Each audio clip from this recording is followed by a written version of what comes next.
now that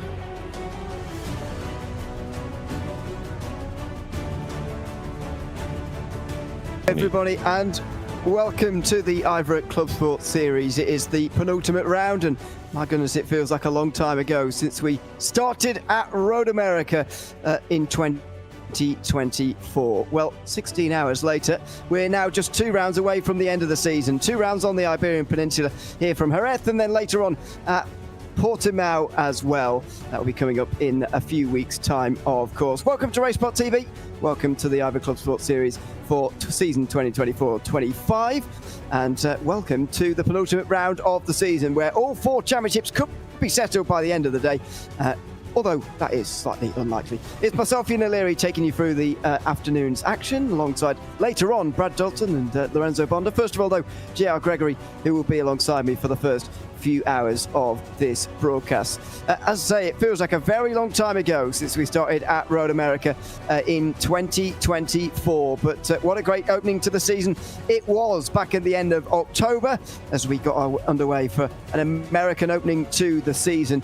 Barber and Sebring to take us to halfway. This year it's been Imola and now Jerez for the second round of the season. Exactly 4 weeks ago today we were racing at Imola for the 4th time this season. Portimao will end the season in 4 weeks' time in April.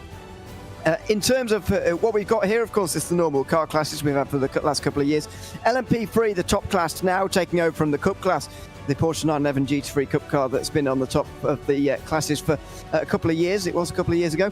The Club class is GT4 machinery with Aston Martin, McLaren, Mercedes and Porsche available. And the TCRs are here again as well, with Audi, Honda and Hyundai all represented as always, as they have been since the very start of this series, effectively. In the standings for these respective championships, it's all very close. We'll get to that in a second. This is the format, though. 134 laps for us here today after 15-minute qualifying sessions for each of the classes. TCRs have just finished theirs. We're just starting sport now, although that says 10 past. They're out on the circuit right now. So there you go.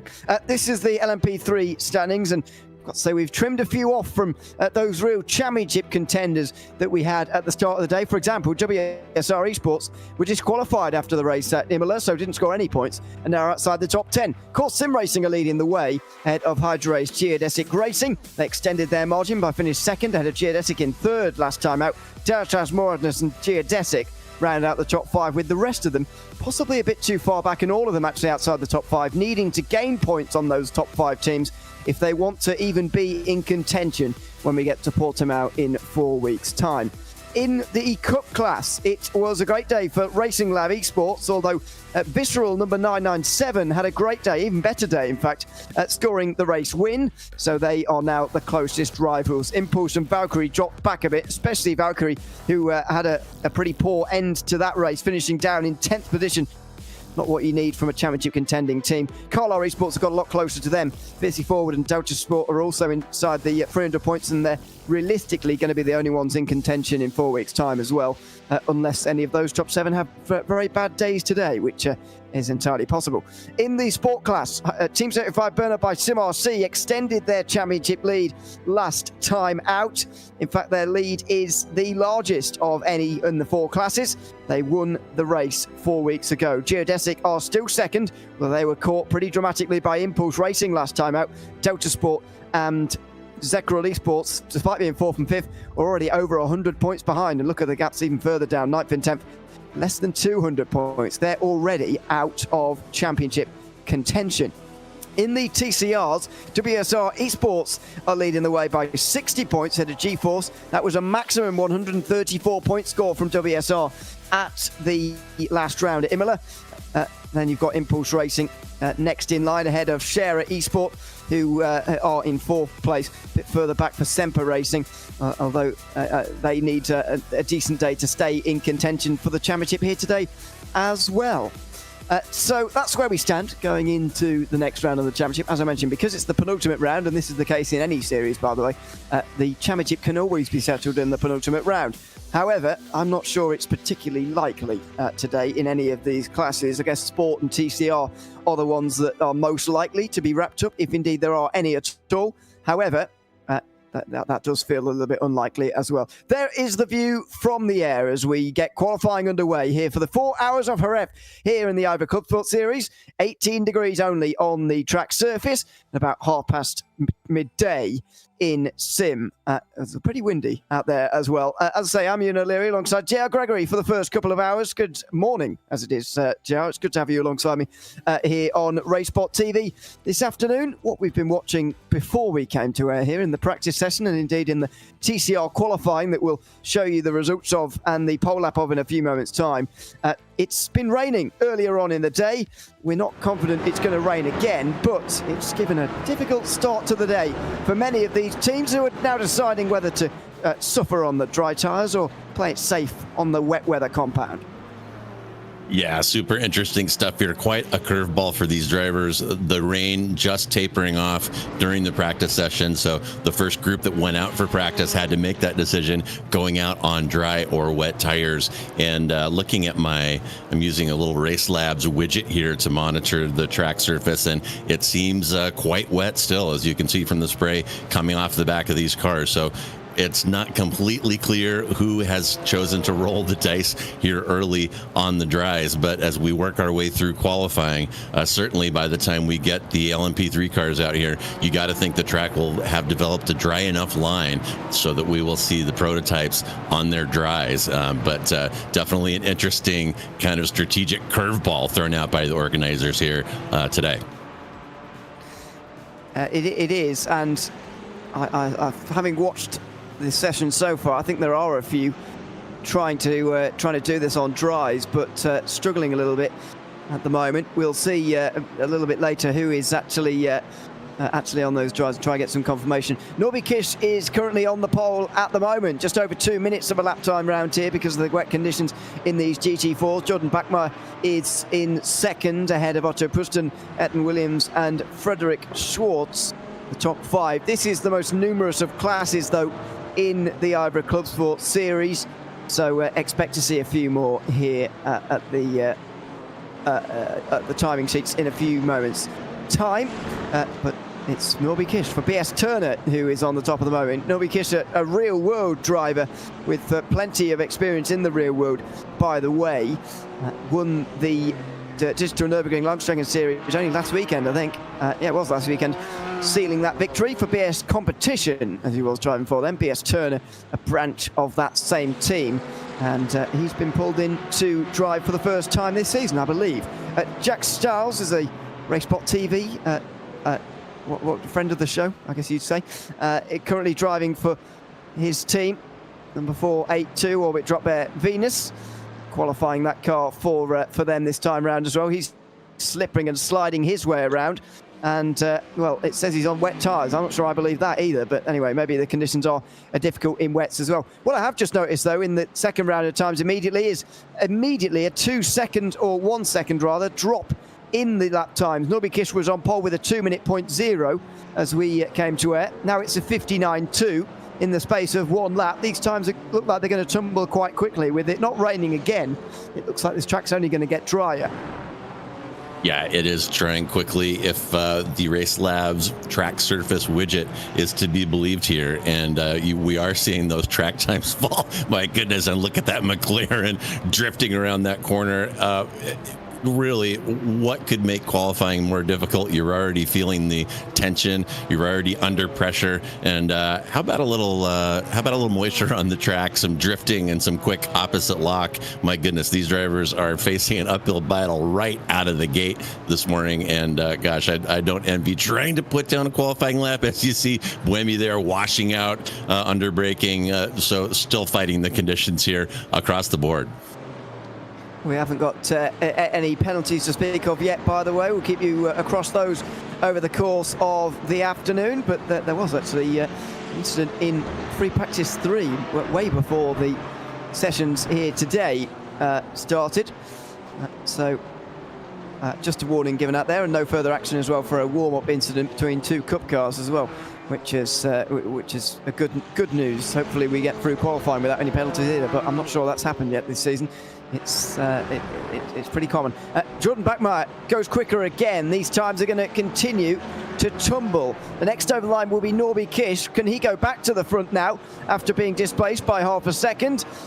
We'll see if he improves in a few moments' time. He does indeed. There we go, 58.6.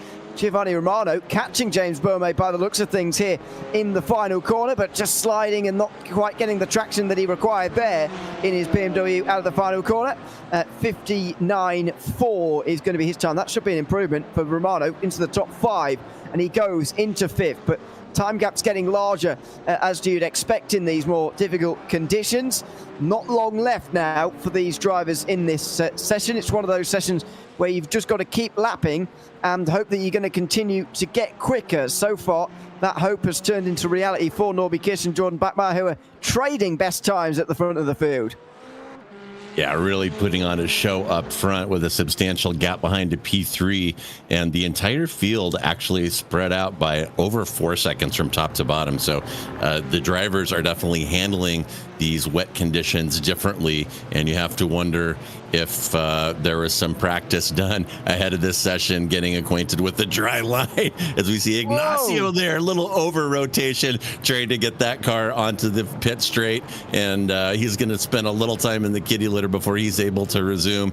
Didn't collect anybody else there, but yeah, that corner very tough even when it's bone dry, and you see it's even tougher in these wet conditions here.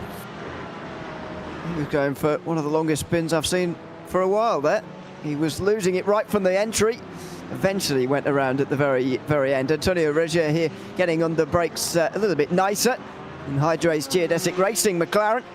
He uses the wiper because the I think that's the Delta Sport Mercedes just in front of him, kicking up a bit of a storm, and he is going to improve there in the Geodesic car up to 4th position. Again, team certified by Bernard by Simar C. Gareth Higgins this time actually goes to the top of the standings. Jordan Bachmeier was over the line just up in front of who we were watching there, and BS Turner again go up to the top. The lap times continuing to be trade. Orion Race Team, Leonardo de Gotta now moves up to 3rd place. That's another good lap from him, but on board with Gareth Higgins here. One of the final lap times now, and you can see how on edge these cars are. It's quite remarkable car control from all of these drivers at the moment that we're seeing such great lap times and so few spins comparatively actually as well, considering how difficult these conditions are. Yeah, really tough, and these guys frankly have it better than the next group out. They do have some electronic nannies helping them keep their cars straight. They'll have traction control and ABS, unlike the cup cars that we'll see out here next. But those lap times definitely dropping. We're tickling the low 158s now. We may have time to see a 157, and the track is drying rather rapidly, so we should see a dramatic improvement when the next group comes out. In terms of where the championship contenders are, by the way, Hydra's Geodesic Racing in 7th place. They're second in the standings, by the way. The series leaders in 475 are currently second, but they might be about to get into 1st place, because have a look at this. Norby Kish is being slowed down on his lap here. Now, I think number 464, that's Roger again, I think, in the Geodesic car. They will, excuse me, it's Sven Janssen, that's one of his teammates. They will argue they're just doing their own qualifying lap and they're entitled to do so, but Norby Kish will feel they're certainly getting in the way at the moment. Have a look at this, in towards the final corner. This is like race time, down in towards the final braking zone. He goes way too late on the brakes. He's going to get repassed here. They're both getting in each other's way, and this is terribly inefficient. Where is Gareth Higgins? I think he's just made his way over the line. He has.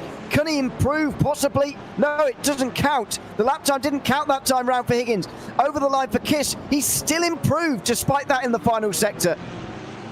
Wow, that is nuts. Can you imagine the lap time Kiss would have put down without that 718 Cayman in front of him? And that Cayman's lap disrupted more than Kiss's, apparently, and he was showing his displeasure on the pit straight by giving a little SOS Morse code signal to the car in front there. And the track continuing to dry, and we're going to be looking good by the time qualifying is over. There is Jordan Bachmeier, who was at the front early but hasn't improved for a couple of times round now. He will need to find half a second if he wants to take pole here. Number 482 will be next over the line. Orbit drop there, Venus. That is Jack Stiles. He's not far ahead of Zenith Esports, who, according to my timing here, are on dry tyres, and I do actually believe that based on what I saw earlier on. They looked like they were really struggling to me. And their time is a little bit slower compared to the rest as well. I think we're just a few laps away from dry tyres actually being viable here, and maybe even Cup qualifying, certainly LMP3 qualifying, we're going to see dry tyres a bit more viable, although in prototypes it's always a bit more risky to go on to dry tyres early, as we all know from watching real world racing. This is Frederick Schwartz, meanwhile, for the fiercely forward Aston Martin, making his way through the final couple of corners at the moment as well, currently in 7th place, although now 8th, because Jack Stiles moves up into 6th place for Orbit Drop Pair. Down on the brakes for Schwartz into the final corner. Not getting too hung up on getting on the inside curve there. Doesn't really bring you any benefit at all. Certainly brings you a lot of risk in terms of a big slide through the corner as well. Over the line for Schwartz. He's going to try and get near Backmeyer and indeed Higgins, who both go up to the top there right at the very last moment. Norby Kiss returns to pit lane. That'll be the end of his session, I think. And Gareth Higgins, right when it matters, has taken the pole position here. Has he just about ahead of Orion Race Team? There looks like there's going to be one more chance for these guys. They got over the line just in time, but now Higgins has got the traffic problem that Norby Kiss had earlier on in the session. My goodness, and those lap times are dropping. We got 2 drivers now in the 157s and a couple more threatening. So by the time this one's over, we're going to be deep into the 157s for that pole position. And Kiss now sitting in the pits. I guess he is done. P3 right now, but in danger. I think Delta Sim Sport is within striking distance of his time, and potentially even Satellite, depending on how the track conditions are changing here. And now Jade Pomey, whoa, look at that time. 156.6. That is a second quicker than the rest. And suddenly, these track conditions are going in the direction maybe even of dry tyres, because James Pomey is on dry tyres for Altitude Esports. Now, where is Sergio Ignacio? He's in the 433, and he is on dry tyres as well here. He's going a lot quicker, Pomey. Look at this, the way he's getting onto the back here of one of the BMWs. I think that's the Door Academy car of Christian Young, who's just up in front, and he's finding time here, Pomey. Finding time where nobody else is able to at the moment. Ignacio is just coming up to the line as well at the moment here. He's currently in last position. Is he going to find the time here to improve and move up to the front row? He's going to move up to 4th place. The dry tyre runners are finally seeing the benefit in the last lap time of this session. Holy cow. And this just in, Buemi rolls the dice on the dries, and it has paid off. He has put a full second on P2. My goodness. You know, these are one of those things that are so difficult to predict. You make the best judgment call that you can make and hope for the best. And Buemi's hopes coming true here, as he is going to have a solid grip on that pole position thus far as the session winds down. Holy cow. He's going to have one more chance as well, by the way. He was one of 2 drivers and teams. We saw them both cross the line quite late on, I believe, in their cycle. I think they made it over the line in time. I could be wrong, but I think they will have a chance. Giovanni Romano moves up to 7th place, by the way, in the huge-ass car. So a good time from him. And Talk Freak Racing, also Georg Gruber moves up as well. That is to 13th place, 2 seconds off of pole. Is Burme going to cross the line again and just really rub the salt in the wound for everybody else? I think he did, yeah. A 156.0. He's going to take pole by 1.6 seconds. I don't think I've ever seen a pole advantage that large from anybody in the either a Clubsport series or indeed Endurance series, or indeed when we had the GT Sprint series as well. I don't think I've ever seen a pole time quite so large in this series, but James Burme took on the correct tyre compound at the correct moment. The session's over, by the way, so Ignacio's not completing his lap time. He's taken pole position by an absolutely humongous margin here. That is a great strategy. In the end, it's paid off for them. It absolutely has. An Altitude taking that pole by almost 1.7 seconds. The race organizers here, or the weather gods, however you want to call it, throwing these guys a curveball, and Altitude has knocked it out of the park in that McLaren. That is wild. 1.6 seconds ahead of Gareth Higgins. Absolutely remarkable. remarkable stuff. Leonardo Dragotto putting the Orion race team car in a good position, by the way, ahead of Zenith Esports, the only other team to put on the dry tyres. Norby Kish slipped to 5th in the end. A couple of slow end laps from him at least prevented him from getting on the front row. He probably wouldn't have got pole anyway, but 5th place for them. Then the first of the Aston Martins for Fiercely Forward in 6th. Huge Ass, Delta Sport, Orbit Drop Bear and Glacier Racing round out the top 10. In fact, from 2nd to 10th place, it's all within 0.8 of a second, and that continues with Christian Young and Door Academy, who had the late lap time as well. Satellite Racing, Impulse Racing, Torque Freak Racing and SRM Motorsports were in the top 15 ahead of the 2 geodesic cars, 16th and 17th place for them. That is a big disappointment for a fantastic team, Hydro's Geodesic Racing, with so much success and history in the IVRA Clubsport Series. They're also 2nd place in the sport class standings. Not a great start, but after all that excitement, to be fair, it's going to pale into insignificance a little bit with the 4-hour race still ahead of us. Yeah, absolutely. Track position is fairly important here at this circuit, but yeah, we do have 4 hours ahead of us, and it looks like the Cup cars are heading out on track. And you want to place any bets on how many sets of dry tires are on this group as they head out to begin qualifying? It's a mixed bag from what I saw earlier on, but I think by the end of the session, everyone's going to be on dries, personally. Based on what we just saw there, the crossover point has been reached, and there's no going back now in my mind. On my graphics here, I've got Racing Lab Esports and Jacob Behrens, Walk Racing Esports, David Boschke on dries, as well as Ryan Vandergrip for Delta Sport. That's what we've got on the dry tyres at the moment, but we will see what it's like at the very end of the session. Before we get into that and the Cup qualifying, let's have a look at the pole time from TCR Qualifying, which happened just before we came to air. On board with number 122 here of Impulse Racing. This is Szilard Nos, who has taken the pole position here in their Hyundai.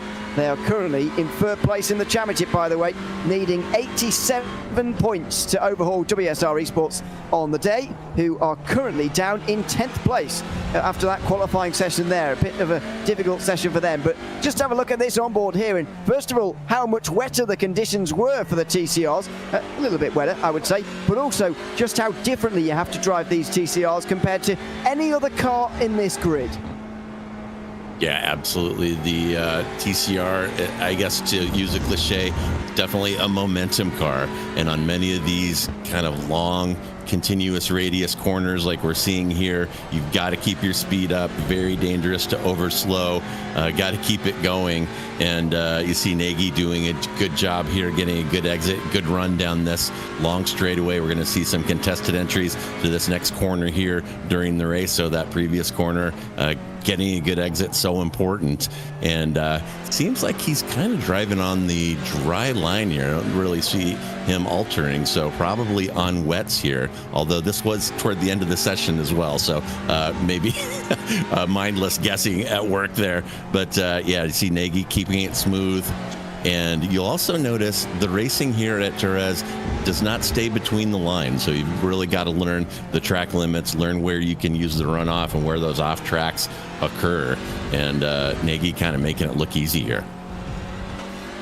Yeah, it's notable, isn't it, how they're staying on the dry line. Notable as well how differently they'll be driving in the race than this. You can see them spinning up the front tyres quite often, and that is a very quick way to chew through those front tyres here in the TCRs. But you can get away with it in qualifying, of course, since you only really need these tyres for a few laps, 15 minutes at most, as I'd imagine they will have stayed out throughout the entirety of the session, as we just saw in GT4 as well. Out of the final corner, there you can see the turning and the power at the same time from Impulse Racing, who go over the line there and take pole position here in TCR. Let's have a look at the rest of the results for them before we get to the Cup qualifying, which is underway live right now. It's Impulse Racing by half a second ahead of Grow Racing Team. JÉREZ Esport and Veracious Racing Team will be on row 2 ahead of Semper Racing, Hyperion Racing, G-Force Racing and 56 Racing Team, all 9/10 off of the pole position there and within a second. Matthias Penteler, Ferrari Synthport is 9th ahead of WSR Esports Bookkicker. The current championship leaders way down in 10th place. Pretty big surprise to see that from them. One more driver and team, 11th place for VB Nijkamp of the Hydro-Ace GT4 Racing Echelon team, number 162. So that was TCR. Now it's time to speed things up a bit and go into the Cup cars and have a look at this. Sim Racing School currently leading the way on wet tyres. A few teams have gone for the dries, like Jacob Behrens and Brian van der Grip, as I mentioned. They at the moment are over 3 seconds off the pole. Is it going to take them a little while to get into this, like it did in the sport class? Or is it not time for dries in the Cup class, despite it being time for those GT4s? Yeah, very interesting stuff here. And Behrens, the season leader, of course, sitting way back, 4.4 seconds off the pace currently. So there's a couple things at play here.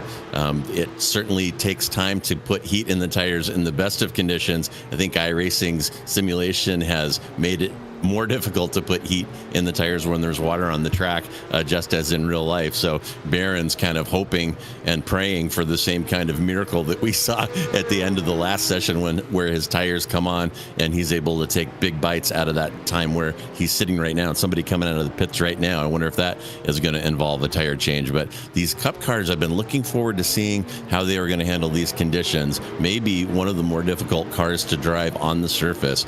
On the surface, no traction control, no anti-lock brakes, and there are a couple places here on this course where you really have to stand the car on its nose to get it woed up and come out of those low-speed corners in a low gear, which takes some skill and patience driving these 992 Cup cars in the best of conditions, which we're certainly not seeing right now. No, we're seeing very difficult conditions as of right now. This is Dalton Zavadil. I nearly said that's a SimCity Racing car. Dalton Zavadil, it was a SimCity Racing driver. He is no longer. He's part of the Fiercely Forward Gold team now in the current standings. They are 6th place after scoring a podium, their second podium of the season at Imola. It's been a very up and down season for them actually so far. They've even been right up towards the front on the podium or really not, and further down the field. So maybe they can reach a bit more consistency in these next few moments as over the line again goes another round of times. Marcin Rabicek is currently the pole sitter. David Boschke, the first of those on the wet tyres. Ryan van der Grip now on the dry tyres, I should say. Ryan van der Grip goes to the top. Now, he is on dries according to our information here. So this could be the turning point now. As you mentioned, Jal, these track conditions, the track temperature is very low when we've had rainfall. There it is. It's actually just improving now. As we came to air, it was 18 degrees. Now it's 19. It's starting to heat up. But as you say, it's harder to get these tyre temperatures up into the right window if you're on dries. Now that seems to be happening, and number 902 has taken pole position with quite some time to go here in qualifying. Yeah, we're seeing those times drop. Van de Grip up front with a 147.1, so we're going to be deep into the 146s, maybe even 145s by the time this one is over. And I am still keeping my eye down at the bottom of the qualifying sheet. Incredibly, the 985, the season leader Behrens, is now 5 seconds off the pace with those dry tires on. So he may be taking his time getting those tires warmed up, getting a traffic situation, getting an opening that he likes to put the hammer down. But no movement so far from Behrens. But I have a feeling, don't give up on him. I have a feeling we're going to see him put up some heaters here before too much longer. Yeah, watch out for David Boschke on this lap as well as Behrens on this lap. He is going pretty quickly from the sector times I'm seeing. And look at the pit stops happening now. We are seeing drivers going over to the dry tyres, but those who took the risk early, I think, are going to prevail here. Over the line again for some more. That's going to be Ryan van der Grip over the line, by the way. You just saw him flash past the camera. This is going to be a 146 from him, maybe a 45. This is going to be a lot quicker. Oh, goodness me. Look at that. 145.7. from Ryan van der Grip. It's time for dry tyres, and those that took the risk immediately are starting to see the benefit. Delta Sport in particular seeing that benefit. 1.1 seconds now clear of everybody else. Yeah, and interesting call. I mean, you had to kind of know that dry tires were going to come in at some point during the session, and the guys who started on wets, their times are not going to be competitive by the time the session is complete. Have they wasted their time on the wets when they could have been using that time getting the slicks up to temperature? So we'll have to see if that bites any of these guys. And I'm looking at Lemire put down I guess what would have been a banker in wet conditions of a 146.2. That's a half second off the current pole, and he's going to have to kind of start again on the dries here. I think he is on dries, by the way. My information is flickering between the two, but he hasn't been in. So I think he is on dries at the moment. He's certainly going as fast as someone on dries would be. We'll see whether that's true or not in the next few moments. But by the way, I think the answer to your rhetorical question is yes. I think those people who were on wet tyres early on have been wasting their time a little bit. Of course, it is a massive risk, and I can understand certainly series leaders wanting to play it safe, like number 9917 wanted to play it safe. But look at the wet dry tyres now. They are absolutely the ones to be on. David Boschke, again, so much quicker.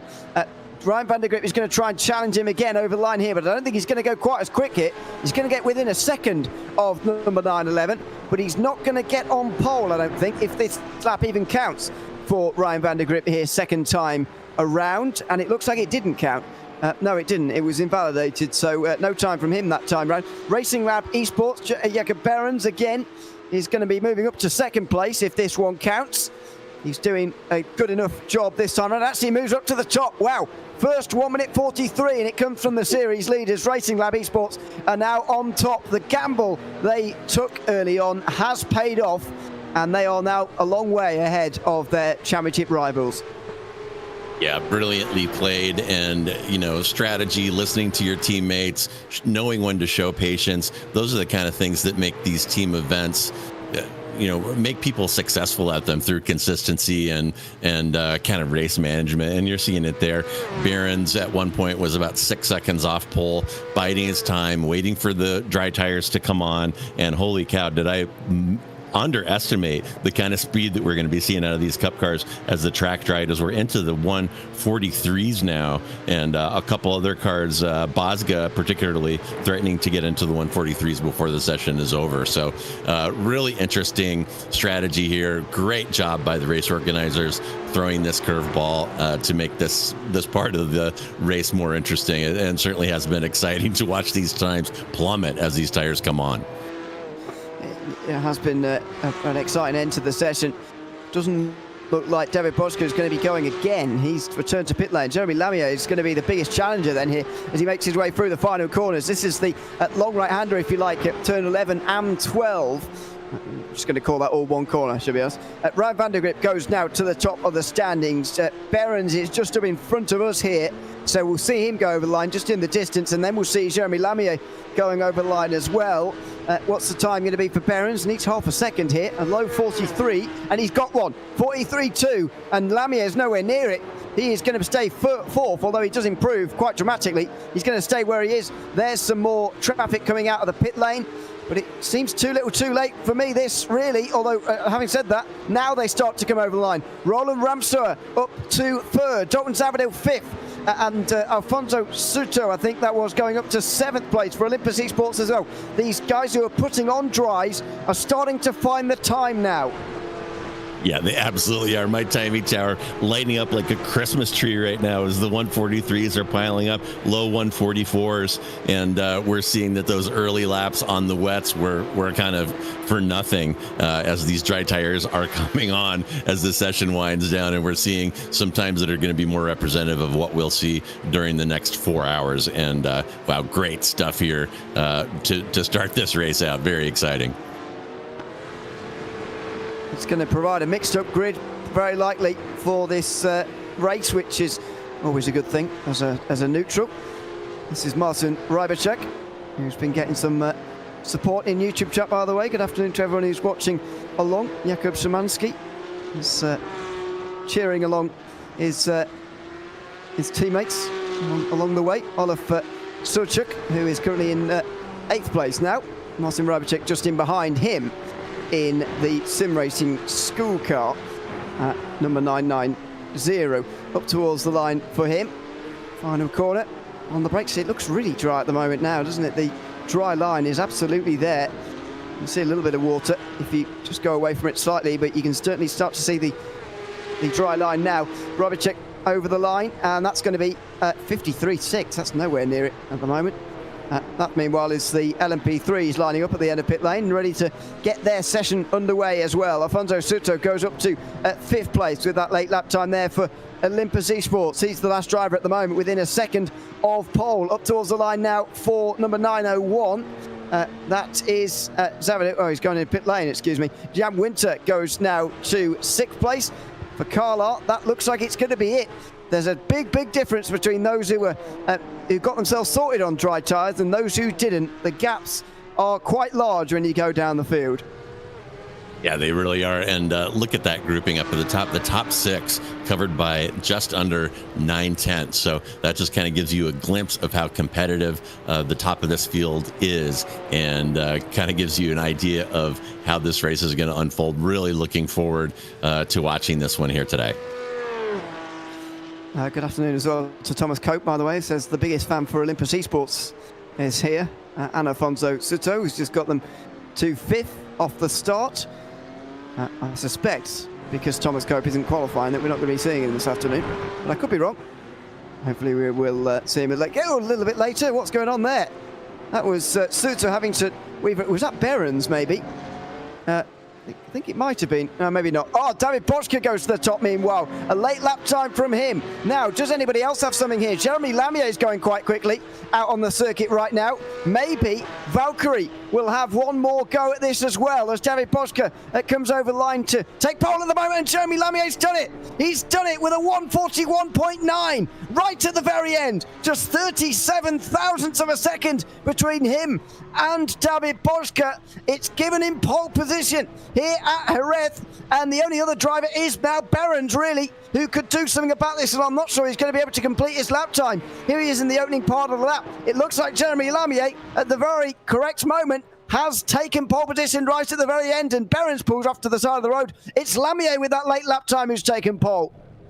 Holy cow. And yeah, go ahead and light me up on YouTube. I was criticizing Lamier earlier for going out on the wets, and he shut me up by getting into the 141s and capturing pole. Great work by him and his team, coming in and putting on the dries at the right time and making the most out of that run. That was great work by that team. Fantastic work from Jeremy Lamier to pull out the stops when it mattered and get pole position ahead of David Boschke there for Walk Racing Esports. Delta Sport will be 3rd ahead of the championship leaders Racing Lab Esports, only just ahead, 9 thousandths ahead of Impulse Racing in that session. Olympus Esports just outside the top 5 with Carla alongside them, and then you get to those who didn't really get it together there. Fiercely Forward, Aztec Simsports, Visceral in either of their cars, to be honest, and Sim Racing School round out the top 10. The other Visceral car is the championship contending one, number 997. They are 2nd in the championship, but they're outside of the top 10 here, I'm afraid. 11th for them, ahead of SimCity Racing. Jason Allen, who even with the wet tyres or the dries, didn't really get that session together at all for SimCity Racing. Unfortunately, 11.4 off of the pole. They will be very pleased to see the drying conditions here, and very pleased to see that the wet weather driving is now behind them. For the day, I think. LMP3s, meanwhile, make their way out onto the circuit. To give you a reminder, it's Core Sim Racing who are leading the championship here by 41 points instead of JÉREZ. And look at this, it's like the start of a race as all these drivers make their way out, although no arguments about which compound to go on now. It's dry tyres for everybody as they race their way out on their outlap here. Yeah, dry across the board. You can still see just a little bit, a hint of spray in a couple areas, particularly when they run momentarily off of that dry line. But yeah, it's going to be bone dry by the time these guys are done, and they're going to be putting down some laps similar to their race laps, I'm guessing here. Although still, we may have to spend a little time getting heat properly in these tires.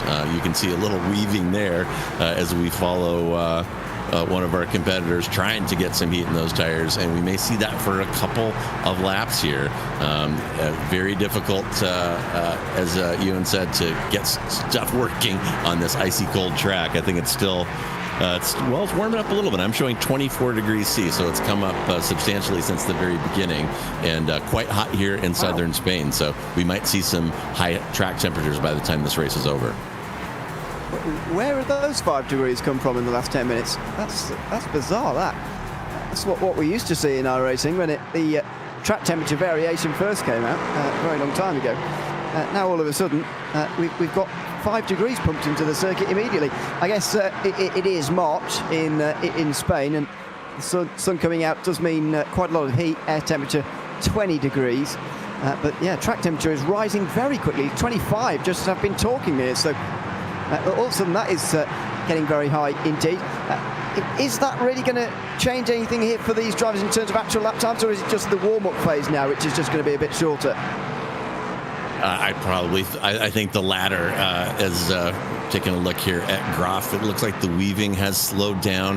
The cars are settling in here, drivers settling in, and we may see him start to put down some heaters here before too much longer. As qualifying ticks down, they got 16 minutes, so they do have some time to play around with, potentially a tire change if they get into a spin, overheat something, and want to start with a fresh set. But I think we're going to start to see these drivers put the hammer down and start to see some representative lap times here in the very near future. Alessandro Delatrice is going to be one of the first for the number 8 team to make his way over the line. And 34.1. That's a 30 seconds quicker, by the way, than the TCRs in qualifying because of the conditions. And of course, these cars are quicker anyway than those TCRs.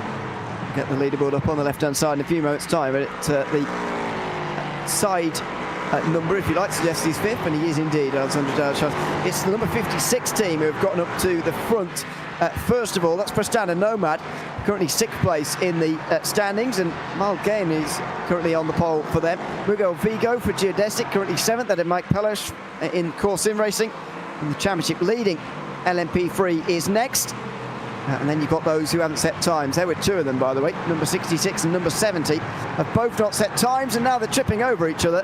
This has become a bit of a problem we haven't seen too much of today since the sport class qualifying, really. The Cup cars were quite well behaved at staying out each other's way. These 2 are now tripping over each other only a few minutes in. Yeah, and you've got to wonder, how does the strategy play into this in terms of managing traffic and trying to benefit from the draft to whatever extent you can get one? I mean, it's tough to benefit from the draft, put on a pass, and not mess up your qualifying lap. So traffic management definitely part of this. You got to think that these drivers have their teammates on comms, looking for gaps, giving advice on how to handle these laps. But yeah, these guys are putting the hammer down. The cars look very well hooked up, not seeing much wiggling or struggling on the entry or exit of any of these corners. So I think these guys are good to go, and it is time to light the wick and see what they can get out of these. We're down into the 133s now. Those times are going to drop, probably not as dramatically as we saw in earlier sessions, but they definitely are going to drop. And look at that timing tower. The top 9 separated now by 7/10, and that just shows the really high level of competition in this series. Fantastic stuff. Yeah, you're going to need a 32 to be on pole here, I would have thought. 33.3 is the time at the moment, although, as you say, the times are not going to tumble anywhere near as much as we saw in the other sessions. That much is certainly true. Brandon Roseborough was on pole briefly for Hydra's Geodesic Racing, but he's now down to 2nd. This is the best place to the Geodesic cars. There's 3 of them in LMP3. At one stage, early on at Road America, it looked like at the opening round of the season, don't forget, they were running 1, 2 and 3. It looked like, well, they might finish that way at the end of the season. Not a bit of it. Core Sim Racing are now the leaders of the championship. There's 2 Geodesics inside the top 5 at the moment, but number 62 is all the way down in 9th place at the moment. Their best result was at Barber Motorsports Park, and that was a 6th place finish. Who would have predicted at the start of the season that car would have not scored a single top 5 all season long up to the very final 2 rounds of the season? I certainly wouldn't have predicted that, that's for sure. Out of the final corner for Brandon Roseborough. He's one of the first in the train, actually, which is probably helping him, really, as he makes his way around. No traffic about, and he's going to take pole again. So he's just trading lap times at the moment with Mao Gain, who's putting in a really good stint at the moment for Prestana Nomad. Miguel Vigo now joins them as well in number 62. That's a 33.1 from him. And suddenly, Geodesic are starting to stamp their authority on this race. Where is Mao Gain, though, in the Prestana Nomad car? That will be the next question, because every time he's had a lap to respond to, he has come up with the correct response. This is Mike Pelos, meanwhile, he didn't improve. Again, didn't improve that time either, so it is a geodesic 1-2 at the end of that round of times. Yeah, keeping an eye on Pelish sitting at number 7, about 5/10, half a second off of pole, and kind of waiting for him to make a push closer toward the podium. That is your season leader in this group. He's looking good, looking smooth here, and it looks like he's pretty clear of traffic. So we'll keep an eye on what he's able to get out of this car this time around. I expect him to move up.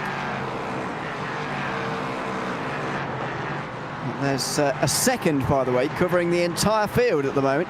It's highly different to any of the other classes we've seen this time. This time around, these sessions. 1.9 seconds was the previous biggest spread, by the way. That was in TCR, where it was all wet. So that it's a bit different to having all dry conditions, which is what we've got now for the LMP3s, and into pit lane for Malgern. Now, so there are going to be some games with tyres, even in all dry conditions, but effectively, what we've seen so far today is the best strategy being get out there, stay out there, and just go round and round quicker and quicker and quicker. That has worked so far, but now we've got dry conditions, you've got to be a little bit more tactical with which tyres you're going for, and make sure you don't overheat them, because qualifying laps will overheat your tyres, especially around a circuit like this, a lot quicker than you will see in first wet conditions, but also in the race when everyone's taking a bit more care of their tyres. So they need to make them last a whole stint, but it's very different in qualifying when you're pushing 100%. Yeah, tire wear can be quite brutal at this circuit, and just watching that track temperature still climbing, it's up to 28, and it can get quite hot here, which translates into quite greasy.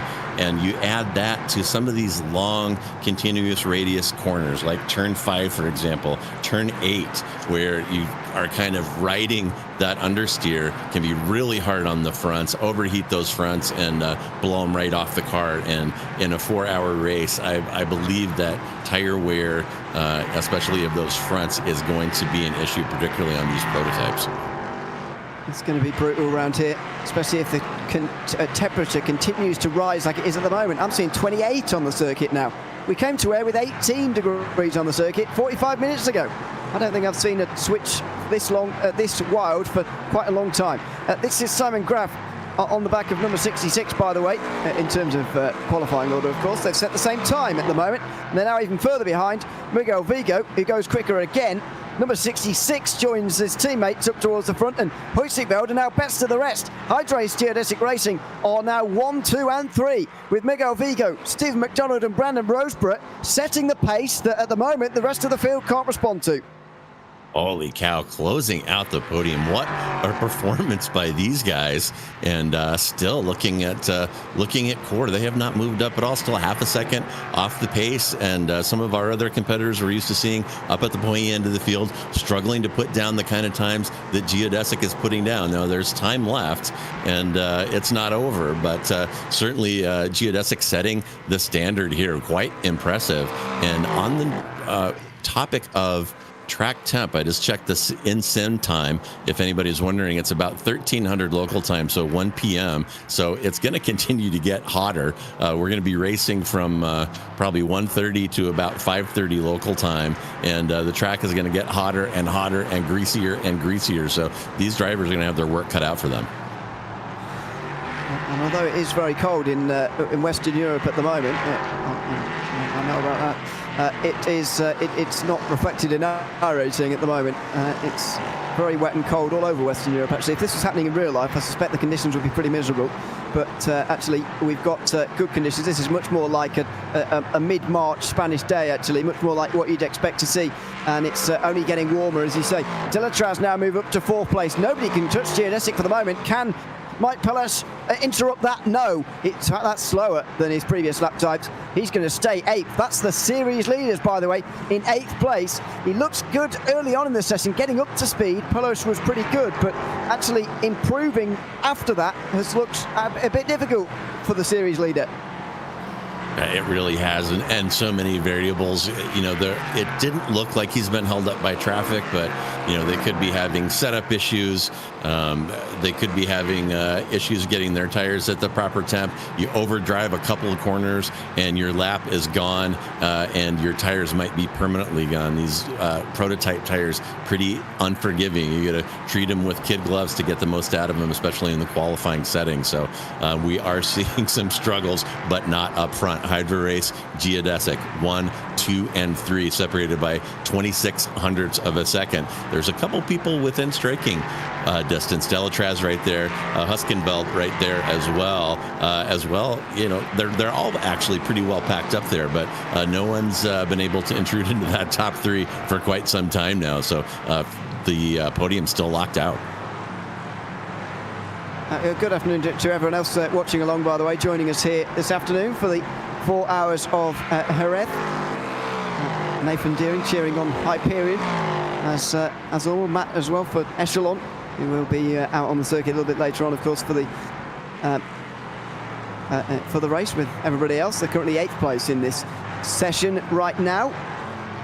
As we've got just a few minutes to go. They won't run out all of the 6 minutes, by the way, in this session for LMP3s. They will end their laps prior to that, as Trek Esports just make their way over the line. Niels van Handel up to 5th place. So that is finally an improvement for Trek. They only started appearing in round 0 of this series from round 2 onwards, but have been pretty solid since then, actually, scoring top 10 finishes on all occasions. And really last time at Imola they really struggled.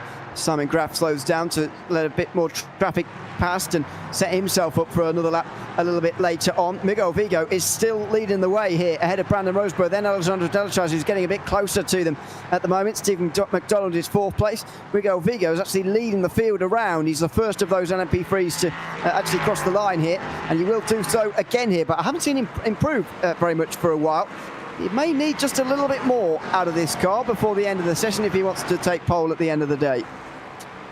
Yeah, definitely getting some pressure from teammates. Only 1/10 behind him to P2 and another 10th behind him to P3. And they really are still clustered up there. It's really incredible. The entire field now, 7/10 of a second on a minute and a half lap. That is some impressive parity in this field, and it's really pretends for some great racing later on. Not too many improvements that time, but Stephen McDonald is up to 3rd.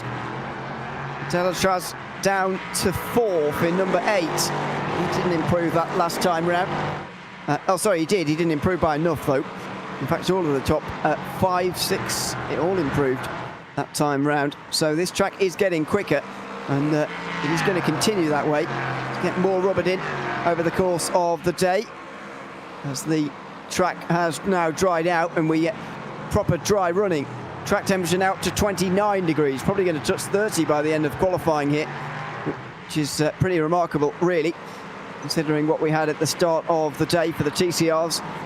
And the warm-up session coming up for them is going to be very important, because they won't have driven in dry conditions for a while. Prestana Nomad, meanwhile, move up into 5th position. It just all changed here, and crossing the line last and getting your last lap time together could be extremely important for your qualifying position at the end of this session. Yeah, time running out here. Just about 3.5 minutes remaining. Probably 2 laps for some of these guys, depending on where they are on the track. So it is really crunch time. There are probably some decisions being made on comms right now whether to even continue pushing. Some of these guys might just be satisfied and throw up their hands at this point, and some of them might still be fighting to push their way up onto the podium. The gap's still very small, so there's still movement going on as we wind down, and it'll be interesting to see how it shakes out at the end. Miguel Vigo comes into pit lane. That might be that for him, and that's going to be that for the series leaders as well. Core Sim Racing are going to start at best in 9th place. Mike Pellos there with a disappointing end to the session that started with a lot of promise this afternoon.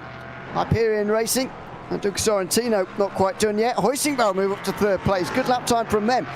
This is going to be one of the last lap times, though, to be done. Sorrentino, Mayo Gain is just up in front of them as well, actually, by the way, here for Standard Nomad, and they come in, as does the Hyperion car. Hoisingveld, there's Simon Graff. He's going back to pit lane after a great lap time from him, getting himself up to third place within half a tenth of pole, which has gone to Geodesic Racing, who lock out the front row. Wow, great work, and great work by Groff there at the end, squeezing the last little bit out of this P3 car to break the deadlock on the top three by HydraRace Geodesic. And let's see, McDonald is off the track, it appears. So our grid settling in here as qualifying winds down. Yeah, everyone's done here as far as I can see. No one has got a lap left. Simon Graff's actually the only one out there at the moment. Currently running in third place for Hoisingveld. At the moment, they are 10th place in the standings, although they've won 2 races. However, apart from those 2 races they've won, they haven't scored a single point otherwise. Geodesic have taken a front row lockout here for the 4 hours of Jerez, the head of Team Hoisingveld, and the other Geodesic car, and Stephen McDonald, who will be sharing that row with him. Alexander Telestras and Mao Gain will be on the next row ahead of Nathan Olsen for Moradness. Neil van Handel moved up inside half a second of pole there in 8th place, ahead of the series leaders, Core Sim Racing, all the way down in 9th, ahead of Zach Hebert for Echelon Simsport. In 11th place, it will be Hyperion Racing and Soul Pet Precision Racing, only 8 tenths away from pole, starting down at the very back end of the field. Unfortunately for them, that is the closest spread of field in any of our 4 classes. Next closest was TCR, then the Sport class, and unfortunately the Cup class, 11 seconds splitting that field this time around. So that's the end of qualifying, and now warm-up will begin here in a few moments' time before we get the race underway. But what a great qualifying session it was. So unpredictable as well. As we came to where the circuit was pretty wet, it looked pretty overcast and pretty grim. By the end of the session, it was full dry conditions, and that LMP3 session was pretty much any other normal session, but so different to the TCR qualifying session that kicked off about an hour beforehand. Yeah, these TCR drivers I know are looking forward to getting back out there on the track. It is completely different from practice, completely different from qualifying. They're going to have to readjust their thinking and kind of enjoy that layer of stress that has been peeled away by the track drying. So this is going to be their first outing today, probably on dry tires for the vast majority of these drivers. So an important warm-up session coming for the TCR drivers for sure. To a lesser extent, really everybody except for the P3s. Their track conditions didn't change much during their qualifying session, but changed quite a bit for the earlier 3 sessions. So warm-up may be a little more important than it normally is leading into one of these. I think it is always important for the TCRs especially, because they haven't been driving for over an hour. But with these different conditions now, certainly it is going to be important for everybody to get used to how it is. Just see if there are any parts of the circuit where it is still wet around there. And if there is, just make a mental note of it before the start of this race, which will be getting underway in about 10 minutes' time, by the way, after warm-up has run its course. A couple of penalties to tell you about from qualifying. We did get through the administrative pre-race stuff without any problems, which was good. But Frederick Schwartz has taken a 5-second time penalty. He's driving, by the way, for the Fiercely Forward Pink team.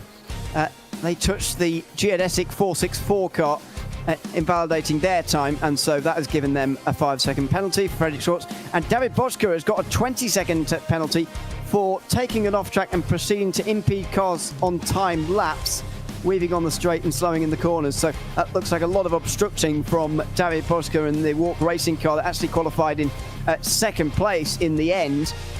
They will have a 20-second time penalty to serve at some point throughout the day. Never a good start to the day. And as we always say in endurance racing, got to stay out the pit lane as much as possible.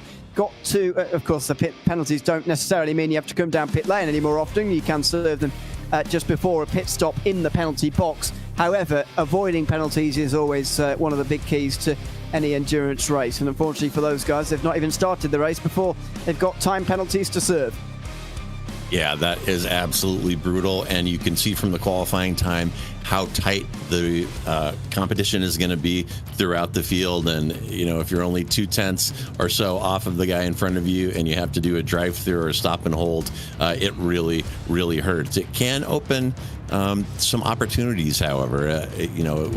You can be in some traffic that you don't like, take a penalty, and suddenly be in traffic that you love. So there are so many variables here and so much strategy and a lot that is probably beyond our ability to keep track of. But yeah, those penalties really, really tough, and they can make a difference between a good finish and finishing in the back of the pack. And here's your warm-up session, by the way. That is the David Boschke number 911 car. It's very, very busy out there on this circuit at the moment. And as we've talked about, as we will talk about plenty of times throughout this race, it is going to be one of the keys to the race, really, trying to sort through traffic. Jerez is one of those circuits where you wouldn't really associate, to be honest, with multi-class racing very much. But they've got to figure it out and figure out ways in which you can pass the slower traffic easily. I think the LMP3s are going to be fine because these medium to high-speed corners that are so plentiful around this circuit are going to be to their strength, and they're not to the strength of any of the other categories. However, if you're a Cup car trying to pass GT4s and TCRs, and a GT4 trying to pass TCR, I think this could be a pretty difficult race in terms of traffic for them. There's not a million places which even you can make moves on slower traffic, never mind on cars in your class. Yeah, really fascinating mix of cars that they've chosen for this series, and it is going to be very interesting to see how they intermix with each other. And I think you're right, the prototypes are going to have a lot of opportunities to pass in some of those longer corners. Hopefully we're not going to see them taking the exit away from the GT cars. I say that as a GT driver, so frustrating to be at the absolute limit of adhesion heading toward the exit, and all of a sudden there's a prototype there where you need to be. That leads to a lot of incidents, and it leads to a lot of incidents around here. I've done some endurance driving, mixed class driving on this track, and it is really tough. Ultimately, the passing driver, of course, responsible to execute a clean pass, but when you're in the red mist with pressure behind and you see a couple of those slow cars in front of you, a little bit of daylight, you want to stuff it in there, and sometimes that doesn't work out, and we're going to see that coming to tears multiple times during the next 4 hours, to be sure. Another interesting element here that I'm looking forward to seeing is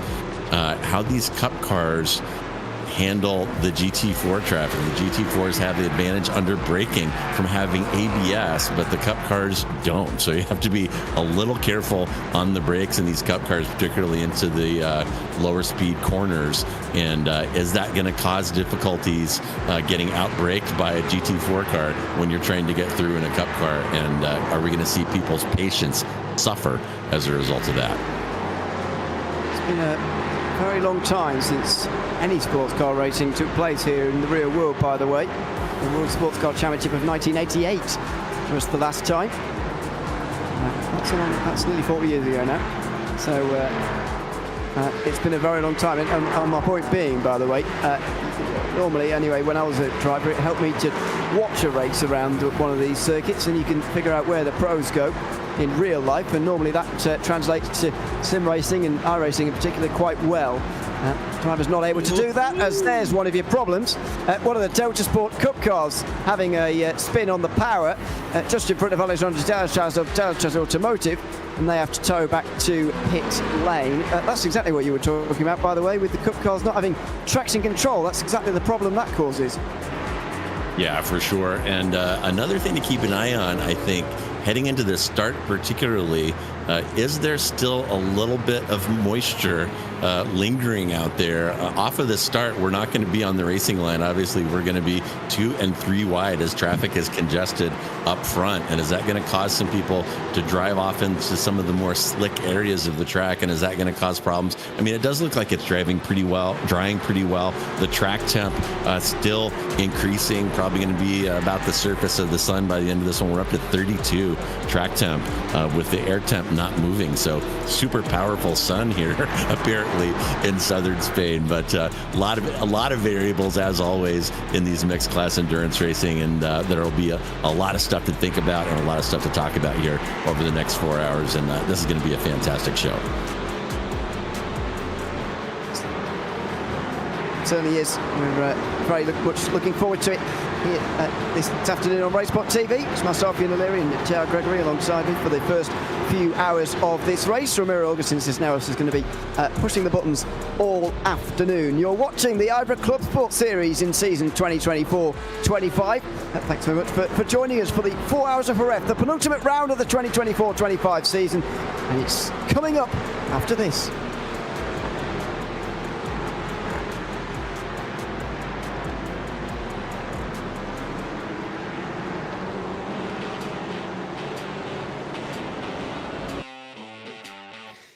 Here's your starting grid for the 4 hours of Jerez with JÉREZ Racing. Starting on the front row, just 32 thousandths apart. Tim Huijsingveld will be in 3rd place ahead of Stephen McDonald's 4th place JÉREZ Racing car. It's the first 2 rows, followed by Decisive Automotive and Vestana Nomad sharing row 3. 7th place will go to the Moritz M squad and Nathan Olsen, who's starting for them. They've got 4th place in the championship, by the way. Trek are in 8th with Tim Hertroyd and Mike Pullis there. Only 9th for Core Sim Racing. They are the current championship leaders with work to do. Esselon Simsport round out the top 10 with Hyperion Racing and Solpec Precision Racing rounding out the LMP3 grid. In the Cup class, we've got a late lap time from Jeremy Lamier getting the pole position for Valkyrie XP. It's Walk Racing Esport, just 37 thousandths behind. Igor Kosh looks like he's gotten at the wheel of that one actually instead of David Boschke. You are allowed to change your starting drivers who wants to start the race rather than qualifying. Ryan van der Grip will be starting in 3rd place with Jakob Behrens, the series leaders. Racing Lab Esports in 4th place. Impulse Racing are in 5th, just under 3/4 of a second away from pole, with Olympus Esports 1.1 seconds off in 6th. Excuse me. This is the biggest spread of field, by the way, as you can see here. Jan Winter for Carlisle Esports starting 7th, ahead of Dalton Zavadil, former SimCity racing driver, now fiercely forward in 8th. Aztec Simsports Visceral are in 9th and 11th. On the other side of the grid, Sim Racing School and SimCity Racing rounding out the field. Next up, the biggest class, the sport class, and James Beaumay, who put on the right tyres at the right time to take one of the biggest pole margins I've ever seen in the IVRA Clubsport Series. Gareth Higgins is alongside him with Leonardo Giugotta and the Orion race team 1.7 seconds back. Sergio Ignacio also put the drivers on, but he didn't quite get up to speed on that last lap in the way that he could have. He's just within 2 seconds of pole in sport. Lucas Herman and Frederick Schwartz will share row 3 off the start for BS Turner and Fiercely Forward. They were both on the wet tyres throughout. Hugh Jass and Dota Sport were next, and then it's Orbit Drop Bear and Glacier Racing rounding out the top 10. Door Academy had a late improvement, although they were still on wet tyres. Satellite Racing share row 6 with them. Then the final screen of grid before the end of the sport class. It's Impulse Racing who start 13th, but of Georg Gruber and Torque Free Racing. SRM Motorsports next to the JÉREZ Racing times 2. Antonio Reger and Sven Janssen rounding out the sport grid there. And finally, the TCR grid with Impulse Racing starting on the front. Grow Racing team alongside half a second behind though in the wet weather conditions, the only class to have fully wet conditions throughout the session. Shara Esport and Borasius Racing team are on row 2 ahead of Semper Racing and Hyperion Racing next up. And you will have noticed you haven't seen the series leaders next. That's because they're right down towards the back. G-Force Racing, 56 Racing Team and RD Simsport all able to get ahead of WSR Esports Bookkeeper, who start from 10th place despite being series leaders. JÉREZ Racing are the only ones behind them in 11th. There is Jerez from the air, just a couple of minutes away from the gridding process now. 32 degrees now on the track. It's getting a lot warmer. A little bit less windy as well, not that that really matters. here for these drivers. And so in a couple of minutes' time, we will be ready to go, JR, and the warm-up session will be coming to a close. I mean, we've got almost three-quarters, just over three-quarters actually, of the grid on the circuit at the moment, all doing laps and getting used to traffic again before they start this 4-hour race. Yeah, and traffic's so important. And again, you got to remember that this is a team sport. So if you're in the car, you've got your teammates on comms with you, spotting, encouraging you, telling you when to take a breath and when to exercise patience. You know, we think of the driver in the car, but this really is a team sport, and the teams at the top of these grids are the ones that do the best job at those little things that you don't really see. Yeah, this warm-up session, very important. Kind of get loose, get used to traffic. I'm sure they've practiced together in the weeks leading up to this event, but you still kind of have to come to some understandings and some spoken or unspoken agreements on how these passes are going to take place safely and keep everybody's race going. And here we see a little Hyundai using its front-wheel drive in the kitty litter here. As Ewan mentioned, heavy motorcycle usage here. Haven't been any cars here in many years, so there is a lot of sand out here, and we may see some of that sand on the track with iRacing's new debris model, and we're also seeing some debris flags deployed after this season update. So that will be interesting to see if that creates a problem, because there is a ton of kitty litter around JÉREZ. Yeah, just mostly a motorcycle circuit, although open wheel racing is pretty common around here as well. But you're right, it is mostly motorcycling, I guess you'd say. There's, in fact, the whole summer is effectively used for that. There's some winter series that take place here in February, but there isn't any car racing from then until late summer, September. When we finally see some open wheel and even some TCR racing as well going on around JÉREZ. It's not very common to be used at all for that. And indeed, when they do go racing around here in cars, it's normally taking on the chicane centre, as it's called. It's just inside turn 11 on this circuit, but we've just skipped that out here, turned it into a long double apexed right-hander, which I think is probably the right call. Makes the circuit a lot more flowing and helps keep the speed up a little bit instead of taking on a pretty awkward chicane, although you could argue it does take away a little bit of a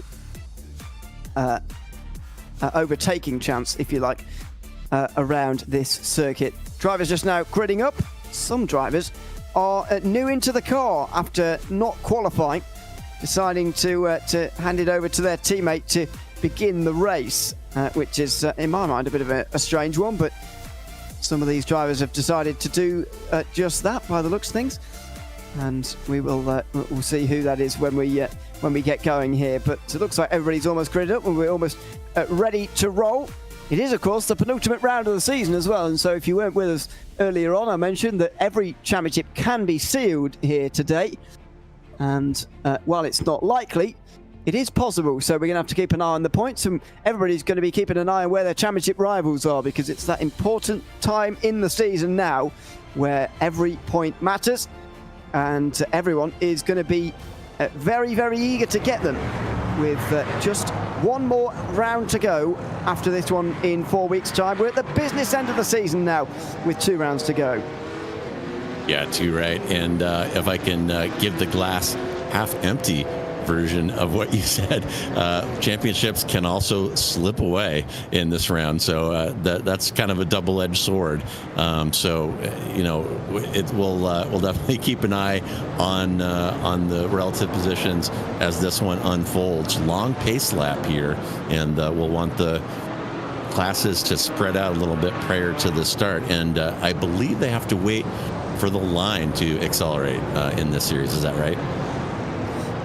Well, we'll see, really. I don't think it's not often we wait right the way to the line itself, but certainly going to be some race control holding them back early on. We'll see when they go.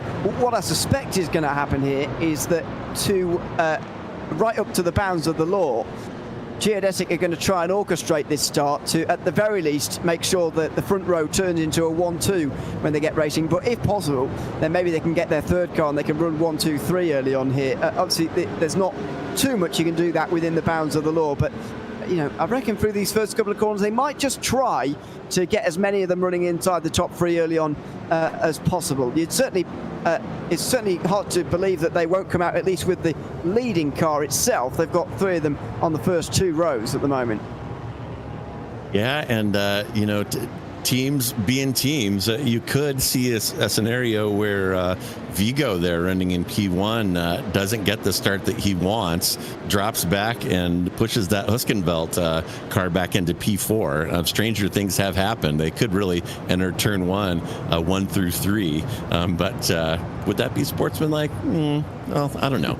But as the pace lap winding down here, and we're about to approach the Senna chicane. It's kind of unfortunately named. I'm going to go out on a limb and call it the reviled Senna chicane. When I drive GT3 cars around here, I hate going through there. The track is a lot better without it. It really does break up the flowing character of the rest of the circuit. So, but yeah, we're getting close to the green here. I'm super excited about this one, and turn 1 is going to be an adventure, as it is here always.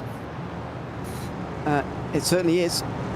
We'll see what kind of adventure is going to be embarked on here on this occasion. And once again, good afternoon to everyone who's watching along, supporting whichever team you are. Let us know. It's good to see the support for all of these teams. A whopping 52 of them coming to the start of this race, the penultimate round of the IVRA Clubsport Series in season 2024-25. They now enter the start zone out of the final corner, and Miguel Vigo holds them. Brandon Roseborough just alongside. Simon Graff and Steve McDonald on the next row, and GT4 are going to try and orchestrate this into a 1-2-3 start, and it looks like they're going to be successful in towards turn number 1. A great start from Hydro's GT4 Racing. Simon Graff there having his nose cut off really, and he will drop down to 5th position as the Prestana Nomad car works its way through from 6th into 4th. Good start from them. It's not a good start in the Cup class. There's contact already. Contact for Delta Sport, who have been hit there as they were going into a spin. Ryan van der Grip it was who's been hit there in the midfield of the Cup class. The Sport class looked to have gotten away pretty cleanly. We'll get a replay as to what happened in Cup a little bit later, but Impulse Racing have taken the lead in towards turn number 1 for TCR, and that's a good start from them, but not for Ryan van der Grip. He did start in 3rd place, but I'm afraid early on he had a bit of a slide and he's been hit by someone as well. There may already be damage in the Porsche Cup class here, not even a minute into this race. Yeah, you definitely do not want to start a 4-hour enduro like that.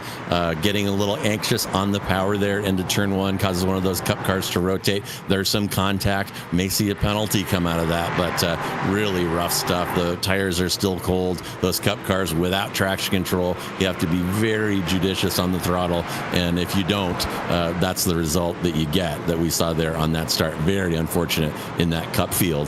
And meanwhile, up front, yeah, it looks like GT4 has continued that lockout. I saw Graff up in P3 there briefly, but has now fallen to P5. Be interesting to see what happened to him, but GT4 looking great right now. I think all that happened really was that GT4 sort of pulled in front of them and sort of stood on the brakes and said, well, we're taking the 1-2-3, find your own way through, and he couldn't. He had GT4 right in front of him, so Prestana Nomad move up to 4th, and Malgem, they're making a very good start indeed from 6th. Then sits Simon Graff, then it's Alexander Delatraz, who's 6th ahead of Nathan Olsen, Niels van Handel, Mike Pellish, Zach Hebert, Doug Sorrentino and Ryan O'Connor, who are pretty much the same as they were before. The bottom 5, I think, are exactly how they were before this race began.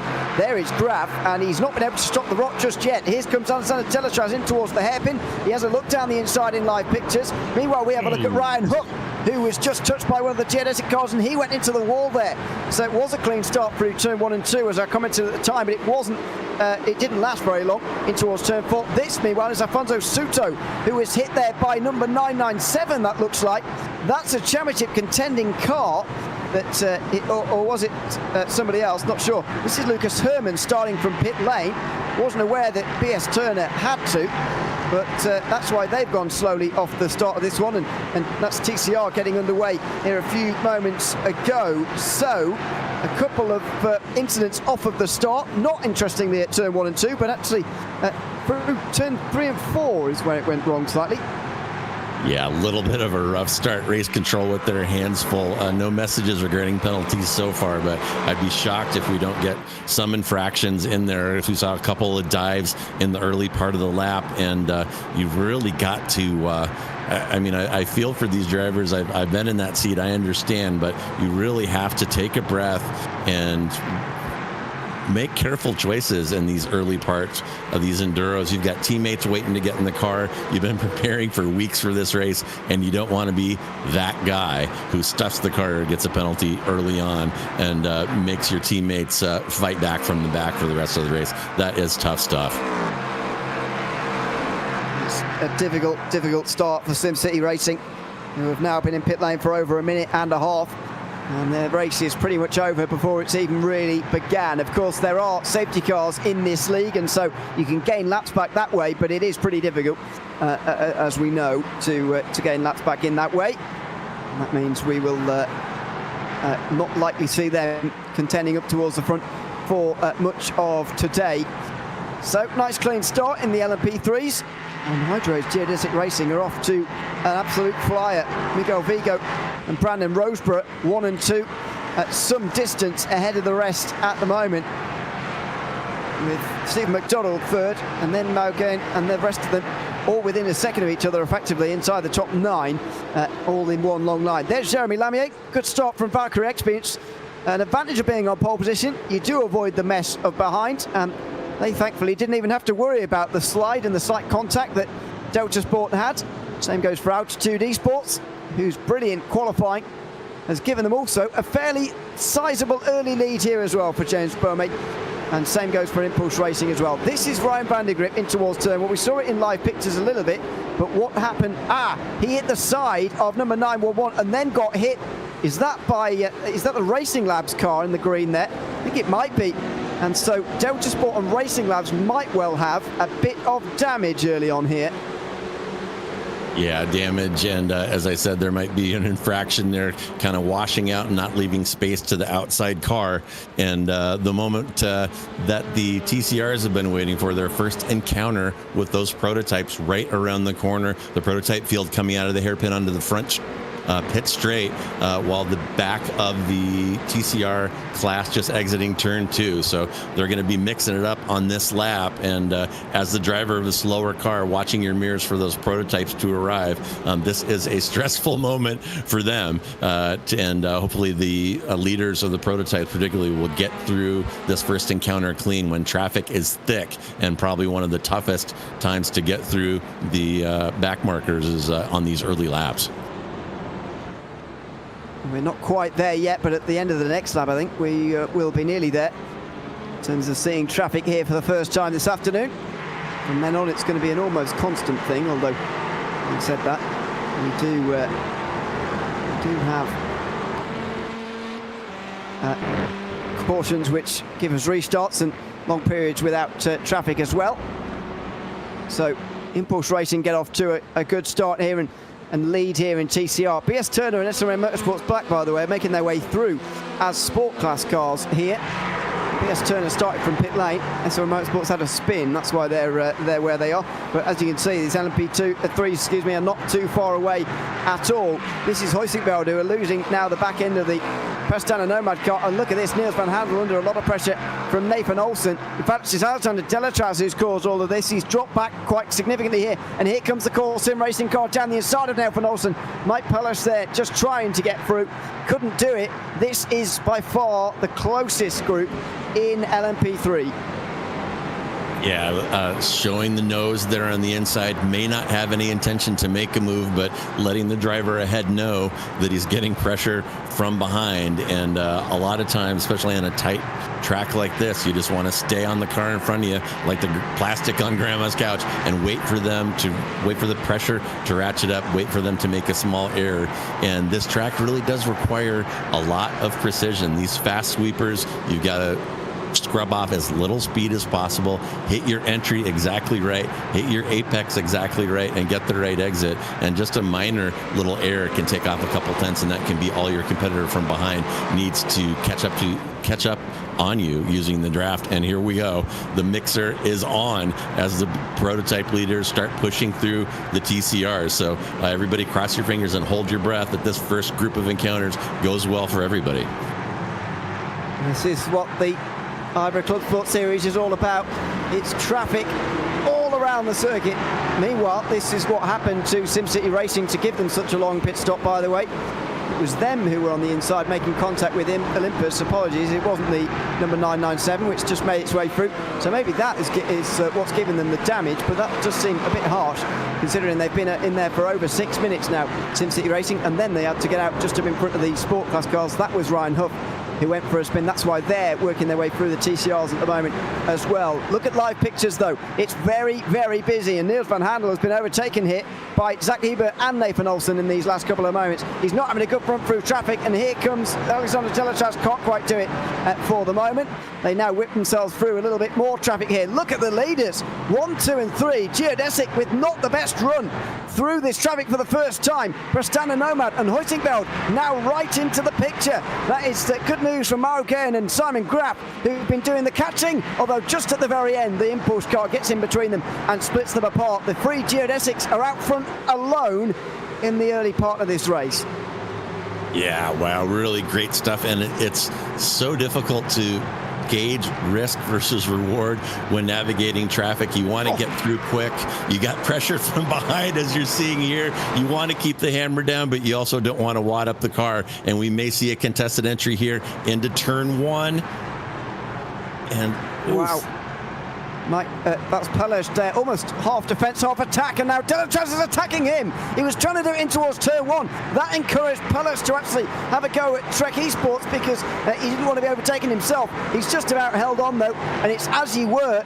That was one of those close moments, another moment that traffic really created, but that's TCR's done for the first time. By the end of this lap, they'll be on to the Sport Class for the first time. Yeah, so tough. Your attention divided between the car in front of you, the car behind you in your class, and picking your way through traffic. It is so challenging. And there is a move on the inside. We're going to see a lot of contested entries to that corner. Little smooch there. The red and white car is going to have the inside to the next corner, though, side by side still. Oh my goodness, can't quite get it done, but great stuff there. Great respectful driving, leaving space, but racing hard. That is fantastic. Pelez holding on from Delatraz this time round, and so that is what position is that? Excuse me, it's 9th place as of right now. Two teams you wouldn't expect to see down there. Meanwhile, here are the GT4s. They've actually come up quite a lot quicker than I thought they would, and all of a sudden we've got traffic everywhere again. Oh, off. Meanwhile, it's the Racing Lab Esports car. That's the championship leader in the Porsche Cup class. Jakob Behrens is off the road out through turn 5. Huge moment for this race. We'll have a look at the replay a little bit later on, but they were at the front of a pretty big group. They've got already damage, I think, and it all started back here. Dalton Zavadil down the inside at turn number 2, gives them the outside at 3 and 4. You can imagine this is just going to carry on for a little while here. Let's try and crowd him out. Now Zavadil goes a bit wide, but he'll be fine out there. And now Behrens is on the outside for turn 5. Is this where the contact comes? Oh, it's a bit of netcode, unfortunately. Behrens is pretty unlucky there to find himself out in the gravel.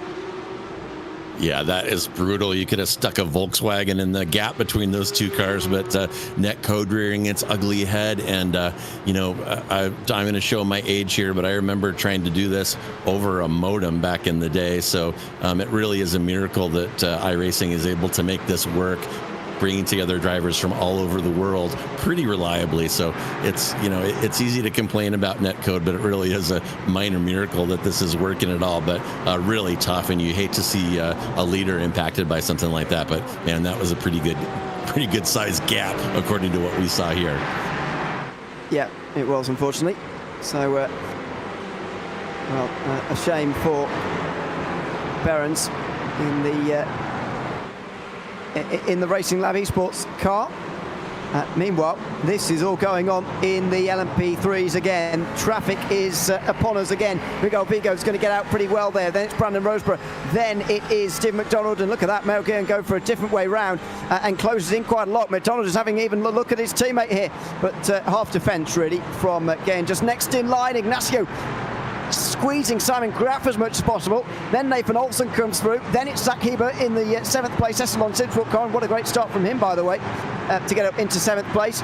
It is busy, the biggest class in the field for the LMP3s to have to come through. The GT4s have way more entries than any other. Look at that dive down the other side there for Polish, and that's Simon Graf. Simon Graf has made contact there, or at least he's spun on his own. He's out through turn 4. He's going to find a very small gap in the field there to get himself back going again, but he drops down to last in the LMP3 field. Oh my goodness, that is going to leave a mark, and we'll see what happened there as Graf trying to work his way through this GT4 traffic, and he had some help there. Oh my goodness, a little squeeze between himself and that GT4 car into the barrier there, and it's hard to imagine that occurred without him picking up damage, so they'll add injury to insult as he falls all the way to the back of the prototype field. Looks like he's going to continue, though. No, we're not quite to the pits, but we'll keep an eye on him and see if we can give you some kind of assessment of damage. But that could not have been good for that P3 car. Yeah, it looks like he's fine. He's just a long way behind now. So the damage, I suspect, mostly done is time-wise rather than physical. That is the TCR leading battle at the bottom of your screen, by the way. Impulse Racing still leading there, ahead of Grow Racing Team and JÉREZ Esport, who are in touch. Although Impulse starting to stretch out a bit of a margin. They're not long away from the Cup cars passing them, at which time the LMP3s will probably be passing them, and it will get even busier out there on the circuit. I'm glad to say it's been a pretty clean first 15 minutes, though. Only one penalty come through so far, and that's for Jason Allen for hitting number 921, Alfonso Suto. We saw through turn 5. We saw a couple of replays of that. That's a 20-second time penalty for Jason Allen, although it looks like the damage is more of a penalty.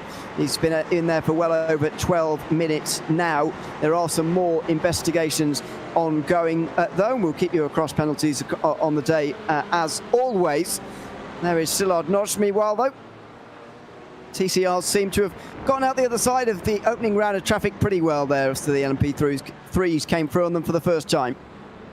Yeah, excellent job by the entire field, really, and it just shows the caliber of drivers participating in this series. And again, you know, they hang out together, they race together, they talk about this stuff, and they executed that extremely well. And we'll replay here, I think.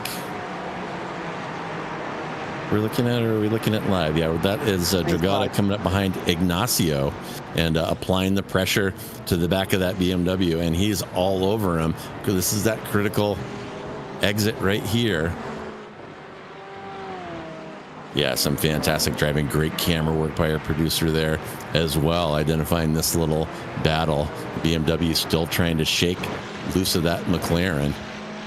Another great camera shot here. We're coming. Oh, he tries to stick it down the inside. That final hairpin. Oh my goodness, that was almost a huge error with a prototype coming through. But this one is not over. I reckon he might try to stick his nose in on turn 1 here. But yes, a little rubbing paint and taking chances early in this one. Only 17 minutes into the race, and that McLaren is rolling the dice. I was just having a look, by the way, while you were talking there at the weather conditions. It looks like it is going to stay clear at least for another hour. We've started it quite late in the afternoon here, by the way, at 20 past 3, the 15th of March. So the track temperature is probably as high as it is going to be now at 32 degrees Celsius. We are racing on today's date. Today, and it's telling me that the sun will set at 7:30, so we're not actually going to see any nighttime driving. Seems very late. I guess they're in Spain. So yeah, at 7:30 it's going to start to set now in Spain at this time of year. So we are going to benefit a little bit from some dusk driving, but no headlights required, I wouldn't expect, a little bit later on in the day. Nearly 20 minutes gone of the 4 hours of Jerez here this afternoon. Big welcome along to everyone watching along. That's a shot from the starter's stand as the LMP3s make their way past in another great battle early on. Lots of support coming in for Prestano Nomad, I've got to say, early on this afternoon. Mel Guillen currently getting that car into 4th place, just under a second off the trio of high-race GT4 racing cars that are leading this race. Just behind them, Zach Hebert is on the defensive because he has got Niels van Handel and Alexander Delatraz trying to both regain some places here. Actually, Handel's quite near to where he was before, but Delatraz certainly regaining some places as the GT4 exchange places. Miguel Vigo losing out to Brandon Roseborough in traffic, I think, there. Or was it on his own? I think it was on his own, actually. He just, oh no, I was right the first time. There's the Olympus Esports Porsche Cup car. And Brandon Roseborough just get through into the lead. So a change between teammates there as they head into Cup class traffic for the first time and TCR traffic for the second time in this next lap. Yeah, the traffic is the story of these races, and as we said, pretty tough to pass around here. And you saw what happened when they went through the first time, mostly clean, couple incidents, and Geodesic doing a great job up front. I gotta say, it's tough to encounter that traffic with somebody all over your bumper and not just that brief hesitation, brief lifting off the gas because you're not sure what this lap traffic is going to do. Creating an opening for the car behind. Hydra Race keeping their eyes forward and maintaining that 1, 2, 3 after a couple of encounters through lap traffic. They're doing a great job in that team. And there, oh my goodness, there's a little lap traffic action there between the GT4 and the TCR class, it looks like, as those classes are starting to mix it up. So many speed differentials and so many different kinds of encounters between these classes, and you really have to be on your toes. Really tough driving. Oh, that's close. Very close as they went behind the hill there. Nature getting in the way as Visceral tried to go around the outside of Geodesic and just about managed it there. That would have been 996. Who's driving that at the moment? Olaf Sovchuk at the moment. And meanwhile, we've got Steve McDonald dropping down the field. Something has gone awry for one of the high-race Geodesic racing cars that are now only 1 and 2. You can see them coming through here on the inside of the TCRs, but Stephen McDonald has been knocked back here. He's down to 8th place and now down to 9th as Ryan O'Connor passes him in the Solpec car. Niels van Handel also has dropped down the field here. McDonald gets his place back again from O'Connor. We'll see them coming through here in a moment, by the way, when we're following these TCRs.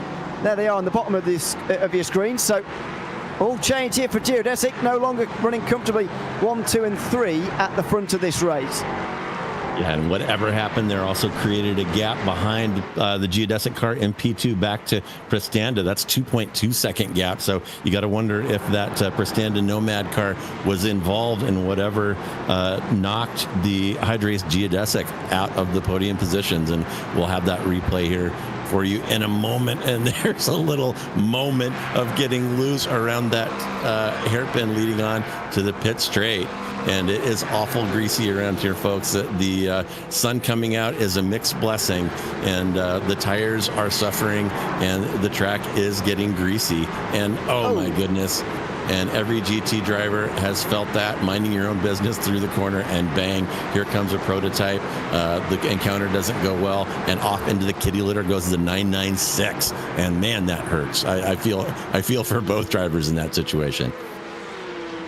Olaf Sovchuk it was, and he's now down to 9th. So that's both the Visceral cars having problems so far today. Look at this.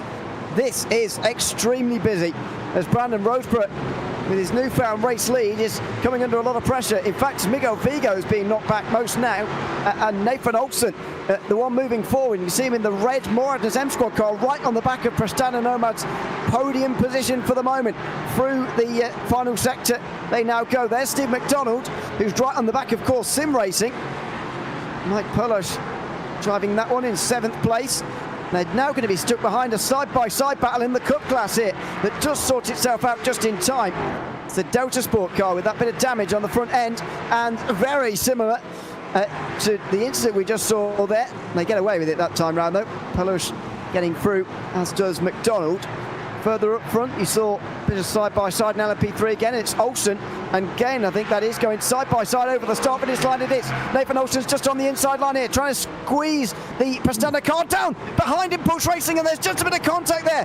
Malkane had a bit of a wiggle, and Zach Hebert's going to say thank you very much for that one, because that was the Prestana Nomad car getting pushed very wide by Nathan Olsen, and in the end, Malkane loses 2 positions for the price of 1 there. Yeah, here's your replay. Just a little smooch here is enough to upset that P3 car, make him wash out wide. And yeah, thank you very much. I'll just follow you through. And 2 cars taking advantage of that hip check. And I imagine there is some fuming going on. I'm not hearing anything over iRacing comms, but that was a pretty aggressive move there on the entry into turn 1. It's a bit unnecessary really between the 2 of them to hit each other, but never mind. They get away with it, at least without going off the road that time round. This is the battle for top positions in sport, by the way. Oh dear, that's even more unnecessary contact on a straight. Leonardo Gigotta getting spun round there by Sergio Ignacio. Now, the Zenith Esports car is, well, it's been in plenty of problems so far this season. Let's put it that way. They caused about 1 million cautions at Sebring, and I'm afraid they may have caused an incident there. We'll see whether they're judged to be at fault for that one, but I'm afraid that their fuse with race control may well not be very long, and if Sergio Ignacio has indeed been judged to have caused that, then he could be in quite a lot of trouble, to be honest. Jordan Bachmeier took advantage. He's now up to 3rd place, and Sergio Ignacio is right behind him. This is a huge group in the sport class, and you can see why the top 2 have got such a big advantage, because these guys are fighting so hard. Yeah, and that's a little train there forming. That is 3, 4, and 5, and 6 actually in the sport class, led by that Mercedes. And these cars training up really nicely. And at this point, you know, we're kind of settled into our rhythm here. Hopefully our teammates are giving us advice on how they want us to proceed. And maybe this is when we start thinking about fuel save. You know, it's not all about passing the car in front. There's benefits to running close to the car in front of you, saving a little fuel and saving time in the pits by doing so. So we may see some guys just kind of settle in, happy with the trains that they're in, and just get some clean laps in here as we finish the first half hour. This is on board with Frederick Schwartz, who's going to have a penalty to serve, by the way, in his first pit stop.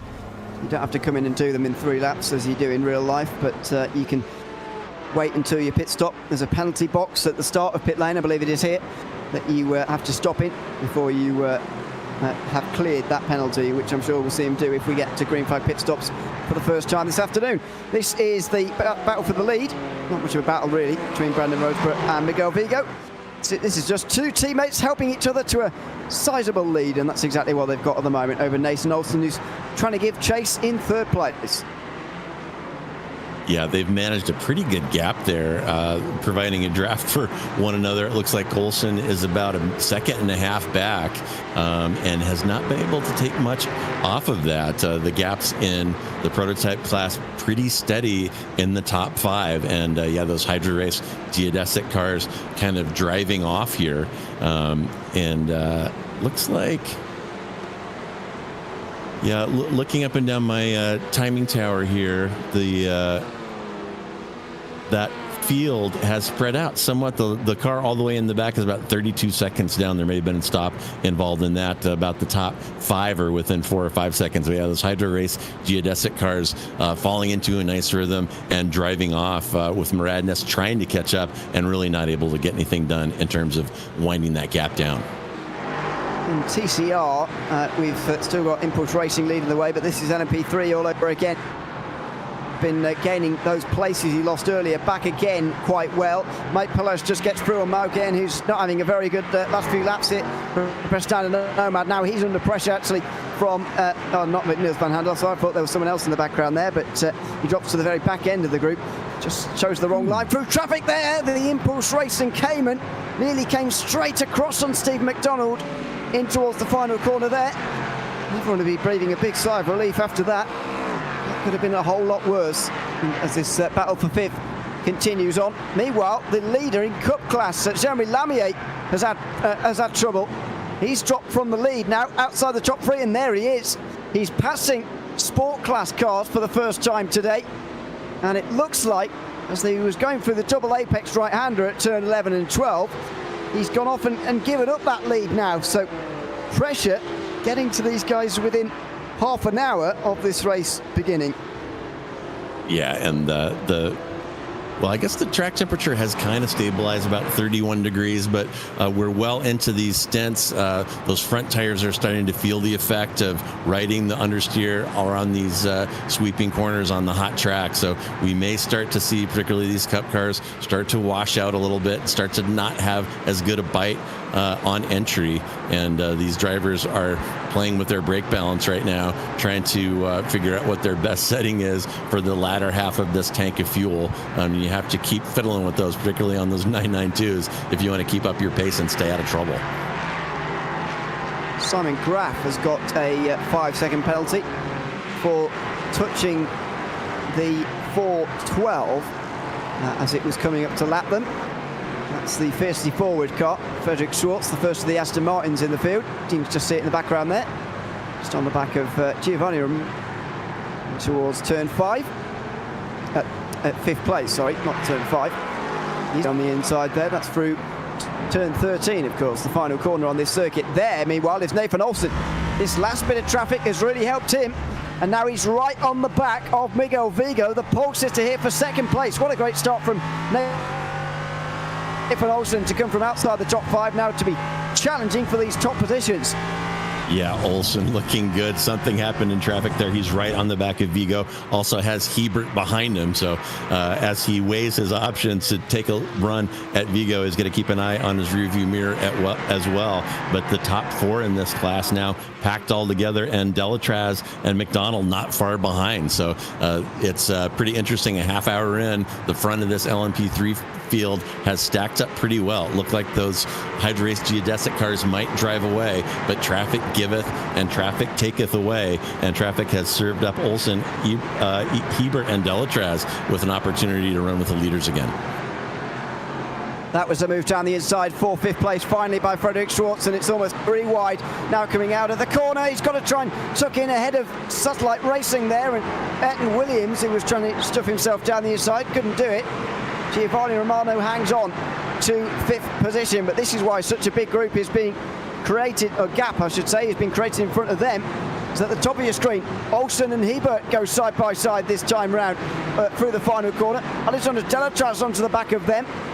The top 7 cover by less than 4 seconds here as they cross themselves over the line. In fact, the top 6 just 2.3 seconds as they work their way over the line. Meanwhile, Jack Stiles and Nathan Williams go side by side and make contact. And the bottom of your screen, Otto Pustinen's trying to work his way through on Stiles, and he has done, in towards the final corner.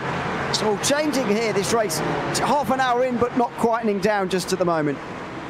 Oh, not at all. And you got to think that Vigo is enjoying seeing Olsen and Hebert go at it in his rearview mirror. That should have been able to give him a gap, but it didn't. Despite having that battle for position on that final hairpin onto the pit straight, Olsen still with just a 0.2 second gap ahead to Vigo. So it really looked like HydroRace Geodesic was going to drive off.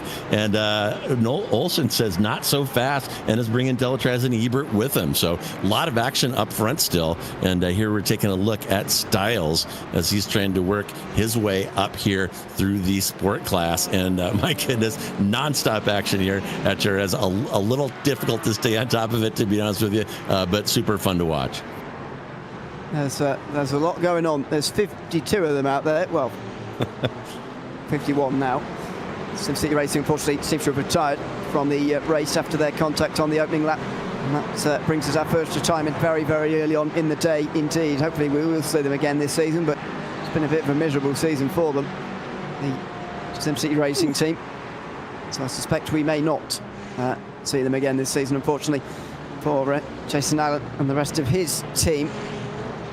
This is, as you can see, the battle for 7th in the sport class, a little bit removed from traffic for the moment, although the cup class cars are not too far away from him, and a few LMP3s have yet to complete their passes on these guys as well.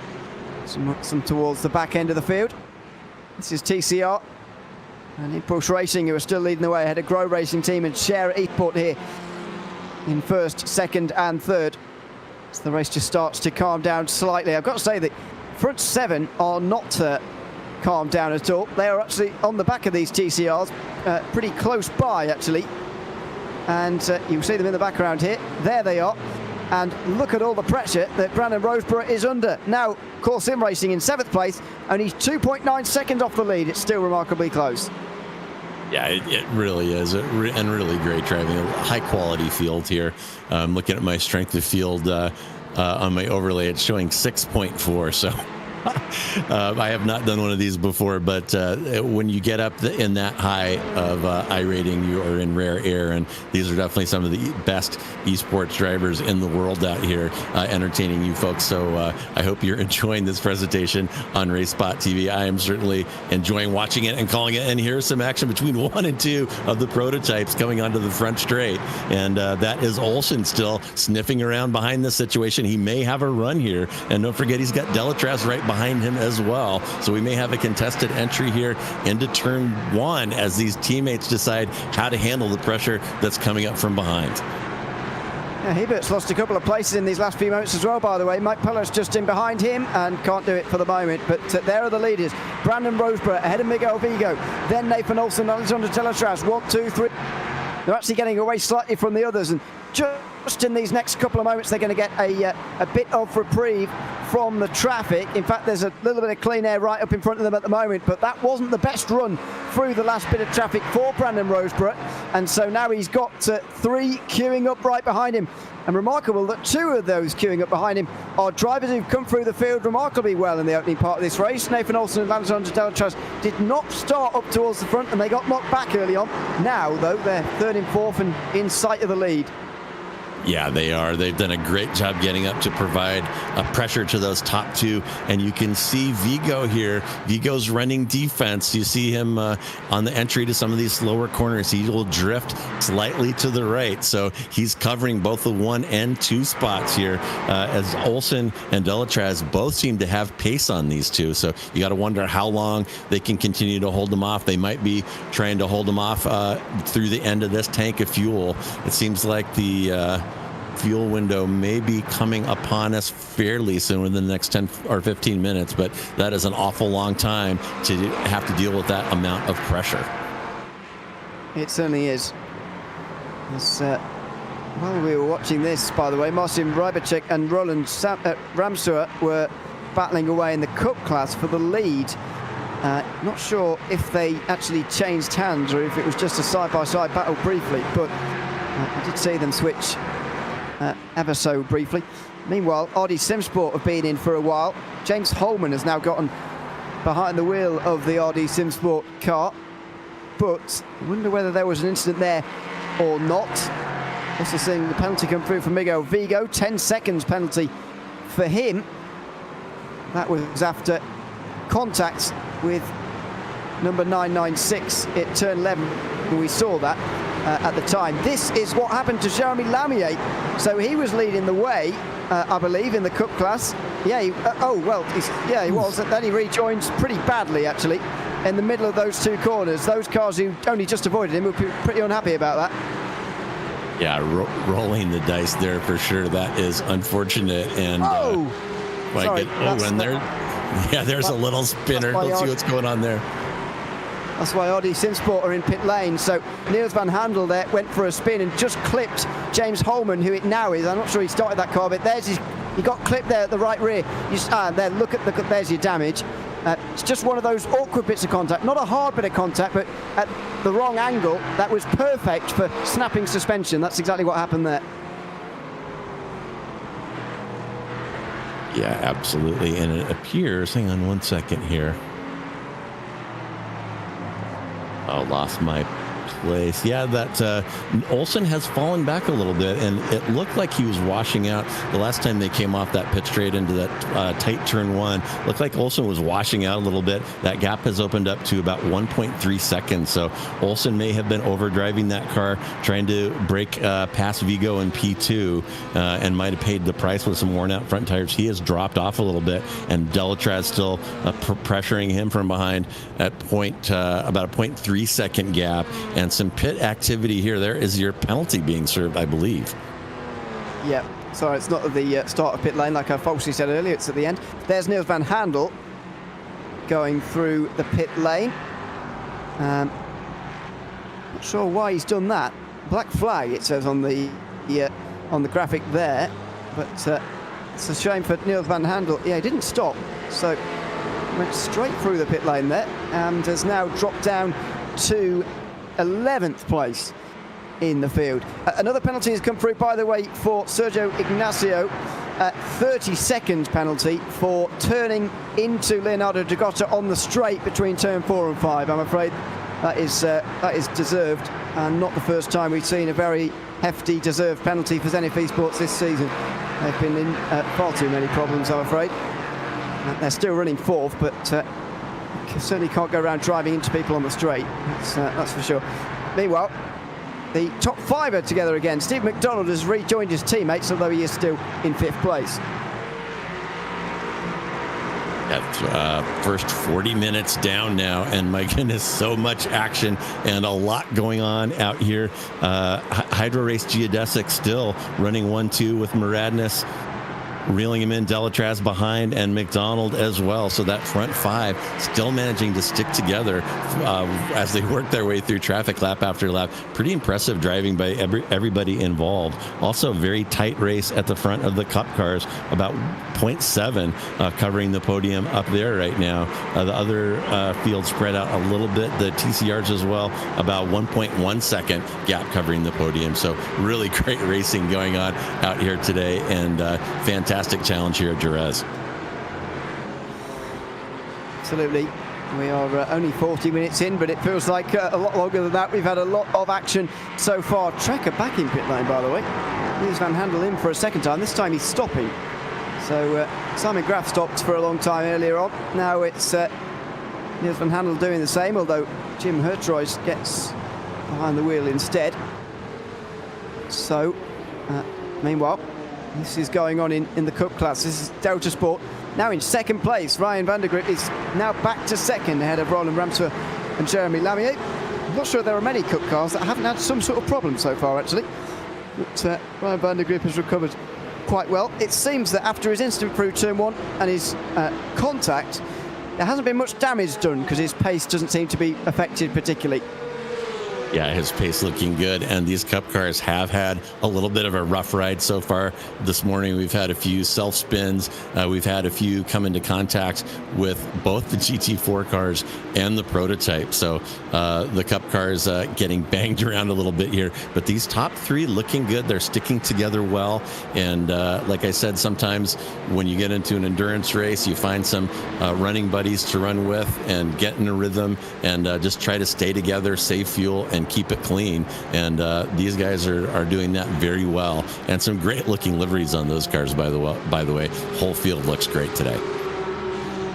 That is Roland Ramseur in the background under a lot of pressure from Jeremy Lamier here through double fast right-hander, and the leader is going to be caught up quite significantly here for Sim Racing School through the double right.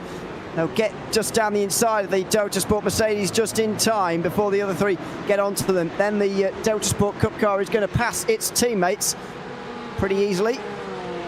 Is Ramseur and also Lamier going to be able to do the same in towards turn number 1?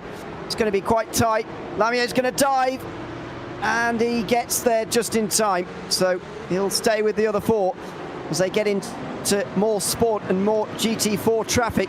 We've got the front end of the sport class and the whole TCR class just in front of us here, by the way, as the LMP3s are about to come and pass us as well. So this is about to be the busiest part of the racetrack, bar none.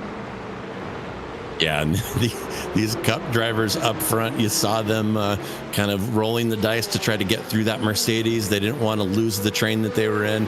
A couple cars successfully got through that bends in the middle of the corners. They're still sticking together, but yeah, here come the prototypes, and they're coming up on some more slow traffic, so they are about to be in the middle of the nest right here. Little side-by-side action, which is going to continue. I saw a little smooch there between the leaders, and still, oh my goodness, this tight Cup racing in the middle of this enduro, fantastic. Martin Rybacek there just about hanging on from Ryan van der Grip in towards the hairpin at turn 6. Now they'll be stuck behind a TCR. Better to just stay behind here and try and get them before the double right-hander. Now, how many are going to get this TCR? Are they all going to get through? Lamier's not going to. Oh, well, they're going to do it through the middle of the corner instead. That's one way of doing it. And that's a bit wide, very wide actually from the sim racing scorecard. This is a replay of what happened in towards the hairpin. As in live pictures, they're having another go. Ryan van der Grip down the inside of Martin Rybacek on the outside line. Can he stay there? Because if he does, he'll have the inside for turn number 1. As in the background, there's the LMP Freeze coming through. This is about to get very busy as the two make contact. Side-to-side contact on the front straight. Round the outside for the Delta Sport car. That's very wide from the Impulse car that completely loses its place. Jeremy Lamier's up to 3rd place, but Rybacek hangs on again for Sim Racing School. Yeah, Rybacek looking solid there, taking no prisoners and not giving up. And that car has got some damage, visible damage on the nose, and that's got to be impacting the aero. But that is not slowing down Rybacek, who hangs on to first after a strong challenge. That was awesome.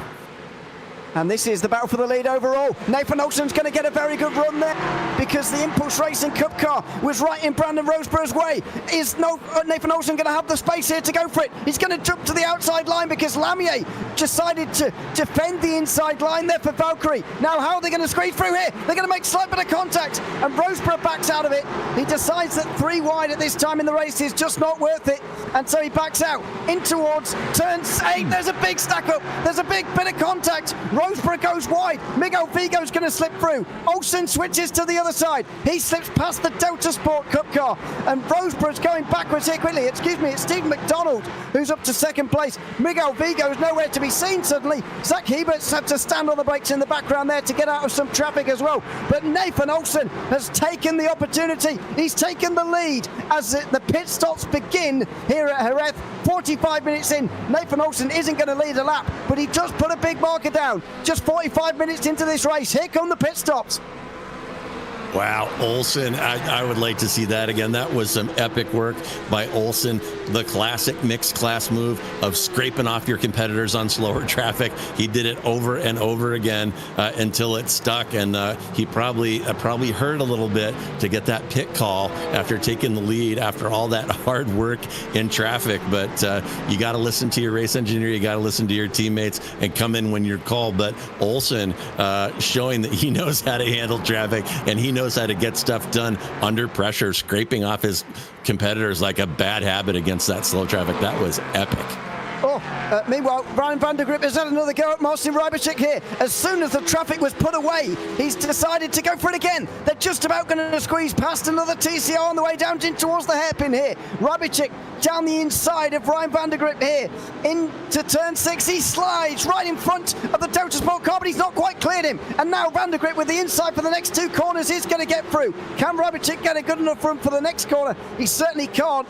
And Delta Sport finally take the lead away here with 3 hours 14 still to go, just about 45 minutes in here.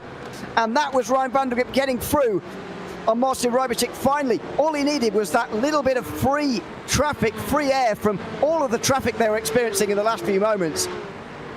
Yeah, Rybacek putting up a valiant fight there, but I really do think that 992 Cup car has some front end damage there that could be impacting his aero. A couple of long straights here at Jerez makes it really tough when you've got body damage. And finally, Van der Grip pushed his way through, but that was some of the best driving that we've seen so far in the first hour of this race. That was fantastic stuff, and they may not be finished. There's a little bit more TCR traffic ahead. You see that Rybacek has closed that that gap right back down again, so he's going to be right with them as they start this lap. And now getting pressure is Rabicek from Lamier from behind, who has fought back from an early incident with the prototype. So Lamier was way down and has fought his way back onto the podium. So some great driving by him. He is driving well at the moment. That is for sure. And maybe even he's the quickest of the three. But that much is the jury's out on that, let's say, for the moment. But here they come down the straight again in towards the hairpin of turn number 6, Curva Dani Petroza, as it is, the famous Spanish motorbike rider. Ryan van der Grip holds on to the lead of this group this time round. A lot calmer this time round. In terms of traffic, by the way, they are clear for quite a while now. They've got all the way up to the start-finish line, actually. These guys are the closest to the start-finish line, would you believe it? And they're still about a sector away. And the LMP3s are a mile behind them as well. So finally some clean air now for the Cup class, and that might just help Ryan van der Grip hold on to the lead for a little bit, actually. Yeah, might play into Lemier's hands as well. And as you observed, he has got the pace right now. It looks from my timing screen that he has the fastest lap among the Cup cars. And I think it's only a matter of time, especially unburdened from all that traffic, that Lamier is able to put the move on Rabicek. Although you saw the gap open up a little bit right there. Not a great exit. And now... oh, yeah, here it comes. Yeah, this is inevitable, and I really do think Marcin there is driving a damaged car, and he is about to lose P2 right now. A little smooch as they go past each other. These Cup cars trading a lot of paint so far in this one, and yeah, that will drop Rabicek down to P3, and maybe mechanics will get out and try to hammer some of those dents out during the pit sequence, but that car is hurting for top speed. That is a shame for Rabicek, and he can't wait for these pit stops to come up. I would have thought. As they now battle their way down in towards the hairpin again, they will stay as they are, I think. It's not the battle for second in the sport, by the way, on the bottom of your screen. That is, though, going on between Team 35 Bernard by SimRC and then some of the others behind. Jordan Bachmeier and Sergio Ignacio have caught them in that battle, and there's quite a lot of traffic around them as well. Once again, good afternoon to everyone who's watching along. Apologies to Sim Racing School, who think we're focusing on the LMP3s a bit much. We're trying to spread the love, but it's quite difficult to look at everybody at the moment. We need at least, well, more sets of eyes than we have at the moment, let's put it that way. There's a lot going on out there on the circuit, including here in the Cup class, where we've seen a couple of lead changes in the last few moments, and we might well see another one. Pretty strong. And I think you might be right about the Sim Racing scorecard having damage. Well, never mind. That's going to be over pretty quickly because the pit stop's going to happen there. So we'll go back to sport class, where the battle for second will continue on. And these guys will hope to make it to the hour mark, which is just 10 minutes away. Yeah, I kind of figured that Rabicek has been eyeing that pit entrance every time he goes by there, knowing he's carrying damage. And finally, after falling to P3, his teammates called him in to put some fuel tires and maybe some fresh body panels on that car and get it back out for the second hour. But yeah, that is painful, driving a damaged car, waiting for that pit window to be where your team wants it to be. And really good job fighting him off, I got to say. Rabicek in a damaged car, all that side-by-side driving and not giving up and maintaining the position as best he could. So fantastic stuff from him. Well, here you go. It's traffic. Don't worry about the cars inside each other at the moment. There's quite a lot of shared boxes at this track because the pit lane is actually quite short, even though they've got a lot of space for a longer pit lane, but they've just decided to have a very long pit exit instead. Don't know why. A few have carried on in the Cup class, by the way. Valkyrie competition and Impulse Racing mostly. LMP3s have come out, by the way, so let's have a bit of a run through from them as the Moradis M squad are leading the way. Then it's Core Sim Racing, Estalon Simsport, Delta Automotive, and the number 66 geodesic car rounds out the top 5. Then it's Prestanda Nomad, who are in 6th place as Solpec. Then the number 64 geodesic car, followed by Hyperion Racing. Team Hoisingveld had a long stop and an early stop, so they're down in 10th. Trek had a trip through pit lane and then a long stop, they're 11th. And the number 62 Hydrace Geodesic Racing car had a 7-minute pit stop, and so they are way down in the pack again. So number 62's terrible luck this season continues, Well, some would call it luck, I suppose. They're 9th in the standings. They haven't had a top 5 all season, and their first stop today lasted 7 minutes. They are going to be wondering what on earth they can do to get some luck in this series.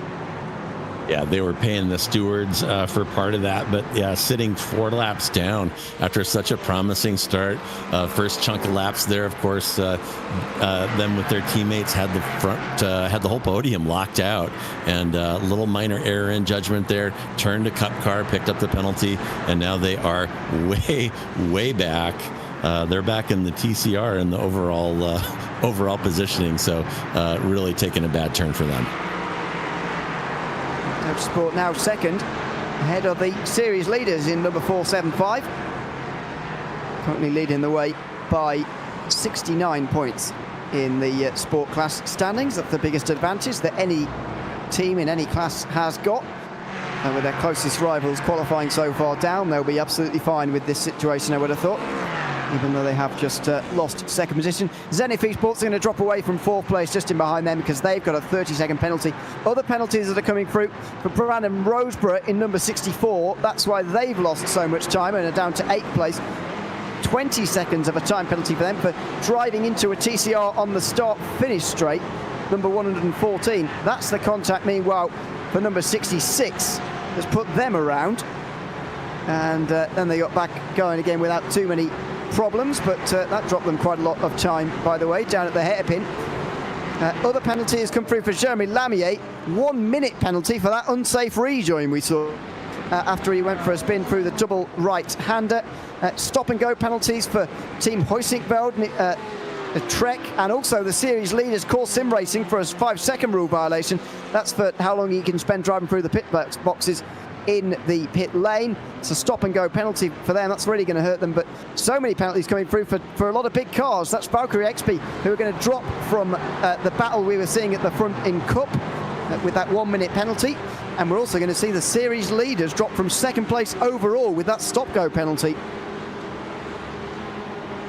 Yeah, that is wild, and we're going to have to take a breath here. Between the pit sequence and that rash of penalties that came out, the second hour here, we are going to start a completely different race, and it is not going to be Hydra Race Geodesic up front between crashes, penalties, and other problems. It's looking to me right now, and we could end up with Olsen from Paluk from Hebert up front once this is all sorted out. But quite a jumble there in the prototype class as we're watching some of the TCRs now come onto the front straightaway. And we'll try to give you a little bit more coverage of some of those cars as we go here. But man, non-stop action, and gosh, it is a lot to keep on top of. Yeah, it is, yes. Satellite Racing versus Glacier towards the middle sector. Glacier Racing, Otto Pusten, and that still is, I think, in 5th place. Just behind Ayrton Williams, who's also stayed in that car as well after the opening stint of this race. Still 3 hours and 5 minutes to go here from Jerez, but I've got to say this first hour has flown by pretty quickly. It's been good action, and action-packed as well, but no previous how would I say, no big crashes, no cautions either. So pretty successful first 55 minutes to this race. Yeah, it really has been, and particularly for this Aston Martin here that we've been focusing on for a few corners. Oh my goodness, and I almost jinxed him right off the track right there. I was just going to comment that the 492 driven by Williams has been driving the wheels off of that car. I was watching him look pretty loose in a number of spots, looked like he was over driving it, but he managed to keep that position at the front of that train for a good half hour there. So some great driving by him and some classic endurance driving as we watch Vandenbeld here follow Bosga through the first part of the next lap. And have these cars been in? The Cup cars have been in, or no, Ewan? What do you think? Yes. Have they all been in? Yes, they have now. So there's some big differences in what they've done.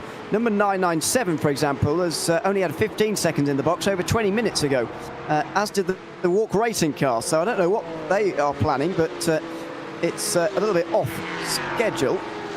That was put David Boschke in 4th place, and it will pretty comfortably. But in terms of those who are going to be up front later, Carlar have gone for the 1st position, and they are on a short stop. Impulse Racing have done 30 seconds in the box, as did Delta Sport. But the others have had problems. So Racing Lab did the same, but they were quite a long way back anyway. Valkyrie XP are a long way back now because of that 1 minute penalty. And so that's why the order is so jumbled up. But don't forget, the Cup cars can't change tyres and refuel at the same time. So there's a big bit of strategy to figure out over the day for them as well. Yeah, interesting. And it may be that they have calculated that over the 4 hours, they're going to need some kind of short fill at some time during the race, and they might have taken it just there. And that could explain those short pit stops. Take a splash, skip the tires, and try to extend the first set of tires and do full service later on in the race. But it certainly moved them up, and track position critical at this track. So we'll keep an eye on that and see how that goes. And here's a look at Core up front. Running in P2 currently, with about a 2-second gap ahead to Nathan Olson in the Muradness car in P1. And man, that prototype field did get jumbled after that pit sequence, and I'll call it a penalty sequence. My goodness, those Hydra Race geodesic cars now in 5th, 7th, and where is the other one? DFL, which in racing parlance means definitely far from the lead. So things have not gone well for that team just in the last 10 minutes. It's kind of turned into a disaster for them. DFL is not something I might steal. So that's quite good. Meanwhile, up towards turn 1, Palos with a very good run through traffic there, and have a look at this. This, by the way, is the battle for second in TCR. They're passing. So it's very busy in TCR as well as for the overall lead. There's Eric New in 2nd place, who's just about hanging on. There's Jorge Philip Diaz in the Grow Racing team next behind him. Then after that it's Verasius Racing team, then WSR Esports Bookkicker, who've improved from 10th into 4th place, 5th place in this race now. And then the G-Force Racing car, which is in 6th place on the back of these guys as well. They haven't stopped yet in TCR. Oh, excuse me, they have. I just didn't see them. They've pitted in. Now, as they all weave around, these LMP3s that all go past, there's a lot of pressure being heaped upon JÉREZ Esport now in this battle for 2nd place. But Joe, we're coming up towards the end of the 1st hour. You're going to be leaving us in a few moments' time, but just tell us your assessment of this 1st hour, first of all. I've got to say, I've really enjoyed it. It's been very lively start to this race. You know, it has been a fantastic race. This is my first time in this seat for RaceSpot and covering this series, and I thought the mix of cars was going to be super fun and interesting, entertaining, and it definitely has been. I could see from the strength of the field that there are some very talented, high-quality drivers out here, and we have seen, with a couple of notable exceptions, some really high-quality, high-trust driving, and it's been really exciting. I'm just going to grab a plate of food and sit down in front of the TV and watch the rest of this one, because it has been fantastic so far. It certainly has. We are just coming up to the end of the opening hour here of the 4 hours of Jerez. Let's see what Team Huizinga have been up to here. Oh, that's the moment we just saw coming onto the straight, as they didn't quite know which way round this car to go. The JÉREZ Esport 2nd placed TCR, just 1.5 seconds off of the lead. Battles in GT4 also continue on. Big thank you, JR, for being alongside me for the 1st hour, and we'll see you on another broadcast hopefully very soon here on RaceSpotTV. That's been JR Gregory alongside myself, Ian O'Leary, for this 1st hour of the broadcast this afternoon. It's the battle for 3rd in sport continues on. We welcome in Lorenzo Bonda, who will be alongside me for the next hour, and you've been introduced with some battling immediately, Lorenzo, I've got to say, which is a good thing. Gareth Messon staying in 3rd place for the moment. But what a lively 1st hour to this race.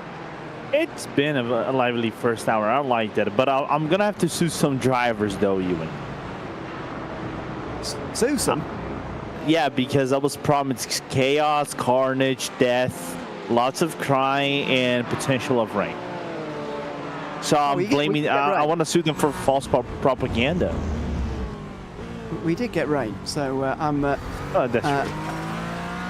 I'm going to push back against that one. But yeah, it has been very different, I think, a lot to what everybody thought at the start of the day, which was, as you say, quite a lot of chaos. And that so far has only just transpired in terms of great racing here. The clear weather is going to continue, by the way, for another hour.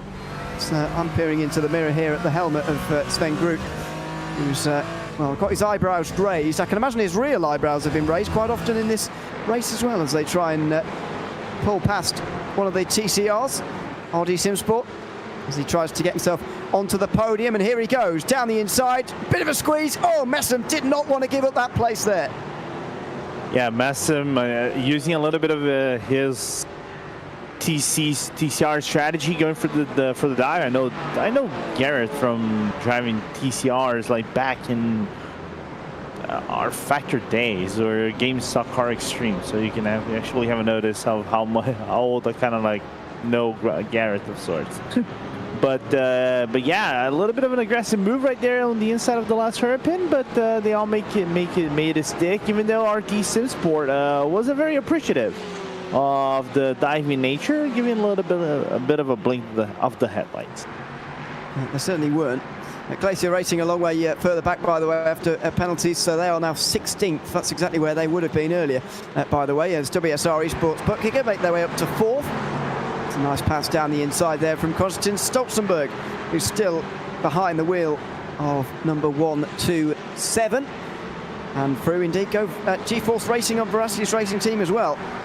So that is now Fredes going backwards, 2 in 2 corners. Logan McKenzie, number 145, going past him. So pretty easy pass there for TCR. In the Cup class, the field is very spread apart now. This is the great thing about the Cup class, really. There's so many different strategies that you can take on throughout the day, although I must admit, Lorenzo, I'm slightly surprised at how many skipped tyres in that first round of stops. I would have thought this circuit in these temperatures would have been one where you'd want to be changing tyres a bit more often. I'm going to agree with that assessment. I thought a lot of people would go for the tire strategies, every single pit stop. You can kind of do that, but of course, it's not like you would do in GT3s or the LMP2s or GTPs nowadays, following the IMSA rules, right? Where you can basically fuel and change tires at the same time. So I like what this strategy unfolds. We've got plenty more pit stops to come, of course, throughout the day, so it's far from over. It's about for third will continue in the Cup class. The battle for the leads on here, by the way, between Mike Pulish and Nathan Olsen. Olsen has lost a bit of time in these last couple of laps, only a 10th or so last lap, but he's got 3 queuing up behind him, with Pulish, Hebert and Delatraz all 2nd, 3rd and 4th, and they've just made their way over the line, so they're not actually that far away from these guys. But the traffic is just constant for the LMP3 leaders at the moment. There is just so few parts of this circuit where you can actually go anywhere because of the slower traffic. Yeah, being the 4th shortest circuit in the calendar, right? It only loses to Barbara and Laguna Seca being the shorter tracks. It's basically you're seeing a car at least every lap, right? And that's being very pessimistic. At best, you might see 2, 3 cars that you might have to prompt an overlap or an overtake. So it's that thing, being on your toes every single time, and thus increases the level of attention, and I would say because of the wavy nature of the circuit is of sorts of being very twisty, especially on the second half of the track, makes it also daunting on the physical aspect of the body for you to get around. Well, here we go. There's the split screen. Olsen on the outside line of the Delta Sport Cup car, and up at the top of the screen, Impulse defending from David Boschko, who's on a lot less fuel at the moment, by the way. Not be why he's challenging so fiercely. And if you're on the same strategy at this stage, you might be tempted to just sit behind and wait for your pit stops, which will be made together. But Boschko needs to make use of this now, because he is He's on low fuel, needs to be quicker now, and he's trying to pull in front in towards turn 4. That's a good move. Just pulls straight in front of the Zenith McLaren there and uses that little hole to get down the inside of the Impulse Cup car, driven by Roland Ramsauer since the start of this race. He's going to try and trap him behind a TCR as well. He's going to be successful. David Boska makes his way through on a pretty important pass, really, for the Walk Racing Esports race here today. They need to make use of this low fuel load while they've got it.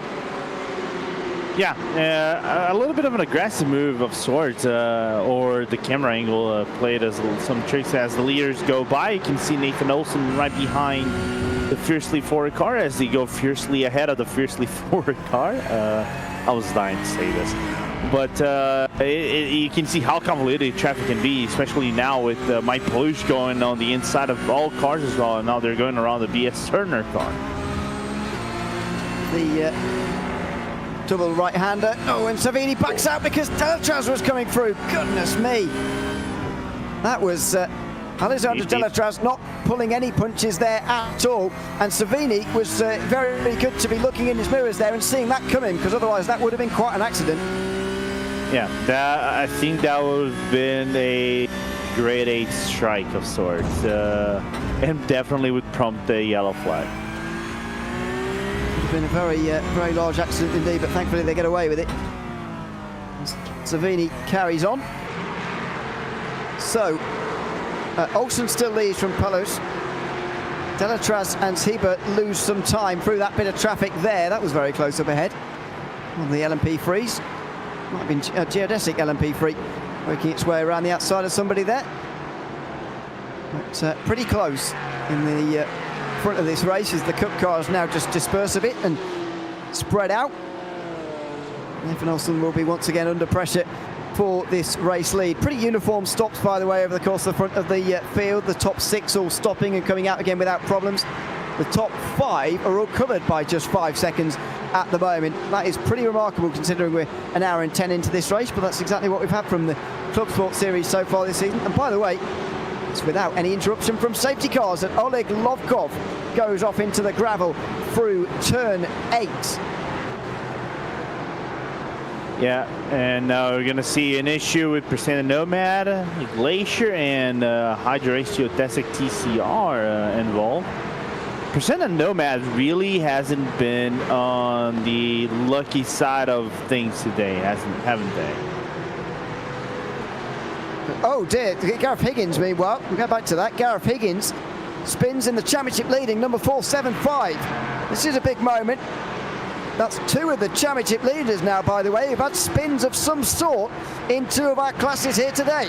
Gareth Higgins having to go for a very long turnaround here. Look at this, this is painful for the Team 75 team.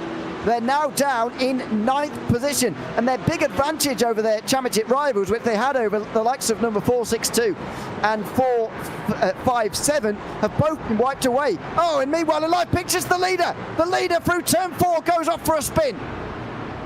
It takes out the girl racing team, takes out the Portuguese boys, and everything just decided to kick off while we were watching the replays. And now you can see the Cup cars, Nathan Olsen halfly try to overtake. He's gonna have to do it all over again. Now, was Palouche involved here? Down the inside, he did go for it. He was on, oh, and Olsen ran straight into the back of one of the TCRs. Now, if you're in a TCR in that situation, Lorenzo, I don't really know where you're supposed to go. No, but I really want to look on the TCR again. If we can catch from Nathan's cockpit perspective, or even one of the onboard perspectives, I don't want to say, but it feels like, you know, when you get brake checked of sorts. That's what I felt like, because there was a very abrupt speed reduction from the TCR, from the Guerrero Racing team. I just know if there was miscommunication there, it was just natural deceleration of speed. Let's see.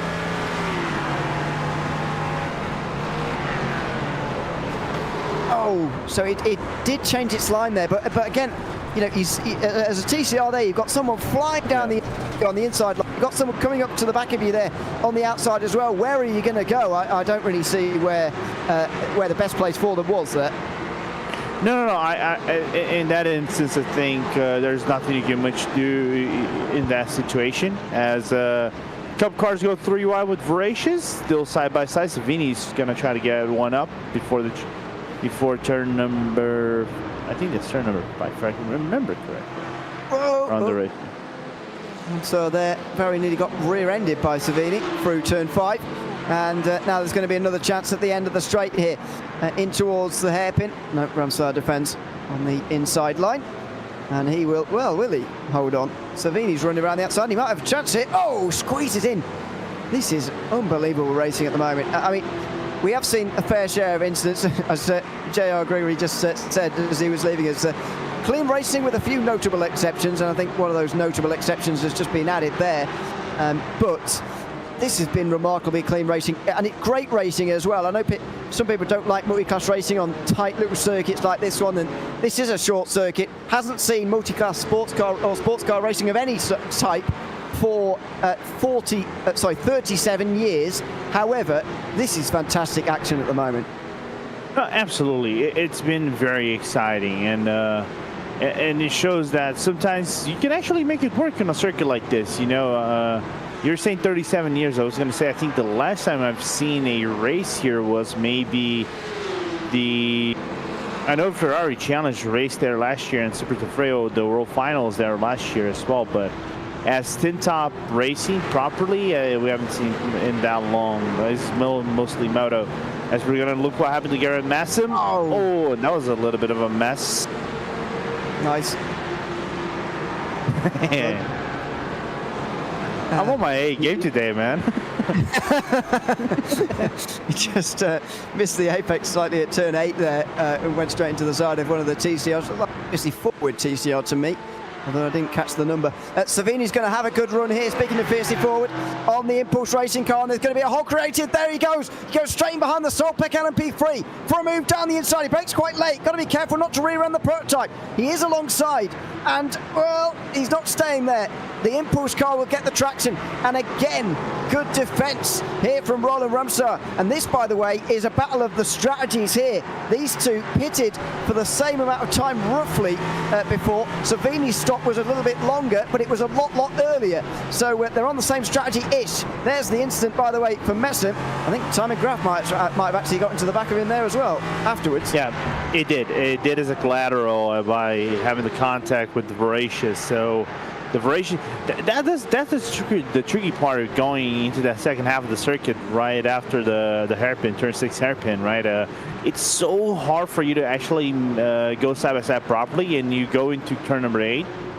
The TCR on corner entry has better aerodynamics, so it can make a little bit of a better traction. As we're going to look what happened to Jacob Behrens one more time. Oh, well out. Oh, ow! Hey, what is going on down here? Jacob Behrens was the last on the scene. That's Ayrton Williams in the Satellite Racing Aston Martin that's in there as well. Now, where is he involved in all of this? He's right in the middle. That's the Team 75 car jumping down the inside of... they hit there by Geodesic, who then hit Prestana Nomad, who also go backwards into Ayrton Williams. Behrens comes to a complete stop to try and avoid it. I think that was the 462 that started that. Now, who's driving that now? Antonio Reger, it still is, after qualifying. I think he got into the Satellite Racing Aston Martin first before anything else. Meanwhile, Savini gets past Impulse Racing. They're on lower fuel, by the way, fiercely forward, and so that has actually taken them quite a lot longer than they would have liked. Yeah, absolutely. But I think the Impulse Cup car had a little bit of a skid coming out of the hairpin, lost a little bit of traction, and allows Savini to go around and go for second place. But yeah, man, that incident was a little bit weird in my point of view, because it ensued with the fact that I think from what it looked like, Ayrton Williams got pushed by one. I don't want to say if that was the Team 75 Bernhard by SimRC car on the inside that prompted the Geodesic car to hit him from behind, and everything else was just collateral, I think. It's very difficult to unpick that one. Race control, by the way, are going through a lot of incidents at the moment, and probably need to refresh my page to see what's going on. So, yeah, it is Roger who goes into the back of Satellite first, and then he turns straight across for Standard Nomad. I think he could get a penalty in maybe more directions than one, actually, after that. Yeah, and it wasn't the TCN5 Bernhard by CMRC. I think what initially prompted for Ayrton to move his line into the outside part of the corner looked like to be the Delta Sport Cup car. By doing a overlap dive on the inside, I think cut what was going to be Ayrton's line. And by a natural, I think, reaction, Ayrton just moved to the outside line and caught Roger by surprise. Daniel Savini's made his pit stop, by the way, in the fiercely forward Cup car. So he's back out onto the circuit again in 8th place. That was 32 seconds in the box. No new tyres that time round. He took new tyres first time round, even though he came in very early on. At least I think that's what's happened. Certainly didn't take tyres that time round as we approach 1/3 distance in this race. In so many ways it's flying by because it's so entertaining. In so many ways it feels like we've had at least 6 hours worth of action crammed into about an hour and a half so far. It's been pretty breathless stuff. This is Team 75, who were talking about being involved in that incident in some sort of extended way down at the hairpin there. Now they're trying to pass Door Academy as they try and recover from their issues early on. That spin for Gareth Higgins through turn 5, which he will hope doesn't come back to haunt him later on. No, absolutely. But I don't think it was them. I think it was Delta Sport looking from another perspective, another angle. The car was a little bit brighter, but yeah, interesting race there nevertheless so far with 22 hours and 41 minutes to go. Pretty sure it was them involved, but I don't think they actually made any contact. They were just there as well in the same picture. The gap for the lead in TCR, by the way, is the only one under a second between Impulse Racing and JÉREZ Esport. Behind this, and Eric New, the only ones under a second apart. Go ahead. I was going to say, it's right behind the door car, so as they were coming out of the corner. Yeah, because this is WSR just in 3rd place. They're next in line with G-Force racing behind them, is it? Yeah, it is indeed in 4th place.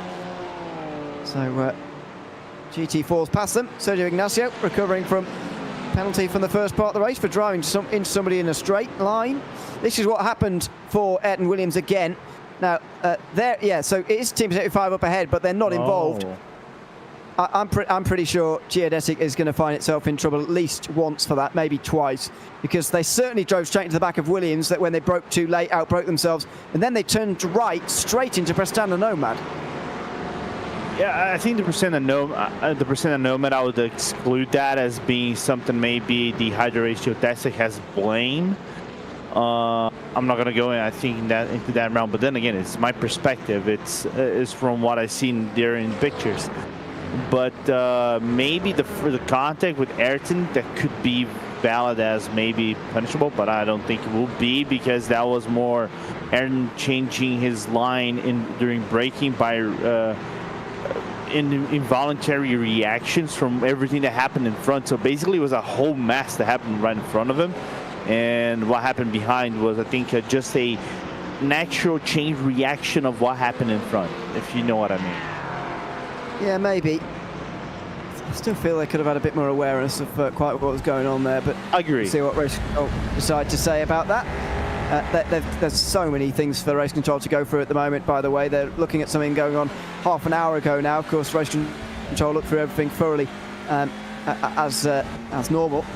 But when there are a lot of incidents, and boy have there been quite a few in the last, particularly there's a 10-minute stretch just before the hour mark in this race where it was all going on. I'm sure you noticed it at home as well. We were all losing our minds. And so Race Control will be doing the same as well. Thankfully, there's nobody in pit lane at the moment suffering a long repair. The only team that has had that in the last few moments has been RD Simsport 20 laps ago now in TCR, when they were hitting their front rear right, left suspension snapped down at turn 10. We did see that at the time, although I can't remember who they were clipped by. It was right in the correct, I think it was Trek actually, clipped them right here.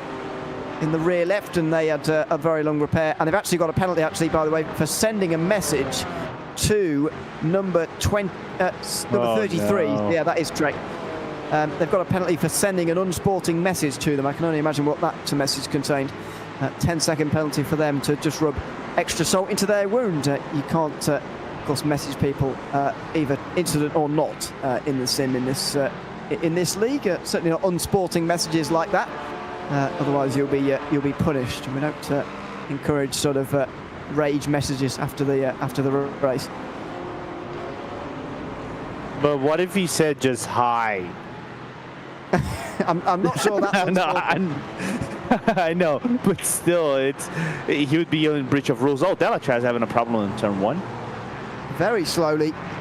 Now, was that on their own or not? Because there is an LMP3 slowing up ahead here for Zach Hebert. Is he giving a place back? No, he's too far ahead. So there's something to unpick here, and we will do so in the next couple of moments here. Because as we joined Alexander Decisive there, he was driving far too slowly. Now, it may have just been on his own. He was chasing down the race leaders, Core Sim Racing, and that is a very rare solo error for Alexander Decisive, who drops to 4th place. Yep, uncommon mistake by someone that mainly drives these cars and also drives the LMPs, owner of the club. So uncommon, but it can happen. Especially on that curve in towards turn number 1. It's tricky, man. Unloaded, yeah. On the outside line. There comes Nathan Olsen swooping through. If it is still Nathan Olsen, actually, I haven't checked for a while. He is still Nathan Olsen. He's currently in 5th place at the moment. This is TCR Traffic for Gareth Messon in the orbit drop there. Mercedes, there's defending from the impulse car. Ignacio nearly getting into the back of Messam as well. And, well, there's going to be a lot of pressure on him now down in towards the hairpin. That's a much better run from Ignacio. He's going to have a look down the inside here. Messam not going to let him do it, though. Defends the inside line well. And also, you can even see by reactionary, there's also a battle for P1 of sorts, because if they make Najee lose a little bit of time, Nu can come in and do the switchback. Go for it. Here he goes, Ignacio down the inside, and that's going to be the move finally, as Messon just has to delay turn in there, and sure, Norwich has to delay getting on the power. So you're right, the TCR leading battle is on again here as Eric Nu catches up, but it's very difficult, I feel, to make a pass in TCR when there are so many cars passing you. There's another clump of traffic coming towards them, by the way, of mainly LMP3s and Cup cars. And I think at this point for the TCRs, I think we've seen this many times, and I even said it while being a team manager for a TCR team. The one thing you really want to care about yourself, I would say, for 90% of the race is survival, right? That's the one goal you want to have in mind. Try to survive the best way you can, staying up in the front while doing while being overlapped by everybody else. Then I would say maybe after the final pit stop, you can duke it out and see where you're going to end up on top while having to manage all the traffic stuff, of course. That's one of those LMP3s. I was talking about one of the geodesic cars ahead of Solpec. That's not really a battle, but that's 6th and 7th. Cuts coming through. And then in the background, Kazuki Fujita and Daniel Savini in the back for 7th, just in behind these guys. Meanwhile, Jordan Backmeyer, who's got no rear bumper, by the way, sliding his way through turn number 8. I wonder whether the lack of rear bumper didn't, well, assisted with that spin there, maybe.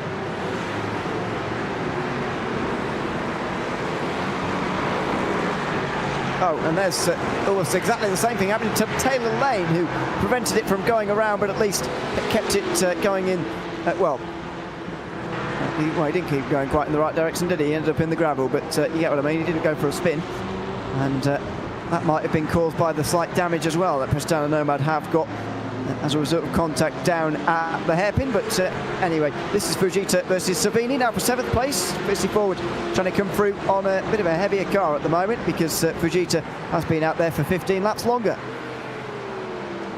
Yeah, and now diving the inside of Garrett Masson, orbit drop there. So the key role over here, I think the key aspect over here is Pessim is not even happy with this overlap, but then again, traffic gives and traffic takes.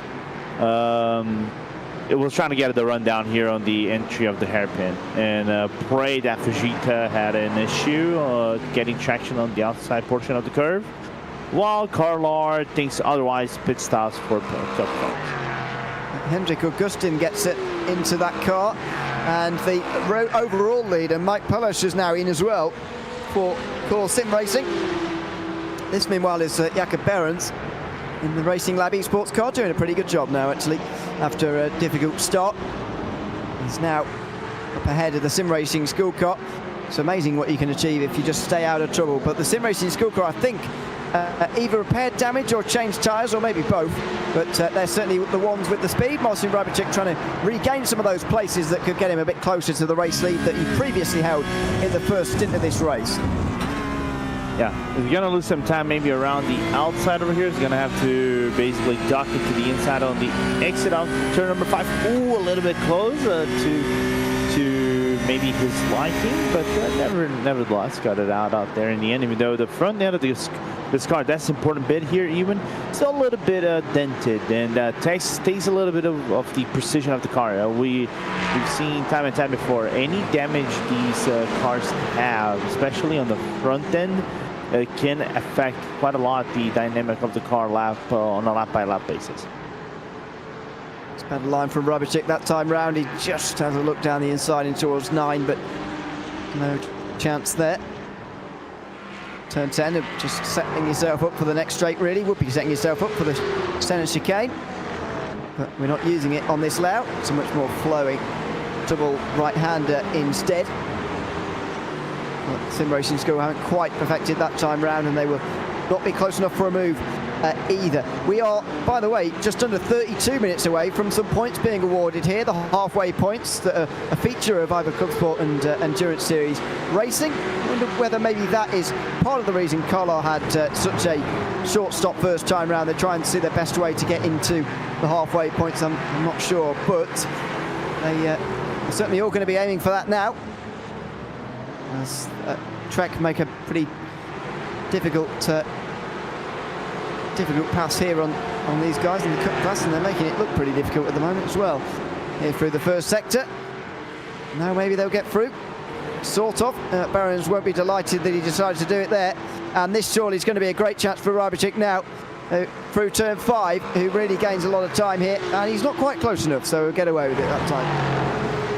Yeah, he's not going to be able to get him around the Curva Dani Pedrosa, which is going to be, I think, one more lap just right at the back bumper while we're facing the battle for P2 between Hebert and Delatras, as Delatras is trying to get back into P2 after the spin on turn number 1.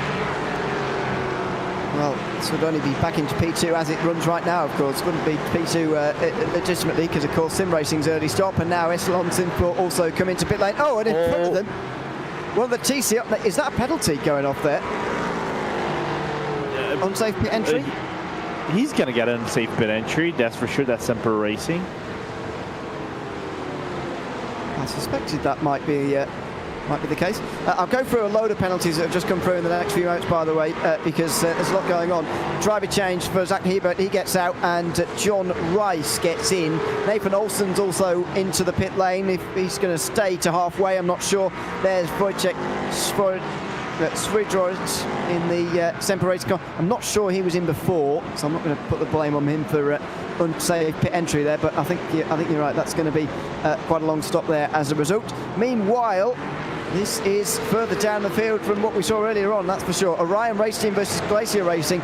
Both teams that were running well inside the top 5 early on, now fighting only for 13th. Yeah, at one point Glacier was in 5th, Orion was in 3rd, as Rice is going to come out of the pit box, I think just in front. Which LMP3 car looks to beat that one is a P9. That looks to be Hyperion, driven by Stoke Sorrentino. Here comes the McLaren. Preston alongside in towards the second part of the right-hander. Going to go up there with Leonardo Dragotto still on the inside line.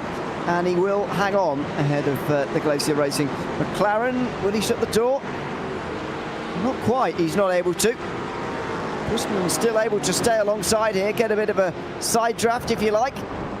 And on the inside line of turn number 1, he will work his way through. Just about there, Pustonen, so nice pass from him. They really are tripping over each other and losing more time between them. Core Sim Racing, meanwhile, are going to retake the lead here, I think, unless there's going to be another couple who stay out. Sorry, go ahead. I think... Chris McGrath's got a black flag. Oh, right, okay. This is going to be a long stop for number 66. Was it a long stop for Semper Racing? Not really. So maybe they got away with it, but McGrath is going to be having a long time in pit lane here, and Delatraz are going to get ahead of them pretty comfortably. Number 64 carries on, but Delatraz get ahead of number 66, and I'd imagine a few other teams will as well. Yeah, but you say it's not a long pit, but they stayed out at least 20-something seconds than everybody else on the normal pit stops. So you can kind of like argue they had a 20-something second safety penalty. I'm not sure at the moment. Of course. Oh boy! First safety car of the afternoon has been thrown. This is pretty well timed in the Cup, Sport and TCR classes. It's halfway through LMP 3 pit stops as well, which is going to put number 64 a long way down. It could trap a few teams a lap down as well. Hyperion Racing, Prestanda Nomad, Team Hoisingveld and Trek are all a lap down. Number 62 is already 4 down anyway, but we could see some teams trapped a lap down for the first time this afternoon after this. Absolutely. For Roseboro, that was horrendous, and we're gonna look what happened to Echelon and oh no, dear. No. That car's not turning. He can't get that out the wall. No. Unfortunate to see that for Echelon, man. I think they were having one of their best races so far in this championship. A team that started, well, had a DNS in Barber and had their best result in the last round at when they participated at Sebring. So it's a letdown to put it at best. Now we'll go through the order when the field has actually had their wave by and whatever. Delta Sport GT4 has now done, and the series leaders for the Cup class will also go through here. Sim Racing School next, and so on and so on. I won't commentate on all of them. We will have a look at the penalties and what's been going on in the stewards room, because there has been a lot of decisions throughout the last half an hour. The incident between Delatraz and Geodesic, which has got Geodesic now 4 laps down, has taken a long time to investigate, both sides of the story being taken into account there, but eventually a no further action call, racing incident, because the two were sort of coming together, if you like, rather than one necessarily going into the other. They just met in the middle, and so no further action for them. 10 seconds time penalty for Chris McGrath in number 66, I believe on top of the black flag that we saw, by the way, earlier on. They hit car 434 into the hairpin at the bottom of the circuit. Now that is the Orion race team and Leonardo Gigotta, who we just saw in that battle a few moments ago. 10-second time penalty also for Prestanda Nomad for misjudging their space and speed in relation to the 455, causing a collision. Number 455 is Glacier Racing, who we just saw move up to 12th place. We have got a stop and go penalty for Logan McKinsey for the 5-second rule violation. That's down in TCR, the G-Force racing car. Lots of those stop and goes, by the way. In fact, there's a million of them, so I'll try and go through them all here in these next few moments, Lorenzo, but I'm counting about 20 there. I'm counting at least 1, 4, 5, 6, 7, 8, 9, 10, 11, 12, 13, 14, 15, 16 5-second rule violations. Yeah, so it's Vivian Neykamp, Jeremy Lamier, James Boumet, who's leading in sport, by the way, Gareth Higgins, championship leader in the sport, Sergio Ignacio, Eric No, second in TCR, Leonardo Degotta, Ayrton Williams, Lucas Herman.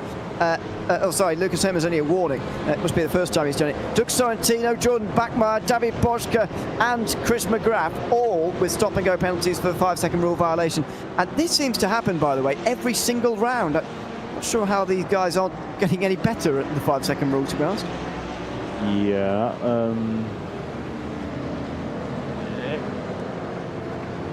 It's kind of weird to see so many of these infringements back to back though. Yeah. It's very weird. Very weird. So there's number 401 leading the race, Altitude Esports. Great strategy from them in qualifying to put themselves up at the front. Sergio Ignacio's in already. I can only imagine he didn't have the fuel to go on any longer and had to come and make a pit stop there. And there are the TCRs down the back. So there are just 6 on the lead lap in the LMP3s. There are only 10 on at the moment. Walk Racing Esports, the only one who've been caught a lap down. I think they were making a pit stop as the caution came out. There's only 16 on the lead lap now in the sport class. And there are 10 on in the TCRs. So it's LMP3 where this has been really caught out, because there's been so many pit stops in the last few moments, and that has effectively meant lots of them have been caught a lap down. If lots of these guys don't come in, like Delatraz and so on, then there could be a lot of TCRs, a lot of LMP3s that are trapped a lap down. It's 6 on the lead lap, only an hour and a half in, is quite low. Yeah, I would have estimated. I think with the way the races went, without any yellow flags for the majority of the race, that has been run, of course, at least half of the or more than half of the grid with at least a lap down. Yeah. I mean, that also includes Echelon and Geodesic, who have had long stops in this race, so they're multiple laps down anyway. But it's not even possible for those teams to get back on the lead lap, because look at where Delatraz are. They're second in the group. There's no one who can stay out here and take the wave around and get back on the lead lap. So what all these lead lap cars have got to do is take a pit stop here, I would think. I mean, Hyperion have got to anyway, because they're about to run out of fuel. But if I was Prestana Nomad, Hoysingveld and Trek as well, pit in under this caution, just take some more fuel. It will put you a few more cars back further in the train, but because the class gets split like that, you will be able to move up a bit further, and you'll be able to go quite a lot further on fuel than the likes of Delatraz. So hopefully you can catch a caution at the right time and get out in the front. But if they don't do that and they don't do something else special, it's going to be difficult for them to get anywhere near the lead lap again. Yeah, I was going to try to build up an estimate over here. They're running at average on the green flag runs about 28 laps, right? That's 40, nearly 40 minutes, 40 to 42 minutes.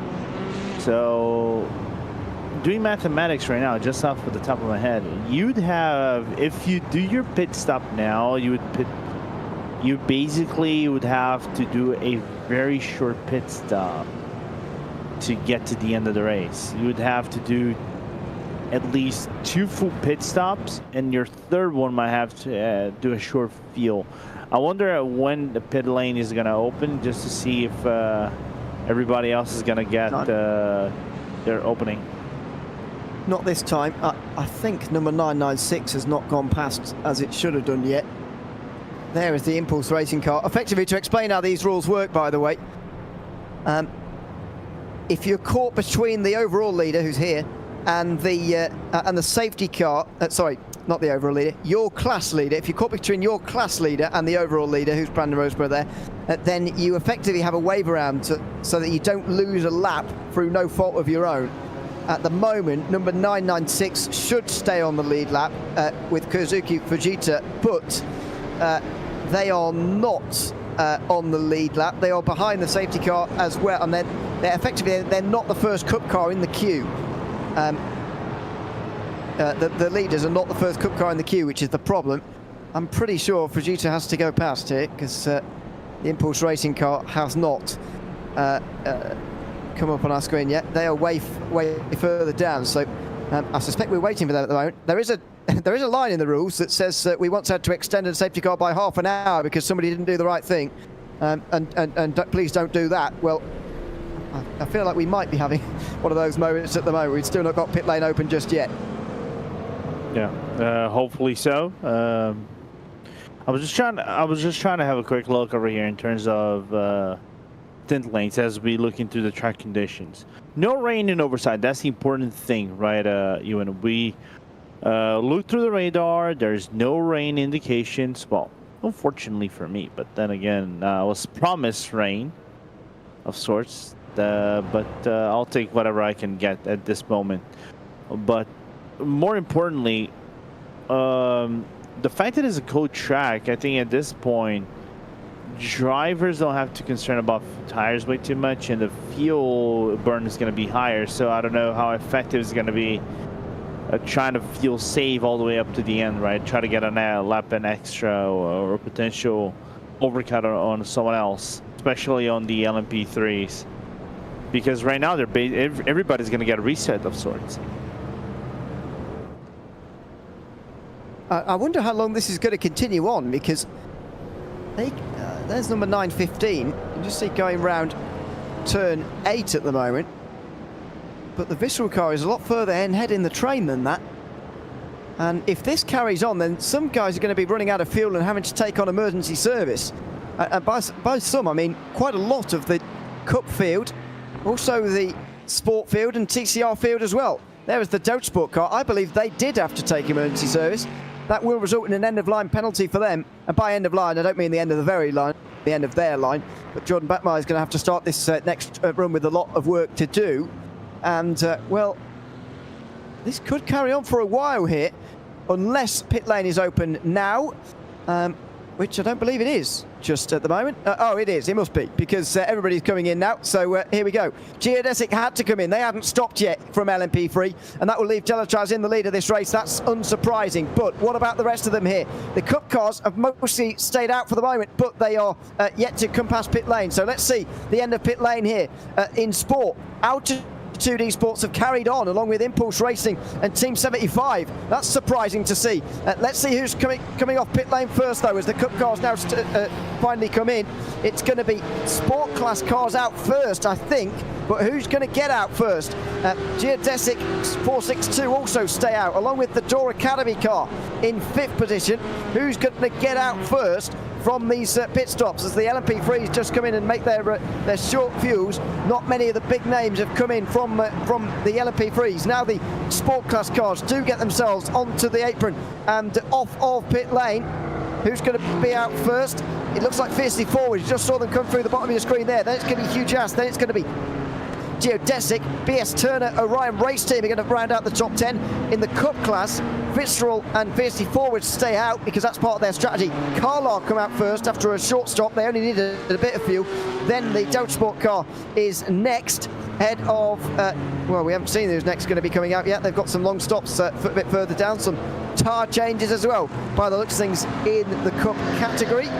And still they're not yet to come out here. Impulse Racing were leading the way earlier on, but they are now finally they've come out. They're in 5th place though in the field. 56 Racing Team are out first in TCR, ahead of, because they came in before the pit lane closed under the safety car. Sherritt Esport next ahead of Verasius Racing Team, Impulse Racing, JÉREZ Racing. WSR Esports are down in 7th place in TCR after those yellow flag pit stops for the first time this afternoon. I'm trying to confirm over here because I'm looking just through all the drivers over here. I can see, especially in the TCRs, right? Because TCRs is the category that is a little bit more tricky for us to talk about, right? You can go as long as you can, but you still have to abide by the fair share rule over here in IVRA. I'm seeing now how Fred is in the car. If I remember, you have to do up to 70-something% of the race. 75%, if I'm not mistaken. Let's just say green 70%. That would correct me if I'm wrong. If you pit with 30 minutes to go, you're basically overshooting the fact that you already went for 70% of the race. You're gonna have to do your driver swap with like 1 hour to go. At 70% in terms of, although it's worked out on laps, 70% in minutes is, or an hour, as I say, is 2 hours and 48. So they've got a long way to go for that. If you're making your only driver change of the day now, you'll be fine. No, I know. I'm just concerned because we're slowly approaching the halfway mark of the race. So you would have, give or take, about 40 minutes more for you to have your driver in the car. Sorry, that was Semper Racing there. Was that coming out the pit lane? Voracious. That's Voracious. Was it? Yeah, I think Semper did a driver swap. I think everybody bar Voracious did a driver swap already. Sorry, I'm talking about what was on the screen there a couple of moments ago. Semper Racing coming out the pit lane. I'm not sure pit lane was actually open there. They came out pretty much side by side with the pace car and just about got out in time. I think they had a bit of damage they were trying to repair over the course of that pit stop there. I don't know what they were doing, but they only just came out ahead of the leaders, and I think they were very close to running a red light at the end of pit lane there. And if they ran the red line, they would have gotten a end of line. So it's either I think it's an end of line due to the fact that you are in the yellow flag conditions. I think so, yeah. Although there's a lot for the stewards to go through at the moment. We've had 63 incidents so far for the stewards to look into. It's not necessarily car-on-car contact. I mean, about a third of those, maybe nearly a half, have been 5-second rule violations, which I'd imagine are going to be a common theme again here in a few moments' time. Well, 2 hours 11 to go here, Lorenzo. We have got quite a dash for halfway points coming up in the not too distant future. Yeah, it's going to be insane of sorts, especially for those who are trying to look to get closer to the point classification. Looking at the point delta, the closest one, I think drivers would look forward to try to get a little bit more racy. It's going to be on TCRs and Sport, and I would potentially say LMP3 might actually trigger a little bit because of, you know, I'm going to bring this up. If we go green flag at this moment, Hyperion is the third car in the LMP3 lane. If it doesn't get like any waiver rounds of sorts, it's going to be a stepping, like a stone in the foot for P3, which is Nathan Olsen at this moment. By the way, Andrew Langham Services just reminded me of something, that pit exit is treated as the blue cone, so Semper Racing will be fine. Apologies. I was treating it as when you release the pit limiter, which would not have been the case. 2 hours 10 still to go, and there's still some sorting out here as far as the ordering goes. The Cup cars are now mostly up towards the front, but the Sport cars need to do the same ahead of the TCRs, and we've got some lagging behind as well in the form of 996 Visceral, who are quite a long way behind at the moment. They have just gotten themselves back around to the end of the line. They are on the lead lap, so all of the Cup cars are still on the lead lap. All Sport cars but one is on the lead lap. And Talk Freak Racing, I want to say, will be very annoyed that Altitude Esports decided to stay out, because that's kept them a lap down at the end of this, and only one TCR a lap down as well. Though RD Sim Sport did get themselves back around for another lap, so they're only 2 laps down now, and they're not out of this race by any means. But just 6 on the lead lap overall. 2 GT4, Delatraz leading ahead of the series leaders, Core Sim Racing. Then they've got Moradness, who are nearly 100 points behind them, by the way, in the standings. Solpeck are there, but they're miles away in the standings as well. And then you've got the 2 GT4. This is good news again for the series leaders, currently in 2nd place. It's going to be interesting. Every bit of good news you can get, especially going to the halfway points, and we're going to have a mad dash. Basically gives you an advantage or a morale boost to the end of the race. Question is, because now we are going to be driving, what, give or take 6 laps? Please 7 laps. If we go green flag at this moment, we might actually, if you get like 6 laps, question to you, Ewan. If you get 6 laps for you to get max halfway points, do you go for it? I don't think at this point it's worth the risk, given the fact that the second half of the race might just heat up as much as we think we are at this moment. We'll see here how they play it. I think this is going to be a pretty wild end to the first half of the race. Personally, I think it's going to be very busy indeed. Thank you to Jaroslav Sebula for this, by the way. Wojciech got disconnected for Semper Racing. That's why they were still in pit lane for so long.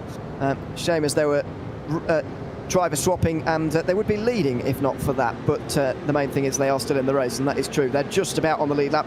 That's Wojciech Djordjevic, who is in 9th place at the moment for Semper Racing, just out in time.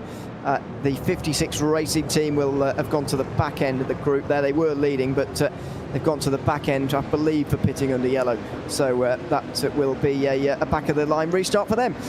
Drivers are weaving around the red zone. Looks like we're about to get a restart. Yeah, so give or take about 5-6 laps of green flag for us to get halfway points, and then I can pass the responsibilities of carrying the show with you to Brett Dalton. Absolutely. We'll be bringing you to the checker flag here this afternoon in the IVRA Clubsport Series penultimate round here from Jerez. We'll get you an update on the halfway points and indeed where everybody has finished in those in 7 minutes time, and try and give you some updated standings as well before we push on with the second half of this race. So the sun begins to set in the background. We're not going to be seeing darkness later on, but we are going to get a bit of a sunset here this afternoon at Jerez. As Delatraz Automotive get us underway again. Alexander Delatraz has been in that car since the very beginning of this race. Mike Puller's just in behind. Second place in the championship coming into the day. JÉREZ currently down at the back end of the lead lap as the green flag waves again. 6 on the lead lap overall here, and all of them in the Cup class. As you can see them on the bottom of your screen racing their way in towards turn number 1. There's Altitude Esports, who stayed out to try and make sure they keep the lead here. There's immediately a lead change in the Cup class as Visceral Esports, Ollie Peacock drops down, is it, into 3rd position, currently running side by side with the Impulse Racing car as well. Fiercely forward immediately to the front in the Cup class. Yeah, absolutely. As TCRs, you can see there's a little bit of a lead already set up by Sharon on Voracious, but everyone is trying to get close, trying to follow the line, and I think there's going to be a little bit of a game of trying to find the opening to try to do the overtake. Meanwhile, LMP3 heated up. Huizenveld having a look down the inside of one of the JÉREZ there. Huizenveld down in 8th place. They've got to mind themselves there. They don't get involved in any contact with the JÉREZ car. Meanwhile, Moradness right on the back of one of the lap cars as well here, looking to try and gain some time. Now, which one is that? Is that the Hyperion Racing car? It looks like it is. And so they're currently stuck in that group. In fact, most of the cars that are next to one another in the standings, if you like, are next to somebody not on their lap. And so that means it's difficult to actually make any passes for position. Just over 5 minutes to go. There will be another 4 laps here before halfway. Absolutely, and while good race so far, Silpak having a little bit of an issue with cold tires. You can see him weaving the car, try to get more heat in the tires, but it's kind of interesting to see how some drivers get the management of the cold tires and get more grip onto the car. Does the gap between 3rd to 4th in this situation is so big between the drivers at this moment. And Savini now leads in the Cup class. More fiercely forward, ahead of Henrik Augustin, who's led a lot this race for Carlisle Esports. They've more recently pitted and are looking to try and grab the halfway points there. Racing Lab, who are currently leading the championship, by the way, are in 5th place as things stand. Go ahead. I think Torque Freak is out on turn 1. They are dropping down the field. It might get another yellow flag. In line. They're the only sport class car, I should say, are they're the only sport class car a lap down, and they're now dropping behind the TCRs, by the way, as Valkyrie competition passed Sim Racing School for 6th place. That went on the background of the Cup. This is in TCR. JÉREZ Esport leading here on the restart. Now, this is the category where it's going to be a little bit more interesting, in my point of view, because Impulse is trying to get all the points they can get and going to the halfway points, given the fact that G-Force, their direct rival, you can see them at the back in 6th place. So if they find the opening on the Argentinians, they're going to try to take advantage of it and do the overtake. But then again, they are maintaining some good points to G-Force, and in that situation could potentially slot them into 2nd place. Yeah, G-Force are in pit lane, so Talk Freak, so are Talk Freak Racing. So wait, you're right. You did see something down in towards turn 1 there. Did you just say that G-Force is in the pit lane? Yes.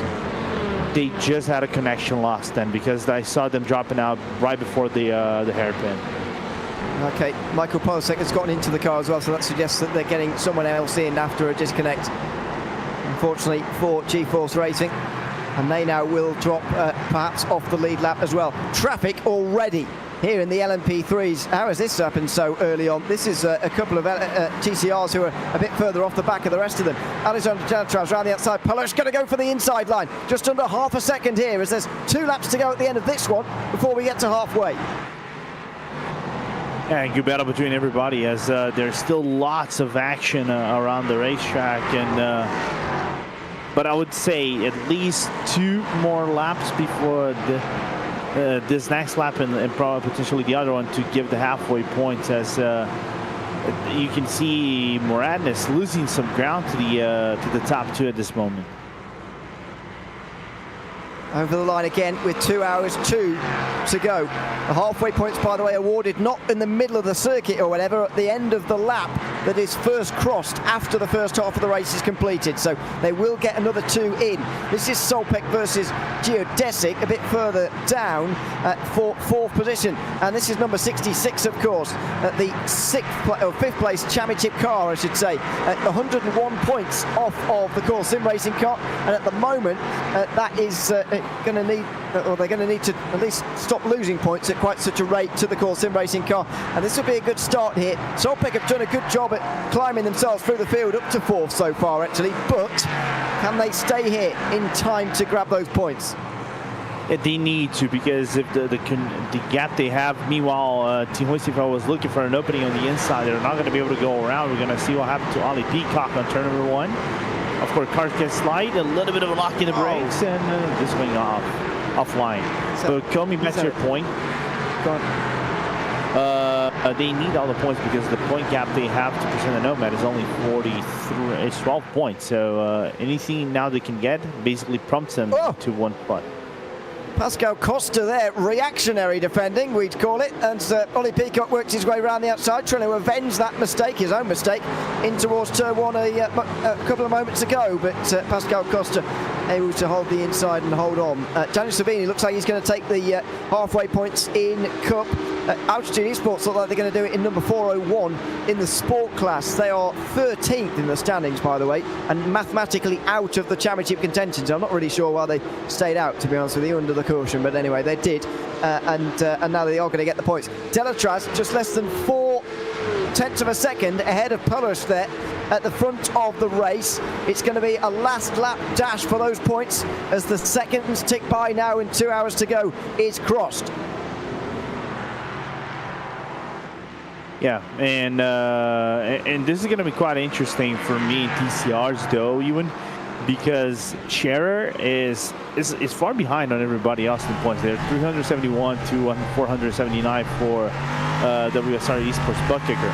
But because they got the 33 points, that can, and their competition, specifically on G-Force and Impulse, didn't get a good points as well, might actually give them a little bit of an advantage. The only one who actually got good points in terms of all this might be Impulse, which is in 3rd place in TCRs.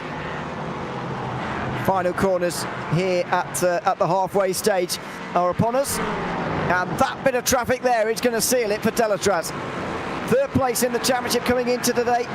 Decisive Automotive are going to move up and closer to Coursing Racing by just 4 points. They started the day at 79 behind. They're now going to be 75 behind at the end of this. The geodesics have changed themselves around to have them in the correct championship order, and you'd expect that from them.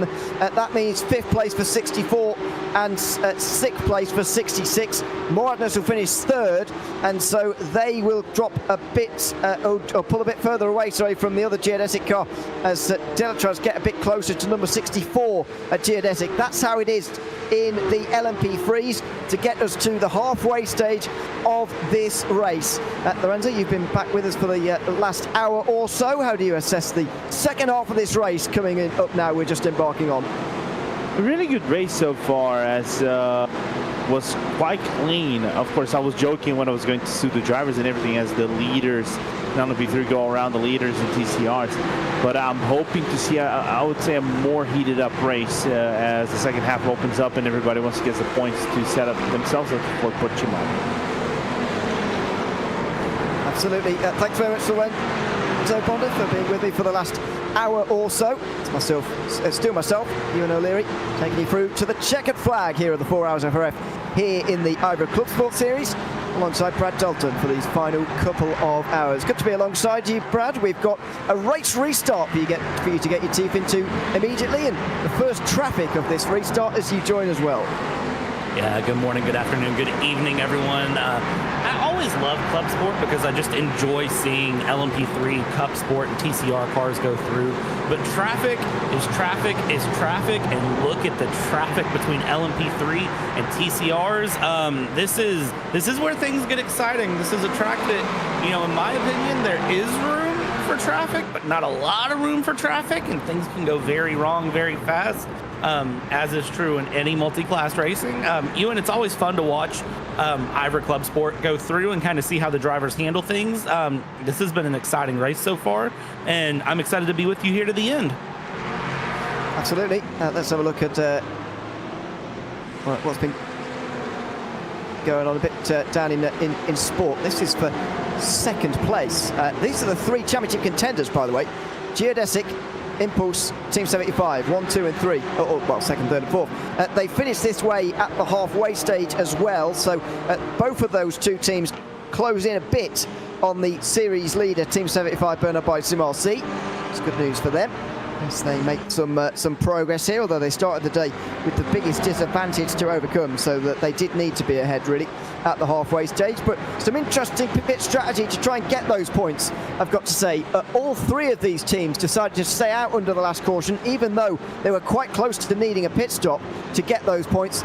Can't imagine they'll be able to go too much further before having to take their first trip down, or second trip rather, down pit lane this afternoon. Yeah, the strategy for points, it's one of those things that I know why teams do it, because the points are very important. Getting those halfway points definitely matter, but of course, getting to the end of the race is another situation. Here's a replay. This is the 481 Barraclough, and what has happened here, I have a feeling that I know what's happened. You can't fit there, wiggle, and into the Armco. That was a big accident, and that was after contact with Team 75 right on the restart. Well, not on the restart lap, but a lap or so afterwards. That was contact, though, with the championship leaders, which is maybe going to be a penalty for them. 20 seconds time penalty, meanwhile, has come through for Jordan Backmeyer for poor signalling on the straight, leading to a collision with an LMP3. Jorge Felipe Diaz in TCR has got 10-second penalty for changing a line in the middle of changing their line through the middle of turn 5, which caused Nathan Olsen to hit the back of him. That's going to be that incident we just saw on the screen there is going to be investigated when we get down to that part of the steward's decisions in a few moments' time. But that was a very big crash indeed. That was the only sport class car, by the way, off of the lead lap. There's the Talk Freak car. They are certainly going to be a long way off the lead lap now. They definitely are, and it's going to hurt to be that far off of the lead lap, you know, especially with how things have been going. Look at this side-by-side racing in the LMP3 category as they continue to carve their way through traffic, bring things around. You know, Ewan, the stewards have had a busy day today. I was just looking at that. You mentioned, kind of looking through, there are a lot of drivers that have picked up some sort of penalty somewhere through this day, or have been under review somewhere. So it's been a very busy day for the stewards here as we go through. Watching on screen live, this is Graham Sanders, Hydro Race Geodesic, and Solpec Precision in 4th that are continuing to chase each other through. Hydro Race Geodesic right there in 5th and 6th together as they go through. That is Black and then Ratty that are following around, with Graham Sanders piloting the number 64 and the 66 piloted by Chris McGrath as they continue to carve their way through traffic. And this is going to just continue to heat up all the way through this race. Ewan, we've gotten past halfway, and this is the point, Ewan, you've heard me say this 1,000,001 times, and anyone who's, watched any endurance racing has probably heard this 1,000,001 times. You kind of have to find a rhythm and settle in. It's harder to do every once in a while, but this is the point past halfway. You need to find that rhythm until probably the final 30 minutes. It's very hard to do when it's so busy like this out there on the circuit as well. I would say, a nice rhythm before the safety car, because traffic was very evenly spread over the course of the circuit, and so you could just pick them off one by one, really, rather than thinking about them in big clumps like this. That was Fabian Sieben getting very close to being clipped there by one of the Caymans through the left-hander, and eventually they get away with it. But goodness me, that was close. Got a couple of geodesics just in front, but they are a lap down, I think, it's worth remembering. So it's going to be a long road back for them. That previous safety car catching a lot of LMP3s 1 lap down. Didn't quite do the same in TCR. It's the battles that have come out the other side of it. It's the battle for second here. Gracias race team just up at the front of it, and behind them a lot of the Cup class cars will be trying to come past in the next few moments. Another very, very busy part of the circuit, but where isn't it busy at the moment? Yeah, looking at just the circuit through, I mean, anywhere you look, you're going to see a pocket of cars mixed together and classes mixed together trying to work their way through. That's just kind of the nature of the restart. You can kind of think of the restart the same way you do a race start. You get about the first 5 minutes or so of, everybody in their class running through, and then after that first 5-10-ish minutes is where you see the classes mix up, you see the cluster of cars. The longer the screen flag run lasts, the more these classes will spread out, because the thing is, everyone, while they're pushing, they're running pace, everyone's also driving to a very clear delta. They have a very clear goal. They're trying to conserve the car to the end. An hour and 51 minutes is a long time to get through on a race here. Granted, they're going to push, they're going to challenge, and I'd say the TCRs are probably going to be the closest packed class as we see them go through, which really, looking through, you've got the top 6 in TCR separated by 3 seconds, which is very, very close, all things considered here. We'll see how things play through here, Ian. So, I was just doing some maths in the background, by the way, while you were talking there. And so I've got the halfway points, at least this is unofficial, of course, because Race Control haven't gone through and checked the halfway results yet. This is just how they crossed the line, as we all saw it on the timing. So this is just maths from me.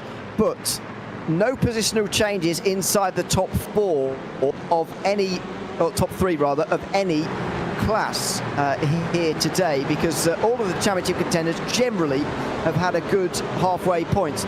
Core Sim Racing will have a lead of 49 points now over Geodesic. Delatraz are still in behind, but they're 75 behind now, as I mentioned at the time. Moradness are 96 behind. Geodesic number 66 are 121 behind. That has put them out of championship contention. So number 66 Geodesic out of championship contention, and only 4 LMP3. Well, if it stays like that to the end, it is. Excuse me. They're not out of it yet, of course, because the race hasn't finished. But if it stays like this right now, then they would be out as their teammates make a move down the inside of Solpec in towards the turn 6 hairpin. In the Cup class, Racing Lab are now 31 points ahead of Visceral, number 997, as they gained 3 points on them. That means that Racing Labs can't actually seal the title today, unlike Core Sim Racing, who could. Racing Lab can't seal the title today because of this car, effectively, number 997. that is now in second place, still in second place. In third place, Impulse Racing, 58 points behind. Valkyrie have lost some points there, pretty crucially as well. They're 85 points behind going into the end of this race.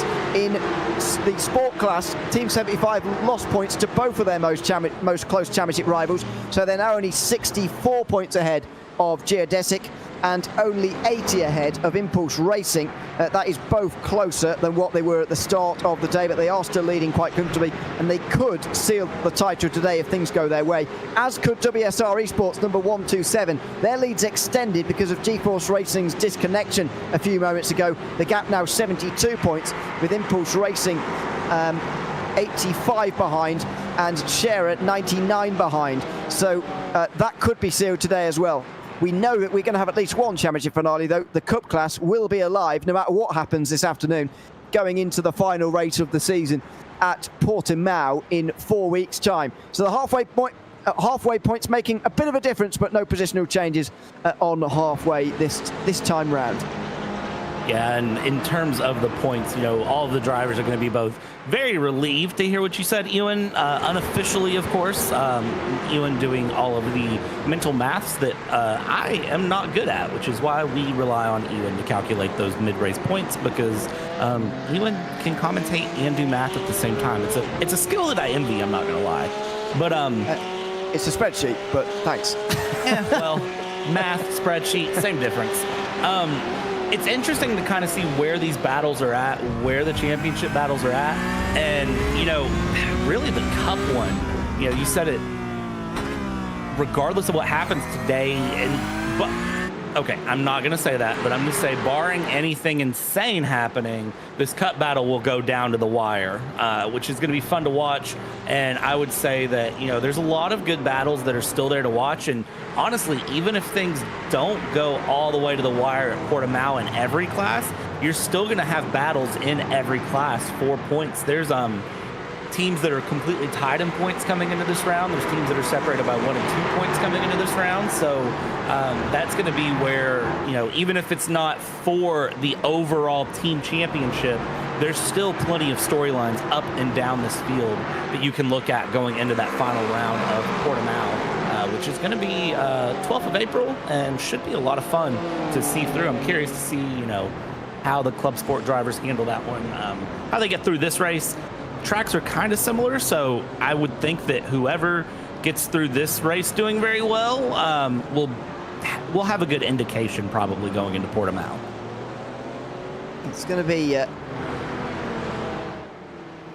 bit of a longer circuit, I suppose, which is going to help maybe, but yeah, it's similar in some ways. Very similar part of the world, of course, on the Iberian Peninsula.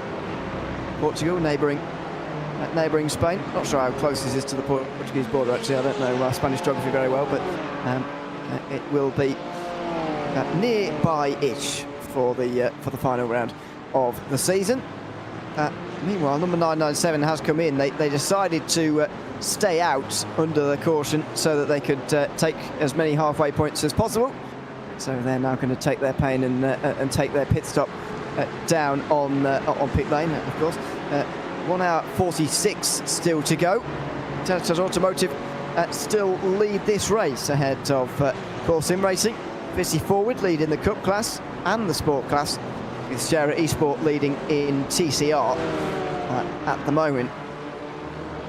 This mobile is about 5th. Total Sport, Door Academy and QGS making their way out of turn 10 now, and in towards the faster double right-hander here with still a very long way to go. QGS with a decent run into the final corner here. Is there going to be a little bit of a move, a look maybe from, it's not Giovanni Romano anymore, it's Alex Coffard, but no, not that time round for him. Yeah, I think for Coffard here, definitely, you know, just having that car in the position, you know, you're going to be looking for a move somewhere if you can find it, but you don't want to force the move and make any unforced errors. You don't want to do anything unnecessary and compromise the car. And sometimes just being right there is pressure enough that you can push, you can find just enough of a pace to make the difference here. That battle for third in TCR, Impulse Racing 122, Freitas, Voracious Racing teams, Freitas as well, you know, they're battling through, watching that battle. And again, it's sort of the same situation. The only difference with them is look at the traffic they're having to deal with that's in the mix as well. You know, they're pushing through, they're putting pressure on each other, but they also have to contend with all of these cars around that are just right in the mix. And the Grow Racing team is right there as well in the 198, looking to make a move if possible. They're putting pressure on each other through, and you know, it's just make sure you don't compromise the car, and if you make a move, it's got to stick, regardless of where you do it. Yeah, it does. It's one of those battles where you're going to get shuffled back quite a long way if it doesn't work. This is through turn 2 and out of 3 for the TCRs. We'll very much let the leading 2 get away. JÉREZ Esport and WSR Esports bookkicker finished first and fourth at the halfway stage, but 15 minutes later WSR are suddenly in second place now in this race. Preston and Nomad go round the outside. Good move from them, and the TCRs will be left to it on the way down towards the hairpin now. It's a single file on the way into the corner itself, although Gracias will just be pushed a little bit wide by that prototype, and now there's going to be a chance maybe for Impulse to get a little bit closer. Not really. So they stay single file. Still not quite into the rhythm yet of a restart, because the traffic is rather coming in clumps rather than in sort of ones and twos like it was earlier on. But that's fine. That's going to come with time, of course. We're only about 20 minutes after the restart. Yeah, and it will take a little bit more time for the field to sort of spread after the restart here. Look at the ride on the rear bumper there Impulse Racing has. I mean, that is pressure, and that is a Veloster and a Elantra and a Civic that are together. Look at the Civic try to go wide there. That is Semper Racing that are looking around a little bit, and black flag for Igor Kos. Other penalties that come through, by the way, Ayrton Williams, 10 seconds penalty for slowing more than expected in the braking zone and moving in the braking zone, which has caused contact with the GT4 car. So, yeah, there was either one of two ways that the stewards were going to see that incident. It was the big pile-up down in towards the hairpin. As this battle continues, Impulse Racing going to get past there by Semper Racing. We've had a good restart here, and that is going to continue on. Side by side, they're going to dip behind the hill here in a moment, and out the other side of the hill goes Impulse Racing in fourth place. It's not quite done yet. There's your hill. Semper Racing will be on the inside line through here, and he will get it done. And so this is danger now. We'll get back to the penalty in a moment. Danger for Miguel Freitas, because Marcelo Eusebio is right in behind as well here. There's all sorts of weaving, all sorts of fending, and there's a cup car in here as well. That cup car is in such a brave position to send that one through, but look at this. This is a 5-car battle. Really, this is a 5-car battle for third place in TCR. This is really what you see, though, with these lower-powered cars. They kind of, you know, granted, the TCRs are very powerful cars, but they are production cars to a degree. So, they're production cars with a little bit of bobs and bits added on here and there. So, but these are cars that, you know, can produce very tight, very fun racing. And honestly, when you see a cup car just kind of sling it into the mix as well and say, you know what, you all are battling very aggressively, but I just need around you, please and thank you. That's a bit of bravery there, and it's a bit of heads-up driving being displayed from everyone. This is your battle for the lead in TCR. Savin Winter and McFarlane in the 116 and the 127 respectively. It's two Hondas that are battling each other for first in TCR. And that is WSR Esports really making some progress in these last few moments and catching up to the leading JÉREZ Esports car. As I was saying, there were two ways in which they were going to see that incident down the hairpin there. Ayrton Williams moving over on the JÉREZ car, or the JÉREZ car arriving too quickly, but Ayrton Williams did move in the braking zone, and he's got a 10-second time penalty. Overtaking outside track limits warning for Chris McGrath at one stage. He's also got to stop and go for a 5-second rule violation as more incidents come under investigation. Here comes Ross McFarlane on the top of your screen for the lead in TCR, down in towards the turn 6 hairpin. This looks pretty slam dunk really for the series leaders, who lost a few points at the halfway stage to JÉREZ Esport, but down the inside and through they will go into the lead, will they? Sven Winter just hangs on the inside line there through turn number 7, and now 8. He does a good job at braking late on the outside again there, McFarlane. Winter's going to try and shove him out wide. There's a bit of a touch. McFarlane on the inside again for 9. Now Winter's the one who's got to go around the outside, but McFarlane gives him a lot of room. And now through turn 10, he's going to seal it. Does Winter go for the crisscross here? And a look down the inside at the double right-hander. He certainly does. This is a big battle between two big teams, and it's another big pass for Sven Winter, who takes his lead back again. Man, there's the headlight flash. I don't know if that's happy or not happy, or if that's a, hey, I'm faster than you, stop fighting me, what that may be for WSR Esports McFarlane driving through. But man, that is what I talk about with the TCRs. You know, they're not all about power. You have to have racecraft to be extremely competitive in these cars. You could see the switch back there was beautiful from Winter to get that move done over and back, just trying. And here's the thing.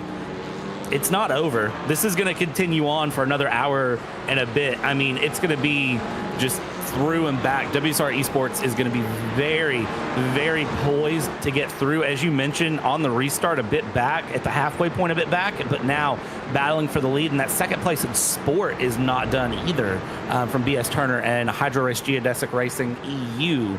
I did notice something on the race control sheet, though, and I don't know if this has already been addressed, but car 462, which is going to be our 4th place sport car, Geodesic Racing Gold, has a 60-second stop-go. Yeah.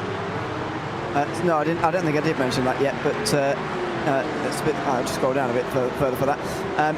Yes, so Antonio Reggio for rejoining the track, crossing almost the whole track and hitting car 56 in the process. Car 56, by the way, is one of the LMP3s, Prestana Nomad, who are the ones with the damage. On board with Thomas Marks Burgess, meanwhile, on the back end of the BS Turner car. This is for 2nd place in the sport class. And have a look at this. That's some defending for you from the Norby Kitch-driven BS Turner car. Breaks late on the outside line and can't quite do it. A good effort, though, and a good battle between these two. I mean, if car gap, you got to send it there, especially when you're battling for 2nd place. And I would have the feeling that Burgess in that geodesic car feels like he has the pace to be up there battling with Fiercely Forward in the lead for sport. So definitely going to be looking to make a move, kicking up the gravel like we're in Melbourne here, but we are indeed in Spain as we continue along around. I mean, yeah, I don't know, maybe that's me, but you know, if I'm Hydro Race Geodesic, I would be trying to make that move and get that move through so that we can start closing that 3-second gap to Fiercely Forward Pink. Absolutely. It's a great battle between these two. We're going to go quiet for a moment and let you listen to the rock Porsche Cayman here. This is RaceSpotTV fan immersion in the IVRA Clubsport Series for season 2024-25. Just over an hour and a half here to go at Jerez. This is Thomas Marks Burgess trying to work his way past the BS Turner BMW in front.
Well, 1 hour 33 still to go here at Jerez. You're watching the IVRA Clubsport Series in season 2024-25. After this, we've got just one more round to go. And that will be from Portimao in 4 weeks. While we were away, WSR Esports Pugiga got to the lead of TCR. And the battles in TCR continued on, and you spotted Bradley, series leaders, Core Sim Racing coming into the pit lane. Yeah, Core Sim Racing coming in a few laps before that. Delatraz Automotive came in as well. Looks like Fiercely Forward Gold just recently pit as well while we were away. And then the other car that I noticed was indeed the Door Academy 436, all the way down there in the sport class. They're a bit further back, but they're in. And then we have had a TCR pit stop, G-Force Racing, Pulisic into the pits there. The 4th pit stop for them on the day as they go. So we've had some pit stops cycle through. Kind of interesting to see just those different strategies coming in. We're just over 90 minutes to go. So if you need to change a driver, of course, time is probably to do it now and get it done. If you haven't already done that, of course, some teams may change a driver, change back a little bit later. So you just kind of have to keep your eyes on that and going through. And in terms of, you know, the fuel, the pit stops and everything, seems like more cars opting to go in, but that number 80 Core Sim Racing was the one that really caught my eye. Should give them one more stop to go, but it might be quite tight for them, actually. Maybe they'll be all right. Delatraz certainly going to be quite tight, I would have thought, without another caution at some stage, which should be pretty remarkable to get through the rest of this race without another one, to be honest. Just a warning given to Zach Hibbert for an incident with one of the sport class cars. And so, while Race Control do acknowledge it was a bit late, it's just a warning for Zach Hibbert in that car. There is Carl Ringler out on the circuit again after making that pit stop earlier on in the race. It's the German taking over from another German, Mike Palasch. He's been driving that car since the start of this race, and that might well be the only driver change that they have today. No further action either for Team Huizinga or for Geodesic number 64 after their incidents. Still plenty more penalties to give you a little bit later on, and we will bring you them when they've been investigated properly. As Norby Kish still ahead of Thomas Marks Burgess. We were on board with these two over the course of the last few moments. Still an hour and a half to go here. Burgess had his best chance just before we went into listening to the game, and he had a good go in towards the hairpin. Since then, he's been rather stuck, it looks to me. Yeah, he's definitely stationary where he's at and not moving forward in the way he was right before we, you know, sat and just enjoyed the sounds of the Porsche. I really, really thought that he was in a good position to be pushing forward. I thought he was going to have that pass done, but unfortunately not able to make it stick, not able to really make a move, and I think settling in, just holding onto the car, holding things through here as they go. Lots of different drivers here, Ewan, that are just settling into the rhythm here. And I mentioned that a few minutes ago, but it really is coming to fruition to see all of these drivers sort of hit that rhythm, settle in. They're hitting their marks, they're getting through the traffic, and they are just getting things going. I don't really see anyone having any sort of big, you know, Code Brown moments, no overnight Amazon Prime new race suits. Just everyone is very, very comfortable and getting these laps knocked down. There's, you know, the field is spreading out a lot more than it was too, and mixing up between all four of the classes now. So it's, you know, pretty exciting to kind of see how this is developing here with just under 90 minutes to go. Yeah, we're approaching actually 1/3 distance to go in this race. Be crossed at 1 hour and 20. So the battle for second continues. Is that BS Turner? No, it's not. It's Stu Joust, excuse me. And the BMW just ahead of Delta Sport. They make their way out now into the pit lane and down the fast lane, and then into the penalty box as well to serve that. I think Jordan Backmeyer got that one earlier on. Can't remember what it was for, to be honest with you. Another penalties has come through for Sergio Ignacio, I'm afraid. The Zenith car has got another 30-second penalty for causing a major collision during the safety car period. I don't know who that was with.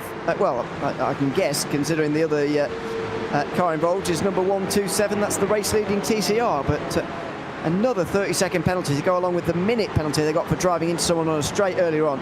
It's another miserable race for a team that can't seem to stay out of the stewards' room. I will say that one of the main keys to really having a good race, well, actually, I'm going to say the two main keys is don't let the commentators talk about you a lot, and don't let the race stewards have to look into you at all. Those are the two main things. And if you're a team that can't manage both, ideally, make sure the race stewards don't bother you. Because if the race stewards have to get involved in your race, it can get very, very painful, very, very, very quick is the best way to phrase that. So for Zenith Esports, I mean, they've had, other than really Barber, round 2 here of the season, they've not had the best season. They're currently 19th out of 20 teams in the team standings there for Zenith Esports. It's not been perfect for them. That is not going to be good for somebody. Olaf Subchuk it is, who has been served there. The visual, that happened some time ago. They're 5 laps down now. Or did that happen recently? And that's another problem. Well, we'll find out. But that was one of the LMP3s that came through and just smacked them. It's Solpec, isn't it? They're now in pit lane. Ryan O'Connor, who just came through and drove through them like they weren't there. I know I said earlier, if gap car, but I mean, ideally the gap is to the side. It's not directly underneath the car that's in front of you. Yeah, I have a feeling that for Solpec is not going to go well for them, because I will tell you right now, if I was on that team, that would be reported faster than, well, I don't have a funny saying for that, but that would be reported as fast as my fingers can type. And I would be sending the stewards everything. I'd send them emails with diagrams. I would not have a great time with that, and I would make sure that we got some feeling back for that. That's I think that's just a big misjudge of speed out of the LMP3, honestly. I don't think diagrams would be required to work out exactly what happened there. That was pretty obvious, unfortunately, for the LMP3, the Solpec LMP3. Oleg Lovkov is now at the wheel of that one, by the way. That was pretty much the last action of Ryan O'Connor's afternoon. He's driven quite well all in all, but that was a small lapse right at the very end. Semper Racing here, have a look at second place. This is a remarkable turnaround in TCR. WSR Esports bookkicker rising through the field. So Semper Racing, they're now coming past JÉREZ Esports. On the inside comes one of the Cup cars, the Porsche Cup cars. Next in line is another Cup car. Impulse Racing that time round. That's Carlisle and Impulse, by the way, who are battling for the lead in the Cup class. And there's your interruption. Semper Racing being interrupted in terms of trying to make that pass as Moradnes and Delatraz fight for what will be the lead. That was Corentin Millereau getting ahead of Alec Bergstrom. 2 new drivers into their cars, battling away for what will become the race lead. This would be such the perfect time, too, to have a battle. You're fresh in the car. You're feeling good. You're not at the end of your stint. You're at the beginning, and you know that you can push and really feel comfortable in the car, and you know that you can just send it, go through. I'm going to be honest. This is going to be a fun little battle to sit here and watch, because these two are not going to let up. These are 2 very aggressive drivers, very aggressive teams that have a lot of skill behind the wheel of these LMP3 machines. They are going to be very willing to take this battle all the way through. As live in picture down in the inside is Muradna Sim Squad in the replay up on the top. There is the initial start of the battle. A little bit of a tap there from them, but down in live pictures, Muradna Sim Squad did get the pass done and dusted. Yeah, so they're past Prasanna Nomad, and they will continue to chase Delatraz, who have made this pass. You saw it start at the hairpin there and at the very final corner. And through turn 1 and 2, they got it done. That's Corentin Millereau getting ahead of Moradnes for what will become the lead, as long as number 64 doesn't jump them both, which is entirely possible, although unlikely. So we go back to the sport class. Thomas Marks Burgess with a chance here. Norby Kiss forced slightly wide by the fiercely forward Cup car. Thomas Marks Burgess can't go through there. Has to stay behind again at Norby Kiss. who runs in the second position. With all the gravel there, by the way, being kicked up through the left-hander of turn 9, or turn 8 rather. This is turn 9. It's just slightly wide through there as well. Burgess closes in again. TCR Traffic again. We're into a rhythm again, where the traffic is spread apart all across this circuit. Yeah, and those little pockets of battles that are for these big positions are really what's going to make or break this race here. These two battling, trying to get past the TCR there, to the inside. Good clean run, slides a little wide, does Norby, and Norby's going to try to hold on, but Burgess is going to be just through, not close enough to get the pass though, and is going to layer it in back behind. We'll look for some sort of a move, but a defense to the inside for Norby Kiss, and a good defense there through. Now they both break in together, and this battle is going to continue along. And again, I think for Burgess, you don't necessarily need to force the pass.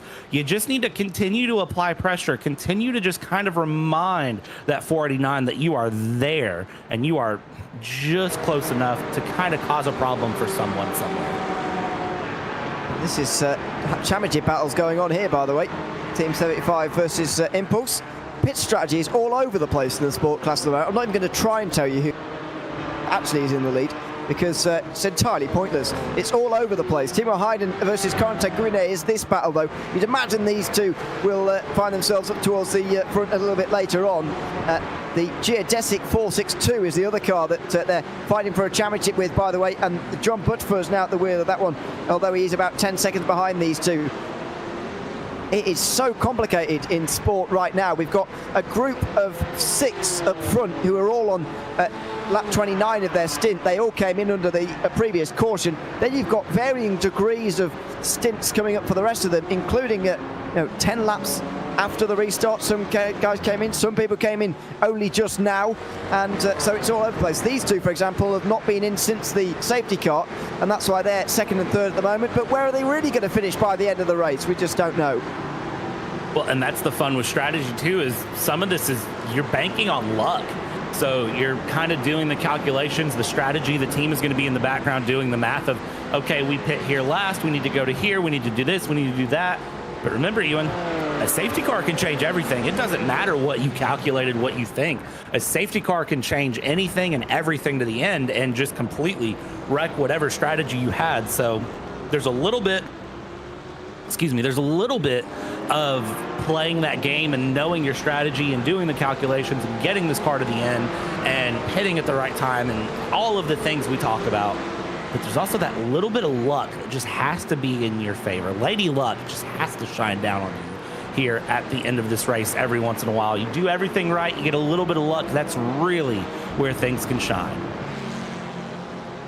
Now this is in TCR, Semper Racing are now to second. Ahead of JÉREZ. We saw them trying earlier. Now they've managed it. Moving on at one of those championship contenders. Semper Racing aren't really a championship contender. They come into today's 5th place in the standings, 130 points behind WSR Esports Buckingham. That means they have a chance of staying alive for the final round, but not a realistic one. Miguel Freitas versus Marcelo Eusebio for 4th place is also a TCR battle. One of only 2. Just seen them both on the screen. Further down, by the way, behind these guys, there's 4 retirements now. SimCity Racing retired very early on after contact on lap 1. Talk Freak Racing after that big crash on the only safety car restart we've seen so far. Walk Racing Esports and Zenith Esports are the most recent to retire in these last few moments as well. So that is 4 teams down on pit lane permanently. As we go back to Alec Bergstrom versus Graham Sanders, we saw Bergstrom losing what was the net race lead to Teletos Automotive. Well, now he's showing that maybe he doesn't quite have the speed of those around him, because Graham Sanders has caught him and is now challenging that 2nd place. Yeah, Bergstrom here looking very under pressure. Not sure if it's something with the car that's not exactly to Bergstrom's way. He was quick there for a moment when we were watching the battle for what was essentially the lead, but now it just seems like here there's something with that number 70 LMP3 car that is just not playing to Bergstrom's favor. Again, could be setup, could just be comfort, could be a million and one things. But Graham Sanders in Hydro Racing Geodesic here is really looking comfortable there in that number 64, looking like just right in the back. And again, you don't have to force the pass. Try to pick the traffic, which it looks like maybe trying to do here. Find a way to have traffic help you with the pass as they go past the TCRs there. You know, just be right there on the mix. You're battling it out. 3.8 seconds off of the lead there from Corentin Millerou. Not at all in a bad position, really, for that Hydrorace Geodesic Racing black car driven by Sanders. So keep the pressure on, keep things moving, possibly have the pass here to the inside as Maradnis Bergstrom goes a little bit wide and now is going to try to fight to the inside, and the TCR maybe just in the worst place possible for that moment. That wasn't ideal particularly. I'm not sure he would have found himself all the way around the outside anyway. It was going to be quite hard, but even so, oh, he's going to squeeze through there. And, well, he gets away with it. That was the JÉREZ Sport car that had to take to the gravel, and now they're coming in because it's TCR pit stop time, but that was a pretty big risk from Graham Sanders. He thought it was worth it to try and stay with Alec Bergstrom on the way towards turn number 1 here on the front straight. It's a fairly long front straight here at Jerez. Is he close enough for a dive in at that live picture? No, not quite. Here's the dive at the second double right-hander, by the way. That was pretty risky, to be honest, but he just about got away with it. I mean, risk reward, you're starting to hit that point where really if I'm Sanders and I feel like I'm the faster car here against Bergstrom, I'm going to push for the pass. I'm going to be really trying to get that pass done at this point. And the more you try to get the pass done and fail, the more frustrated you get behind the wheel, especially when you feel like you're the car with pace. You're the faster car. You should be battling for the lead. The more he stays behind, the more time he loses to try to take on Delatraz Automotive there. Because now the gap, just a few minutes ago, we said it was 3 seconds. Now it's 5.5. And that gap's going to continue to open. And if you are the fast car, like Sanders definitely believes he is, and honestly, like the lap times kind of tell me he could be if he wasn't behind the Maradnis car of Bergstrom. Look at this. Goodness gracious. Sanders very nearly hit Bergstrom there as they were on the outside of those two GT4s trying to make a pass. This battle that has been going on forever, it feels like, between Norby Kiss and Thomas Marks Burgess. Well, very nearly was interrupted there by a couple of LMP3s hitting each other. Sanders there getting pretty close. Now pit stop time in the sport class. I wondered when this would come. So they've got a long way. That means that effectively everyone in the race still has another stop to do. But these guys will have one of the shorter final stops. If it stays green all the way, that final fill of the tank is going to really benefit them. Yeah, and they're probably going to want it to stay green all of the way, if we're honest. They want that run. They want the move through. They want to keep things going here as Norikis' car goes up on the jacks, fuel going in, everything getting situated in that BMW GT4 as it runs through. We check back in here. This is going to be the Racing Lab eSport Cup car, the 985 that's battling with the number 990 SimRacing.School Cup car as they go through. These two have been very close as well. 8.8 seconds off of Impulse Racing in the lead of Cup, but they're going to be really looking to challenge each other here through these final laps, final time here, and we'll just kind of have to see, because again, I think it just goes to putting pressure on and continuing to push. These Cup cars really can carve this track out and have good runs on this track. I don't feel like these Cup cars are usually super severe on tires, at least in my experience. In driving them around here in Sim, I always feel like the tires give me a lot more life than I ever expect. So we'll just have to see how these Cup cars handle out to the end. These two are on the same strategy, by the way, so it's going to be a race to the end between these two. They actually pit on the same lap as well, so there really is no benefit or not for either of those two cars. Joe Vega Godestad and Rafael Storczyk in the Sim Racing School third place car. But 990 is the Sim Racing School car, all Polish team, by the way. Marcin Robacek is the one we saw earlier on. I don't think we've seen very much of Bartosz Zamoro, the other driver they've got in that team, but maybe we have. Certainly not this afternoon. It's just been Robacek and Stolcek for today. That continues on the top of your screen, and in the sport class, the battles continue as well as Fiercely Forward and Glacier Racing come in second in the sport class. it should give BS Turner the lead ahead of Thomas Marks Burgess, who's actually way behind now after that pit stop. 8 seconds shorter that stop for BS Turner. So some interesting games on fuel have already begun because Norby Kiss has taken a slightly short stop and is now going to lead. Yeah, if I'm BS Turner too, I was kind of thinking about it when they came in. What would be your ideal? Completely fill up and run and then, short stop at the end? Or do you take this hour and 15 minutes, divide that in half, which is like 37.5 minutes, if I'm right on that? Again, math's not my strong suit. Don't worry. And just run to that 37-minute to go mark, 35-minute to go, and then pit in again and run through. What are you really going to be making time, saving time on? What's your preference? Do you want the long stint and then the short jaunt to the end, right at the very end of the race, or would you rather do 2 sort of midline stints? I personally am the person who wants the 2 midline stints, but that's just, again, I like having that, not having to do a long run and then really push to the end. I like the idea of the medium sort of run set up through to keep that rhythm, keep things going. Maybe that's what they're doing. Maybe it's not what they're doing, but hey, they've got a 7-second lead, so they've done something right here. Where's all the light gone? I was going to ask. Where's it gone? It was fine a minute ago. Now all of a sudden I can't see anything. Anyway, we'll try and push on. The headlights don't seem to be making any difference either, but never mind. I was looking through earlier on. Sunsets today, because we're racing on today's date, by the way. Virtual standard time is 6:30, I think it is about now, in sim. 7:30 is when it's the sun's supposed to set in real life today. Maybe we are going to get a bit of dark driving compared to what I was expecting earlier on. This is very dark. Yeah, it's a lot darker than I thought it would be, and really, maybe it's the hills that are really casting a shadow on this track more so than expected. This is not a track that I have a ton of night experience on or dark experience on, kind of looking through. So looking through, we're approaching 6 p.m. virtual standard time.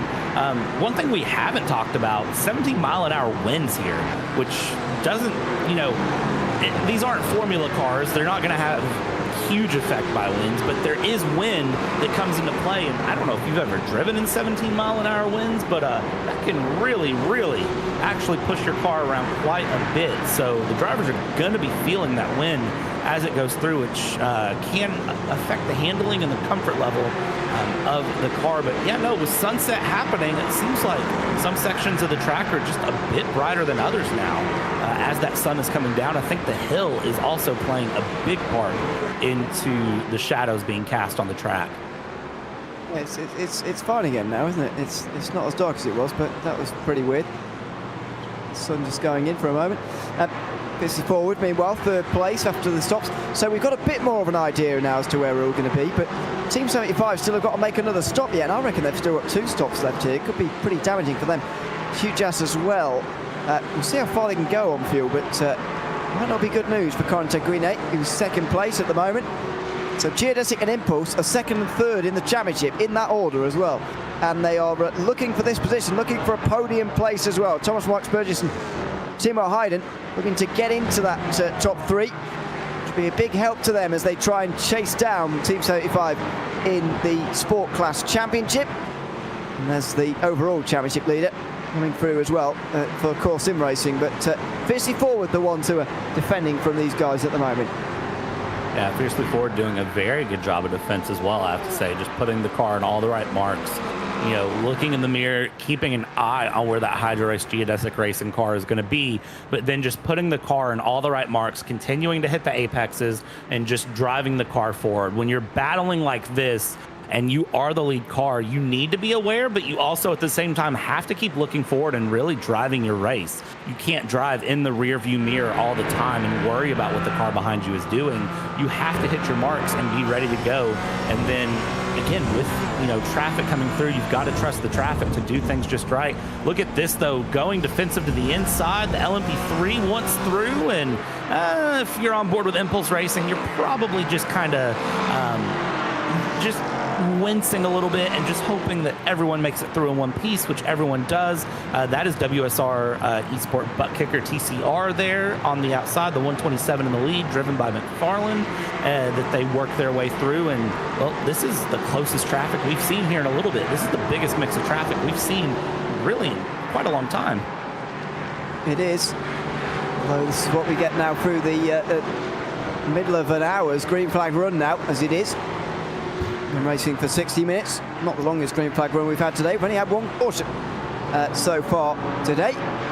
Easy Forward still into that third place, and JÉREZ then Impulse, and split apart really by traffic, which is just stop this battle for a moment with an hour and 7 to go. Here comes Easy Forward Cup car, by the way. Very difficult to help your teammates in this situation, as much as I'm sure they'd like to. Currently running in 7th place, and they're about to overtake Delta Sport because they are in pit lane. So Dalton's Avenue moves up to 6th, although he's not too far away from a pit stop himself in a much more spread apart cup class now. After the opening part of this race was very compacted. There is the Delta Sport car. How long have they been there? I think 25 seconds. So they'll continue to fuel up.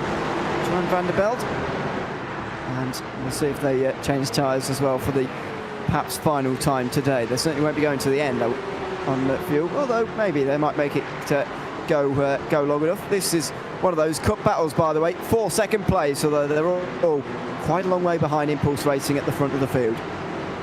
Getting a little bit of insider information here on the back end. Delta Sport actually having some connection issues with their drivers, so that is why they are in the pits, unfortunately. So looks like a disconnect there, so now they have to wait on the process of getting that car back and then getting a new driver in. So that's going to put them down at least a couple of laps, unfortunately, there in that cup class, which is not what you want to see. Heartbreaking, definitely, but again, you know, in sim racing, we don't deal with mechanical failures and brake failures and, you know, misses in the motor due to a spark plug.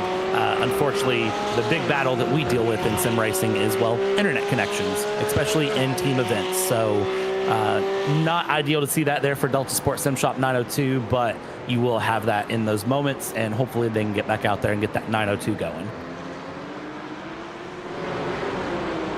They will be much delayed, unfortunately, after that, but yeah, hopefully they do get going again for the last hour of this race. As Joe Begor-Godestad continues to hold off Rafael Stolsek. He's doing so successfully. At the moment, he'd be losing 10 points to Impulse, by the way, who start the day, or are now, after halfway points, 58 points behind. So they'll absolutely take that because they're ahead of number 997, who are closer to them. Vince Peters is 4th in this race at the moment, 15 seconds off this battle. So that would be a good game for them as Delta Sport go around turn 1 in the sport class. That was the geodesic car on the outside line. Delta Sport are in 9th place at the moment. John Butchfield there, that's the championship contending geodesic car, having a car go round very near it. Hopefully he wasn't involved for the championship contenders there. Not at all what you want to see there. And now look at this, gonna get passed yet again by Glacier Racing's 455 McLaren.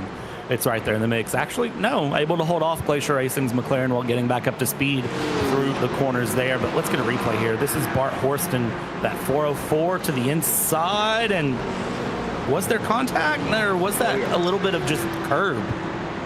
There was contact. It was quite late on, but there was contact, and Bart Horston went around as a result. Oh, that was close as well. Another load of penalties has just come through, by the way. 40 seconds penalty for Talk Freak Racing, although they are at the race, for overtaking, moving around, squeezing and blocking cars that were lapping it effectively on the start-finish straight. So that's 40 seconds for them. However, number 475, that's the championship leading car in sport, has got a 10-second time penalty causing contact with the Impulse Racing 475. So big news there in the championship. 10 seconds 4.75, although there is a minute for 4.62, as we've seen. The geodesic car, they've not served that yet. We did talk about that quite a long time ago, but they've not served that just yet. Ryan O'Connor for Solpek's also got a 10-second time penalty. Not sure whether we've already mentioned that. That's for misjudging speed on 996. We saw that a few moments ago through the double right-hander. I'm sure you remember it. Went crashing into the back of Visceral, and that's a 10-second time penalty for Solpek for that. So that's 2 out of 3 championship contenders in the sport class who have got penalties.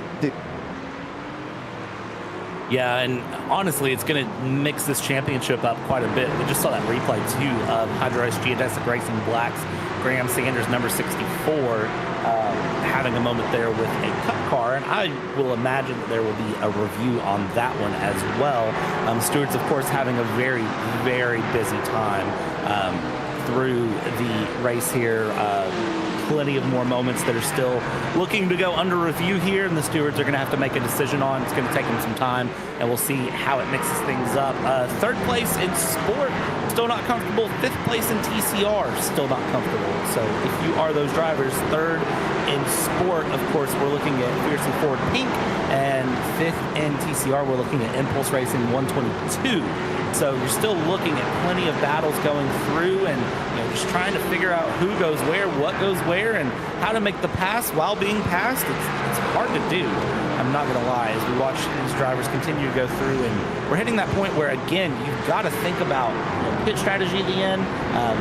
Everyone's pit strategy is everywhere, so don't ask me who's doing what, because I don't know the answer to that just as well as, to be honest, some of the drivers may not know either as they go through. So plenty of moments, continuing to be settled out. The championship is going to continue to sort of be battled.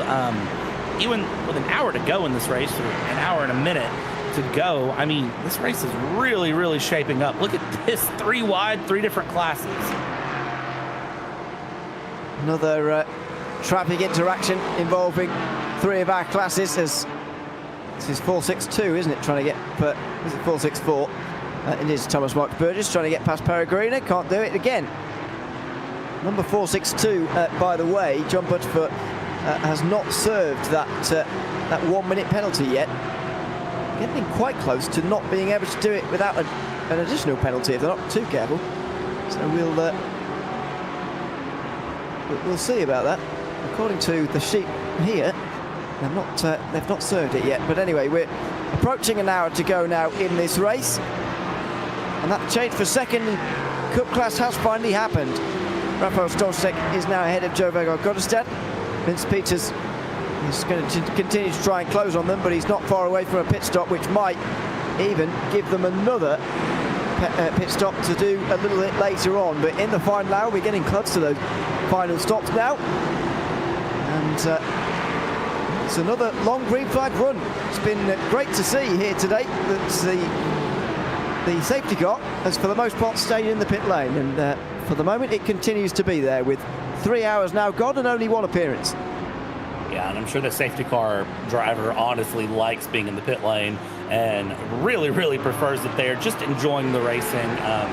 Safety car interventions, they are part of the sport. They are part of racing. They are things that have to happen every once in a while, but we all like the green flag runs, let's be honest. We all like the long green flag runs happening. We like seeing these side-by-side battles, mixing things up. That is Bart Horston in that number 404 with Delta Sport Sim Shop that is battling. Look at this side-by-side with the McLaren going through and trying to switch it up. That's Adam Tompkins, Altitude Frame Esports, that they are battling, and just watching that battle go through. The McLaren gets ahead, but this is what this race has really been about. It's finding the opportunity, get the pass done, and then just hold your line, hold your own, mind the traffic, and try to keep it on track.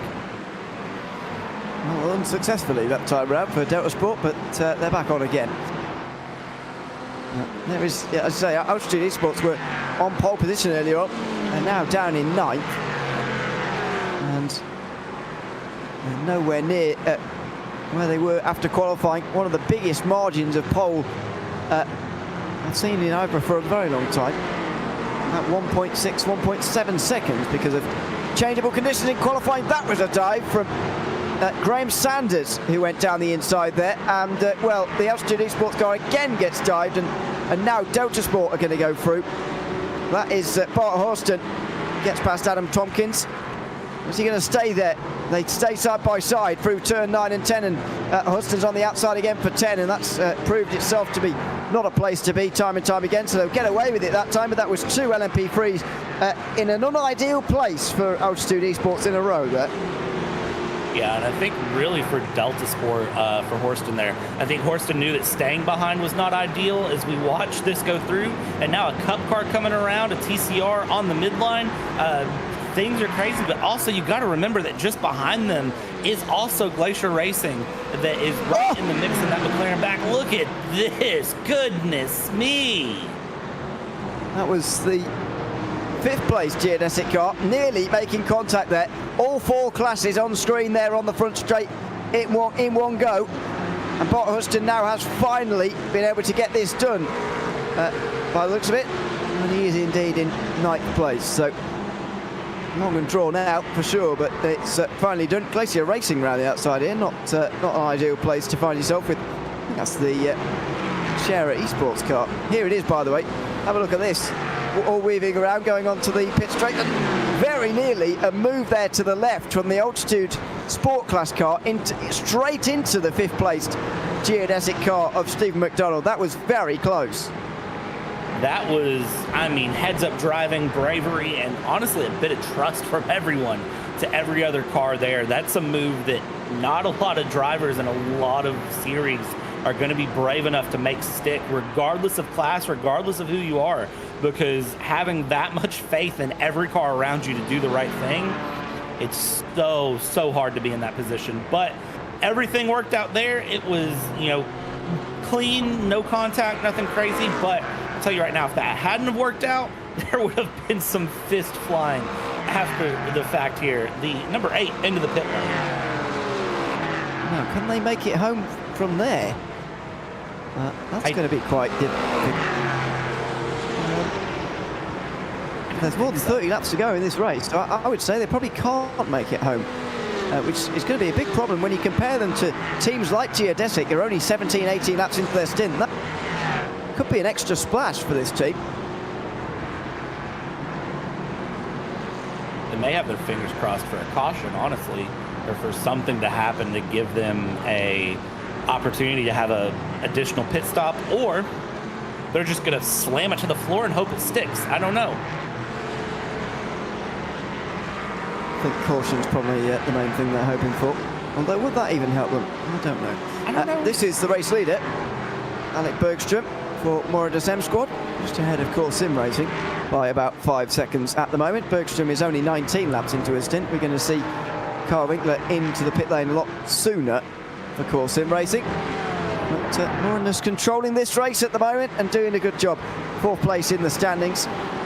They need to gain some points on Core Sim Racing, really, and that wasn't ideal for traffic at all with time there.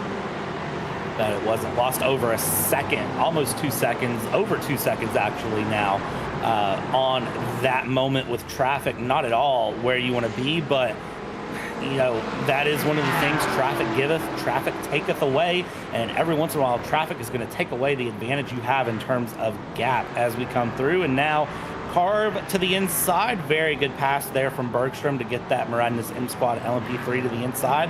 And here's where traffic is going to give us back, because now Core Sim Racing has to go through all that same traffic that Moradus just did, and will fight and battle and lose a bit of time going through that traffic. So if you're in that LMP3 lead, again, just getting through traffic cleanly, as efficiently as possible is the big key. But 3.7, 3.8, anything over, well, actually anything really with 10 seconds or so is not where you want to be here. You need more of a gap. Let's have a bit of a run through of the 4 classes then, shall we? Starting with the Cup class here, you can see on the left-hand side. Pascal Costa's leading for Impulse by just under 15 seconds. Sim Racing School now ahead of... they've started to pull away. Aztec Central Visceral pitting in, so they were 4th, ahead of Carlart, who were 5th, and then Fiercely Forward in 6th.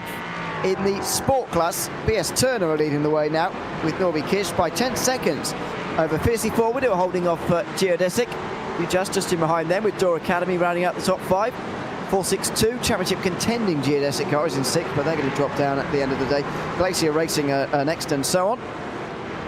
Then in TCR, we've got WSR Esports Bookkeeper leading this race again. Not going to be the maximum points today like it was at Imola, but they are leading at the end of the race. 7 seconds their margin ahead of Semper Racing, then Share Esport, 56 Racing Team, and Impulse Racing rounding out the top 5. They are getting very close indeed to a championship as things stand. It may not be settled today. They're taking a big step forward if indeed this holds. As we go back to the battle for second in the sport class. Dear. That was fiercely forward on a 3-wide moment, and Geodesic going to close right in with that. Thomas Marks Burgess right on the back of Pellegrina here through turn 5. Yeah, we're going to watch here HydroRace Geodesic in a very good position now. Fiercely forward just ahead, but Fiercely forward going to be looking fiercely behind in the mirrors here, because you've got to position perfectly off of this long straightaway and make sure you are defending as much as possible here. Very good run through the corner, through the right-hander, and now just mind the gap behind there from the Porsche. The Aston Martin very comfortable here around this circuit, but the Porsche is, of course, a very quick car, and HydroRace Geodesic. Burgess has a lot of pace, so this battle far from over here. We'll see if they swap, and if they do swap, they'll swap back. Look at that. I thought Burgess was going to have a peek up the inside, but just not able to be confident enough on the brakes to brake really that late. That would have been extremely late braking to try to make stick, and just not able to do so. That 412 ahead, Fiercely forward, keeping it ahead for another lap here as we go along and keeping things moving. They continue on towards the end of this race. 51 minutes to go. That's a good run though from Thomas Burgess, who's going to have a chance here towards turn 1, I would suggest, but he's too far away.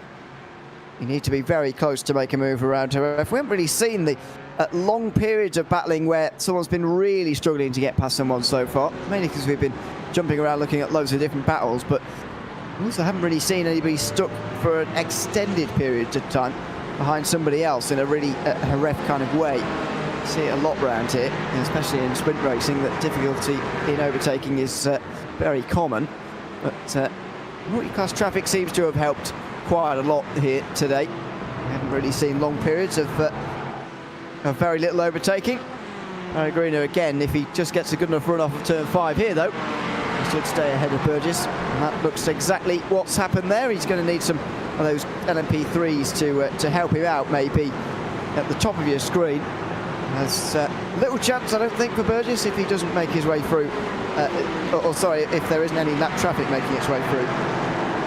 Yeah, it definitely seems like the lap traffic is really what's helping him out in the position he's in with trying to bring that battle along as it goes. And lap traffic just kind of, again, adds that little extra that you need to get that pass done, because it can throw the car ahead of you off of its rhythm, and if you're the car behind, you get the opportunity and the benefit of being the one to get to react to what the car in front of you does. You know, you're not trying to force the move, you're not trying to do anything crazy. The car ahead of you is reacting to lap traffic, and therefore you react to that, and it can really make a difference as we go through that. Battle for second in sport is just not gonna calm down at all, and neither are the TCR cars. Of course, WSR Esports Butt Kicker, a mega job to be 8 seconds in the lead right now over Semper Racing, but there's still battles all the way up and down in this field that are continuing. We still see plenty of gaps. This is Impulse and Voracious Racing that are battling here 5th and 6th. Again, that is going to be an Elantra versus a Veloster as they continue to battle along. They're going to keep pushing each other here. They're watching the traffic around, and they are going to just try to pick a move here, Gale is. Yeah, he's still finding his way through on Miguel Freitas. These two, in terms of strategy, are pretty lined up, as are pretty much everybody in the TCR class. There goes Carlisle down the inside, stops on the apex, and that's not going to help Voracious at all. Carlisle, of course, just trying to run their race. This is what the LMP3 slips through on the inside of both of them, and he's going to try and just put himself in that hole there, just created by the geodesic LMP3, but he's not quite going to get the exit. Freitas is going to get that on the outside line. No interruption there from Team Hoising Belt. who met their way through on the front straight, but good presence of mind there from Gerso to try and use that bit of traffic to help him, but couldn't quite do it.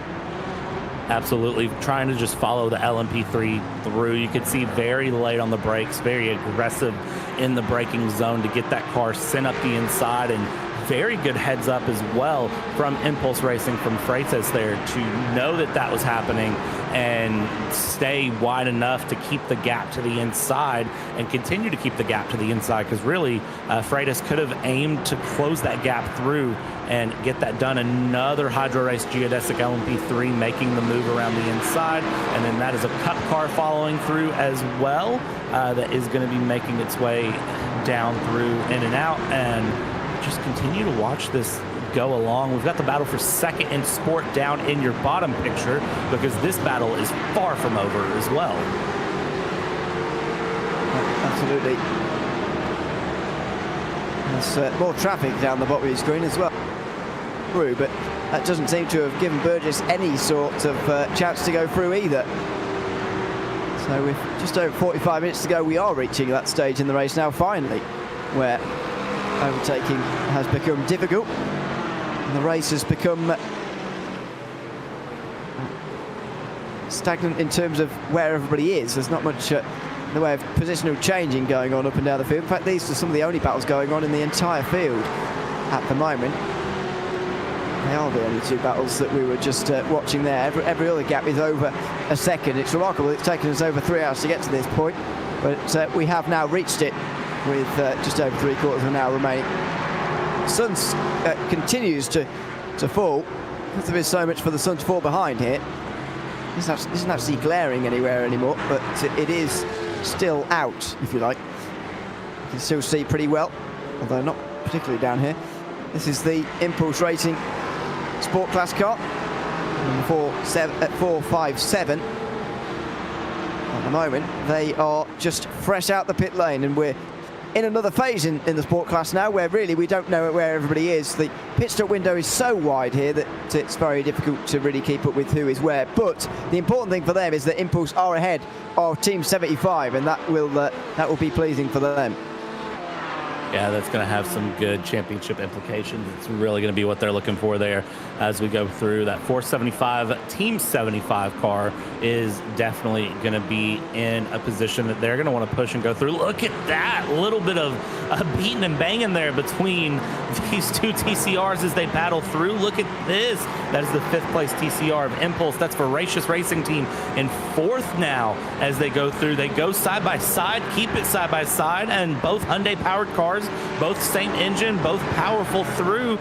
Really the only difference is one is a hatchback and one's a sedan, as they bring things around, continue to battle and keep things going. And well, Impulse will drop behind Voracious for the moment. They're going to try to look to very quickly make that move again though and get that pass back ahead.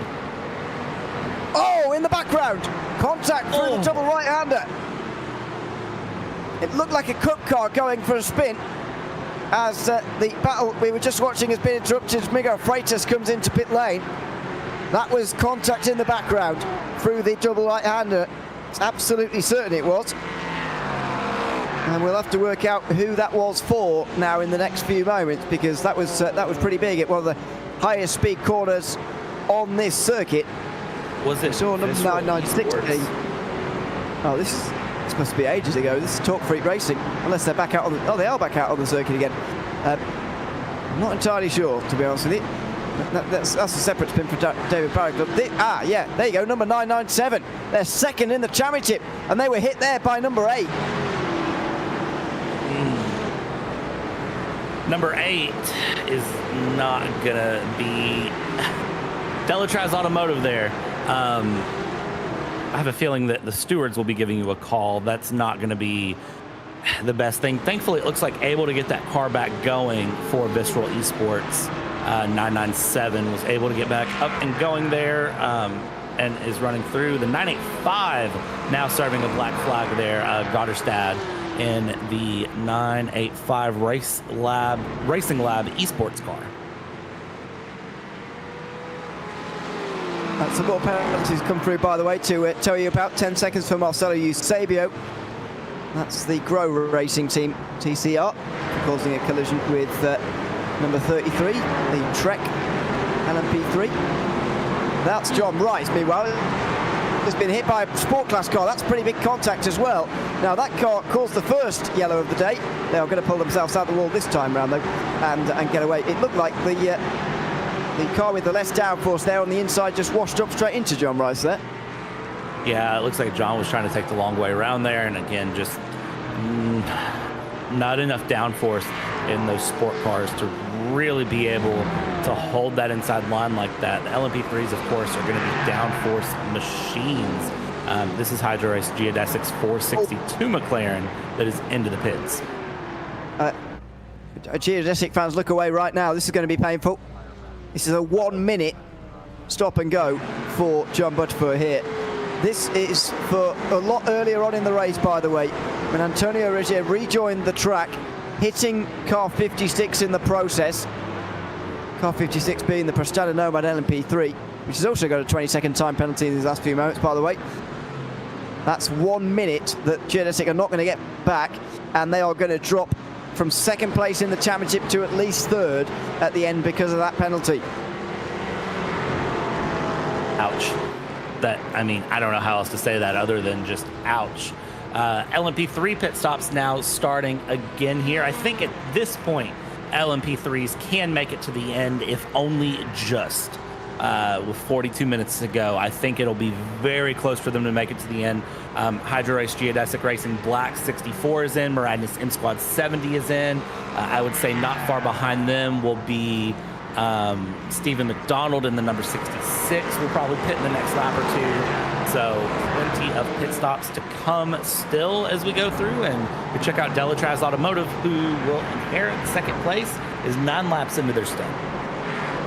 What will be the lead?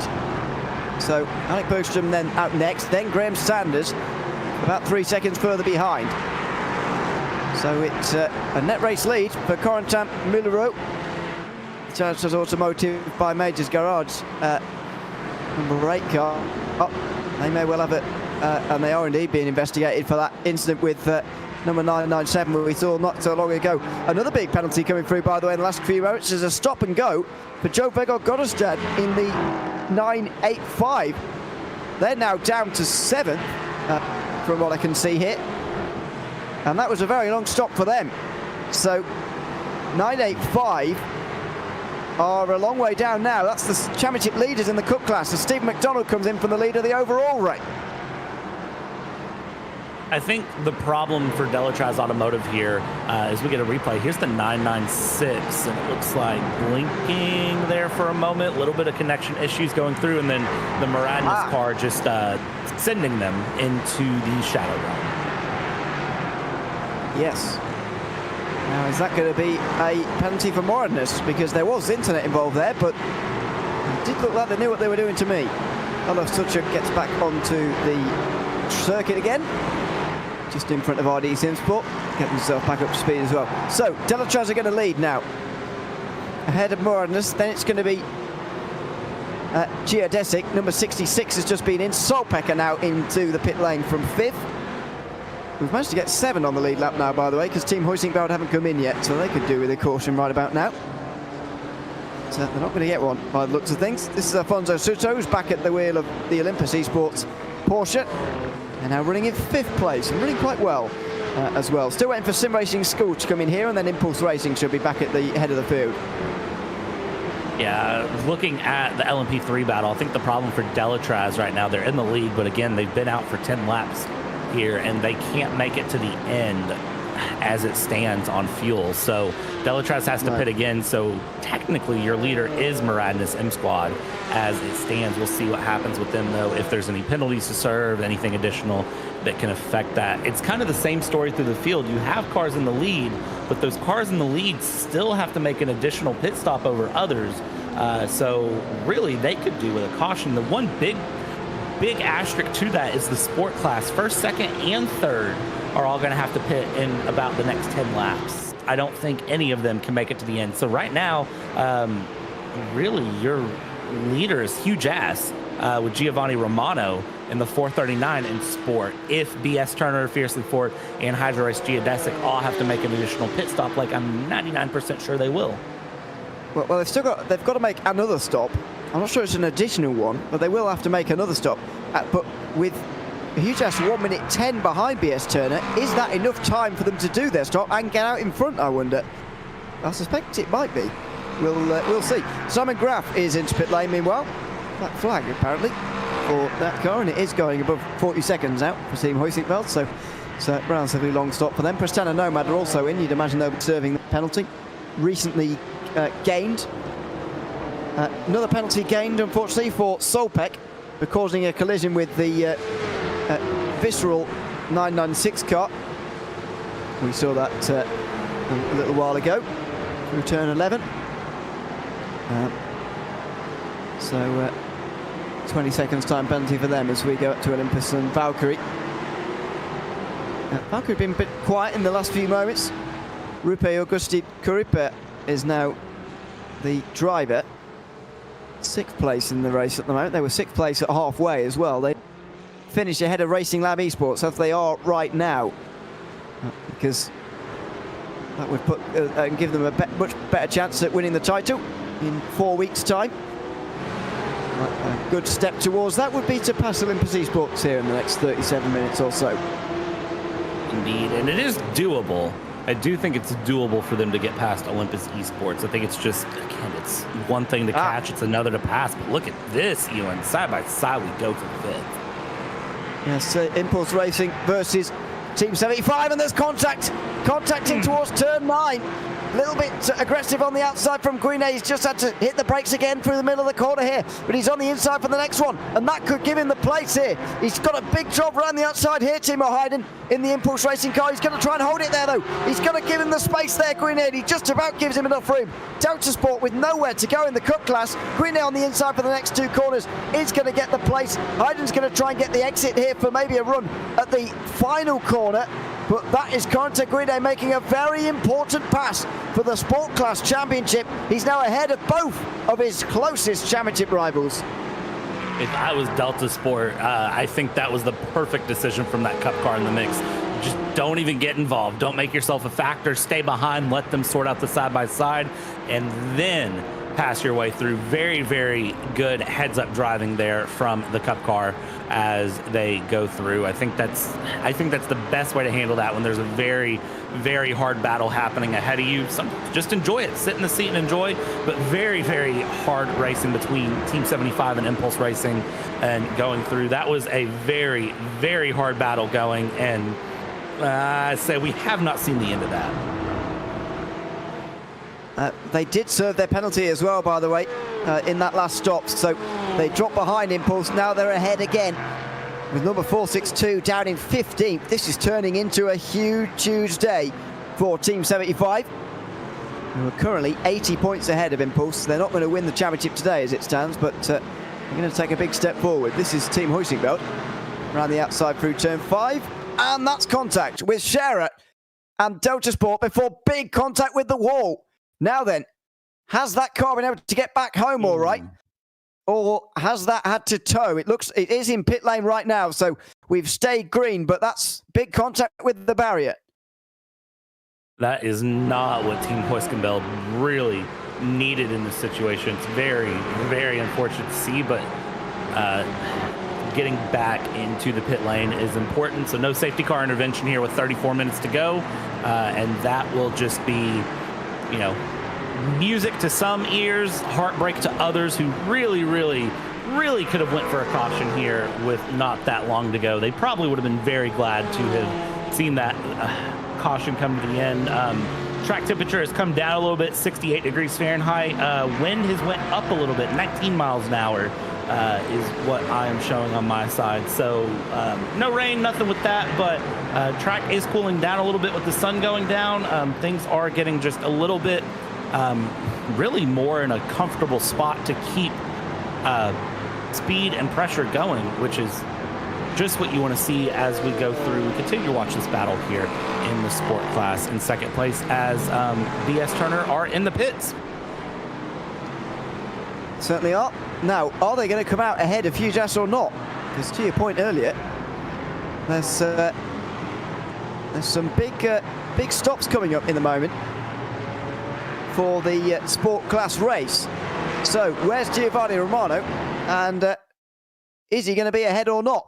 As we have a look at hoisting belt, that's the rear engine of a, well, as if there's two engines, the engine of the LMP3 on show. But meanwhile, BS Turner, the seconds tick by. They're now rolling and out of the pit lane. Yeah, Norby Kish is miles out in front of Giovanni Romano. I thought he would have enough space, and he does. So it looks like that top three we were seeing a few moments ago is going to be the top three. They've just got to come in and stop again. So BS Turner are out first. Fiercely Forward and JÉREZ are going to carry on a bit further, and their pit stops might well be shorter. All right, well, that was not what I was expecting. Again, that is why the mental math is not something we rely on in the world of motorsport. Very clearly, BS Turner nailed that strategy going through. For Huge Ass, they are going to be, really, they'll be in fourth place. They're just going to have to find some pace, but they have a 20-second gap to BS Turner. So the pace is going to be very hard for them to find going through, and that lead in sport between Fiercely Forward and Hydros Geodesic is only a second, and back in Cup, I mean, you've got Fiercely Forward and Olympus Esports right here, 0.3 of a second separated. So if you're Fiercely Forward, I mean, any class that you look at for them, they're having some sort of a day, and they are under pressure all the way around. They are, really. Alfonso Suto here in the fifth position, behind Zoltan Zavadil. Now then, in terms of pit stop strategy, Suto was in 5 laps more recently. I'm not entirely convinced either of them will have to stop again, but we've still got another half an hour left after all. Down in towards the hairpin, turn 6. Suto is too far away that time round to be getting anywhere near. Neither of these teams, by the way, involved in the championship fight today, and indeed this season. Coming into today quite a little bit too far behind. Fiercely Forward in 6th place, so mathematically in with a chance, but not realistic. And Olympus Esports 9th place, same applies. 4th and 5th at the moment though, with a small gap over Valkyrie Competition behind. Suggests to me that Valkyrie doesn't have the speed of these guys really, because Valkyrie were on the back of one of these two a little bit earlier on. For 8th place in the sport class, also on the bottom of your screen. Yeah, that battle for 8th in sport has continued to heat up as well and go around. It's been really interesting to see how the battles in sport have came through. I think sport and TCR have really been where we've seen drivers willing to not pull punches. Look at this, though, with the TCR in the mix as well. That is a Hydros Geodesic racing TCR there that gets in the middle of that sport battle, opens things up, and, well, that's going to give a little bit of breathing room there in the mix for that battle. It was Bart Hurston getting past Sebastian Samdo in the Door Academy Cup. So Delta Sport working their way through into 8th position, and with the ease of which he made that move, I would suggest he's probably going to now drive away, is Bart Hurston. Mike Dam is next in line for Samdo, by the way, and that gap is 13 seconds. You'd imagine he'll be fine for holding on to that. That's not Bart Hurston, that's the guy who's just overtaken. In the BMW, the Door Academy BMW, as we tick below half an hour to go. Denitas Automotive still leading the race, but you mentioned there was an incident, and we saw it with the Visceral Esports Cup car number 997. For causing that collision, they've got a 10-second time penalty, so if they don't have to stop again, they will have to pull 10 seconds over Moore and the SEM squad, although we believe it to stop again anyway. Yeah, it's that's heartbreaking for them too. It just kind of adds a little bit more of an issue for them, really, in the mix of what was already going to be a very challenging attempt to get the win here in LMP3. So they're going to continue to just push and go. It's going to be very, very difficult for them now, and really that just, I don't know where that puts them in terms of things, because they're going to have to again, they have to pit again, and then they also need to serve that 10 seconds. So that's going to add just even more time to their day. Unfortunately, it'll drop them further down. For Muradness, really all they need to do at this point is worry about Hydra Race, Geodesic Racing, Black, Graham Sanders that is behind them. This battle on screen, of course, this is going to be 4th and 5th in Cup. This is Soto and Zavadil that are battling, 0.4 of a second separating them and the battle. Olympus Esports and Fiercely Forward Gold continuing to run this battle through, and I really, really like that Olympus Esports livery. I don't know.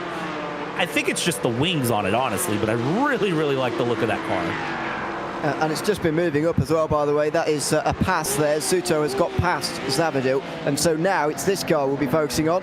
Can Kurkipa do the same for Valkyrie XP in number 977? They need these points. At the moment, Fiercely Forward are offering them up to a few, and now there's a bit of a hold down the inside. Oh, he could have gone for it. Well, he thought about it twice there. Bit of indecision from Kurkipa. Could have been, well, avoided, really, and he might have had a better chance at going through. That's one of the slow TCRs there, just pulling out of the way. Only of a few teams, and then pulling in the way of a couple of the others through in towards the double right-hander. Kurkipa's going to be overtaken there by an LMP3 that gets down the inside. That's going to interrupt them just for the moment. That's traffic interaction again. Here he goes, has a look at the inside, can't do it there again. So it's to wait as they go on to the next lap. Yeah, that was Graham Sanders and the Hydros Geodesic Racing Black, number 64, that was going through, making that run, I believe, going through. And that is going to be Solpec Precision Racing's Ryan O'Connor there to the inside, the LMP3 making that move. And then again, another Hydros Geodesic car that is making the move around to the inside. This battle will continue to heat up. And it's all about, again, just finding that opportunity that can really stick here. You've not got a lot of time left, and I know I can hear somebody somewhere saying, well, you have 26 minutes, it's plenty of time. Nowhere near enough time in a 4-hour race to really, really get things huge and get a lot of momentum pushing forward in your favor. You've got to really, really start pushing at this point, getting that car moving forward, finding time, and really sort of cementing yourself into the position that you're going to be in to the end. Well, that's Valkyrie making their way through then ahead of Fiercely Forward. So another pass on Dalton Zavadil, who drops to 6th place in the field. Meanwhile, Cheers Pentala works his way back out onto the circuit again. Last time he was in the car, I think it ended in a crash for RD Simsport, as they were hit down at turn number 9 and 10. Had that damage repaired. And now they're back out on the circuit again in 11th place, still 2 laps down though in the race. This meanwhile is Valkyrie, who are now pretty comfortably ahead of that Fiercely Forward car. Too many other battles going on the circuit, to be honest. Delta Sport are still working their way through. Bart Horston is on the back of Glacier Racing's McLaren now. That is the only battle on the circuit as they make their way into the final corner. 25 minutes ago, only fight out on the circuit. What we're really waiting for is the final pit stops here, both in the Sport Class and LMP3, and then we'll really know where everybody is. Yeah, and I'd say that those pit stops are not that far away. Some drivers have taken that simracing.school only on a 1-lap stint, so they have recently pit.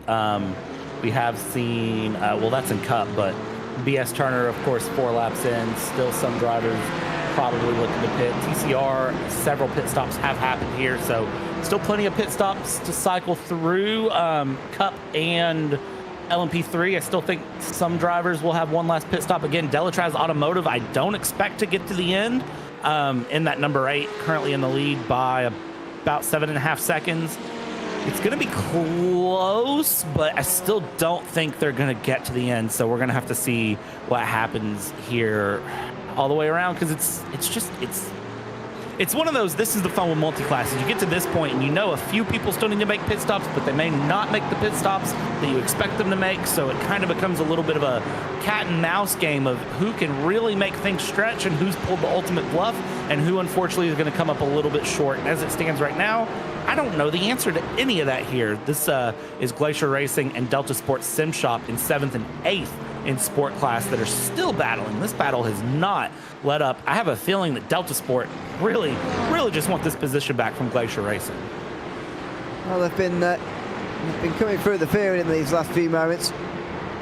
Recently passing Sebastian Sabato for 8th place. And so they do look pretty quick at the moment. Bart Hoston looks pretty quick now and is be looking for a way through on Glacier Racing. McLaren is the onboard of the Mercedes. So similar in so many ways to the GT3 really. Have got part, of course, from its speed.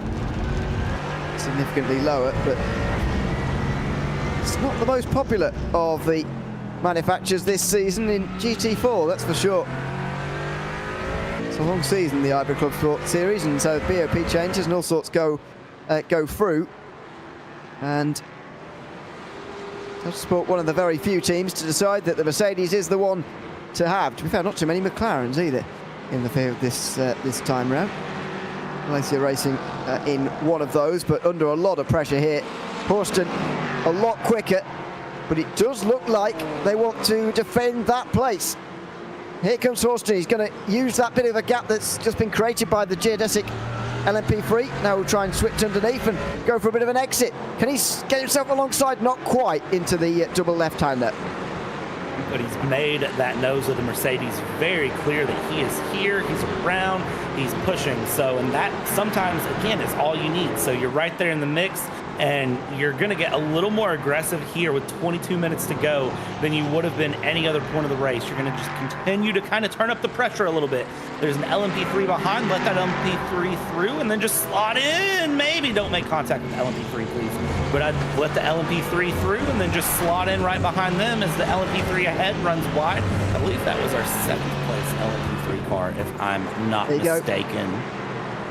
That's the move from Horston down the inside into the final corner, and he's going to get clear, is he? Oh no, not quite. And the Glacier Racing car making it absolutely clear that he was not quite clear just yet. Side-to-side contact again, a little bit more, another touch before the braking zone as well.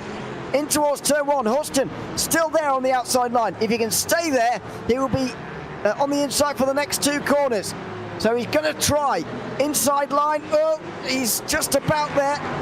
And now he's got the advantage through turn 3 and now through 4 as well. Now it's up to Glacier Racing to hold on through the outside, but Horston absolutely makes sure of the position now. And Delta Sport are up to 7th. Now that was some good, hard, aggressive racing. A little cheeky there from Glacier to kind of just slowly move over, kind of a little bit of contact there with Delta Sport. Nothing too crazy, but just a little bit to kind of say, hey, I'm here, I'm here, I'm here. I want to be on that racing line. And then beautiful, beautiful move. Amazing decision there from Horston and Delta Sport to hold that Mercedes, that big front end Mercedes, around the outside to get the inside, to get the move done. And then the Cup car, again, a very good decision from the Cup car there to just not get too involved in the mix and let that go. And again, just I keep saying it, and I'm going to keep saying it. The racecraft from all of these drivers is just second to none. And to race in multi-class, you have to be able to pick the moves right and make things stick. Very, very good job there from Horston and Delta Sport to make that move.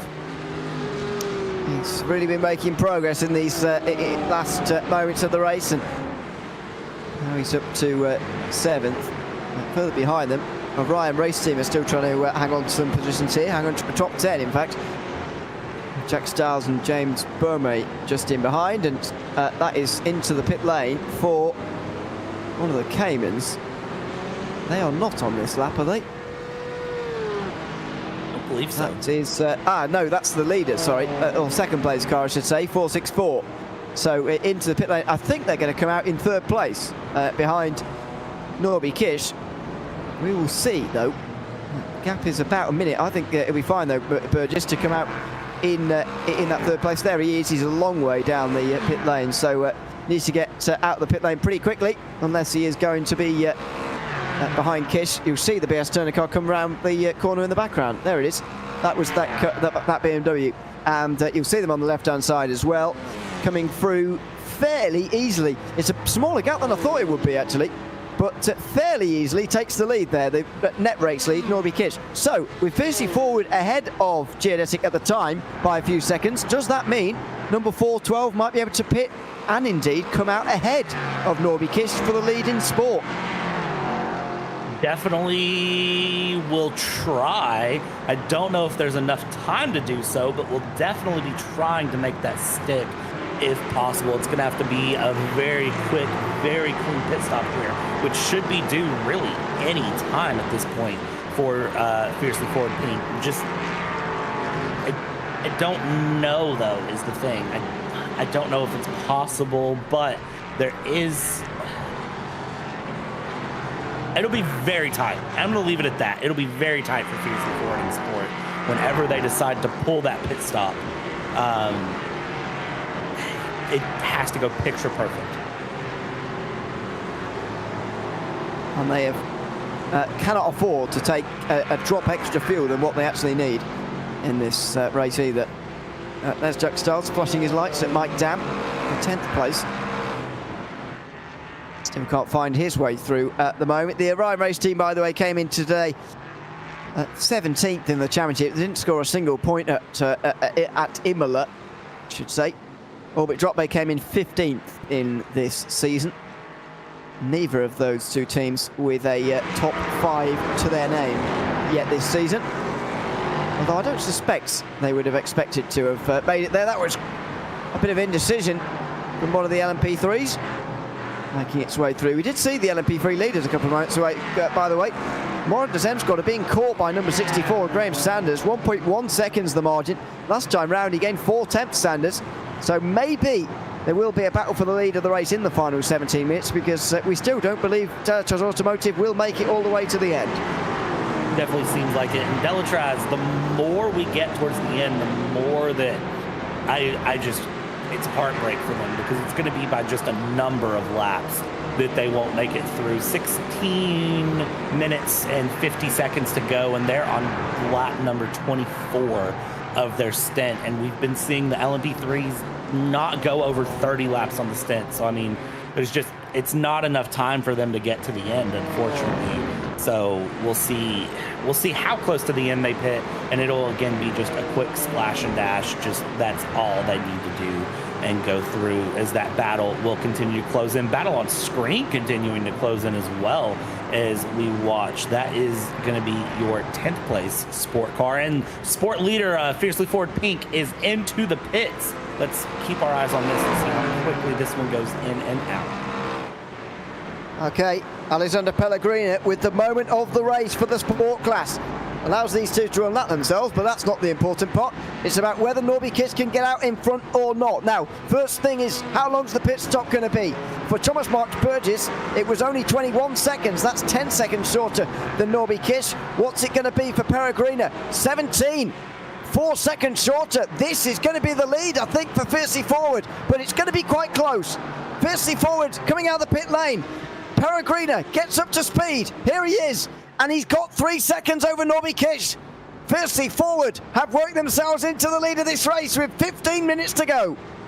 But it's not over, because here's the thing. Norby Kiss is going to be on the loud pedal of that BMW for the remaining 15 minutes that we have, and that Aston Martin is going to start to feel the pressure slowly but surely, taking just the right amount of fuel, doing everything just right in that pit stop. But that gap is going to continue to come down on this outlap, and we'll see just how far it comes down, what happens if there's any traffic issues.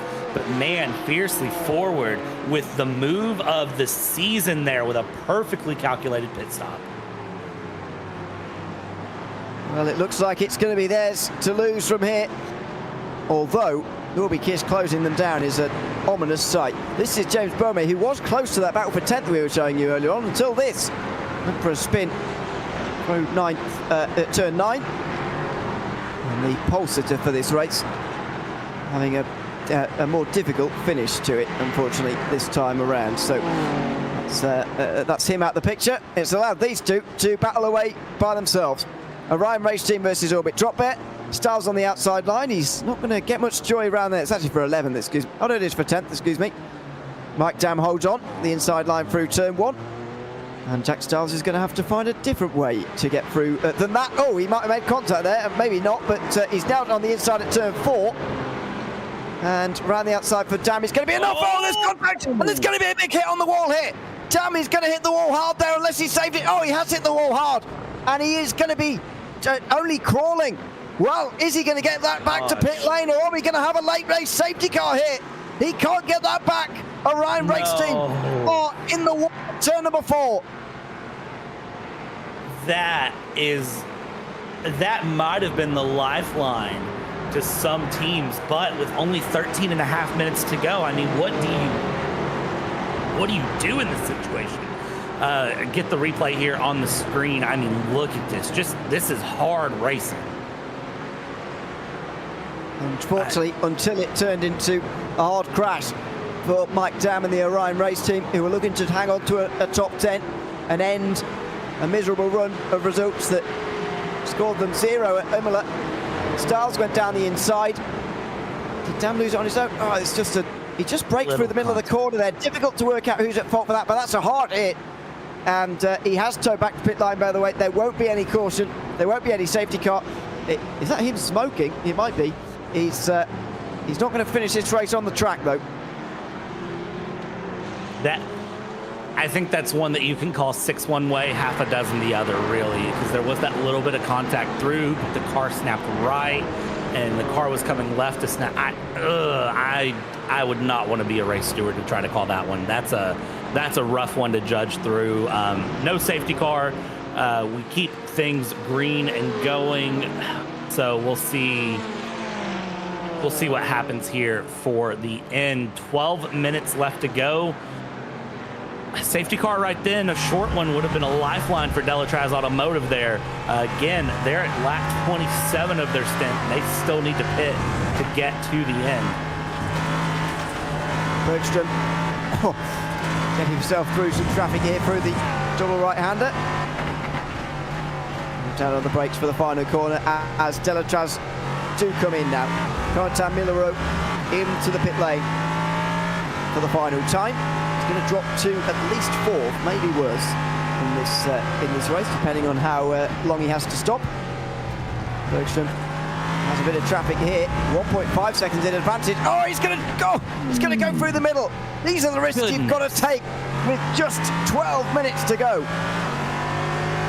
12 minutes to go, a second and a half behind. Again, traffic giveth, traffic taketh away. That could have ended so badly, but again, you've got to trust the cars around. If gap car, and just send it through. So 6.9 seconds in the booth, or in the box, not in the booth, in the box for Delatraz. So unfortunate to see there. Such a short pit stop for them, but that's just how short they were on fuel to get through the final 10 minutes of this race. Core Sim Racing had to take some extra fuel there as well, by the way. That's why they dropped to 5th.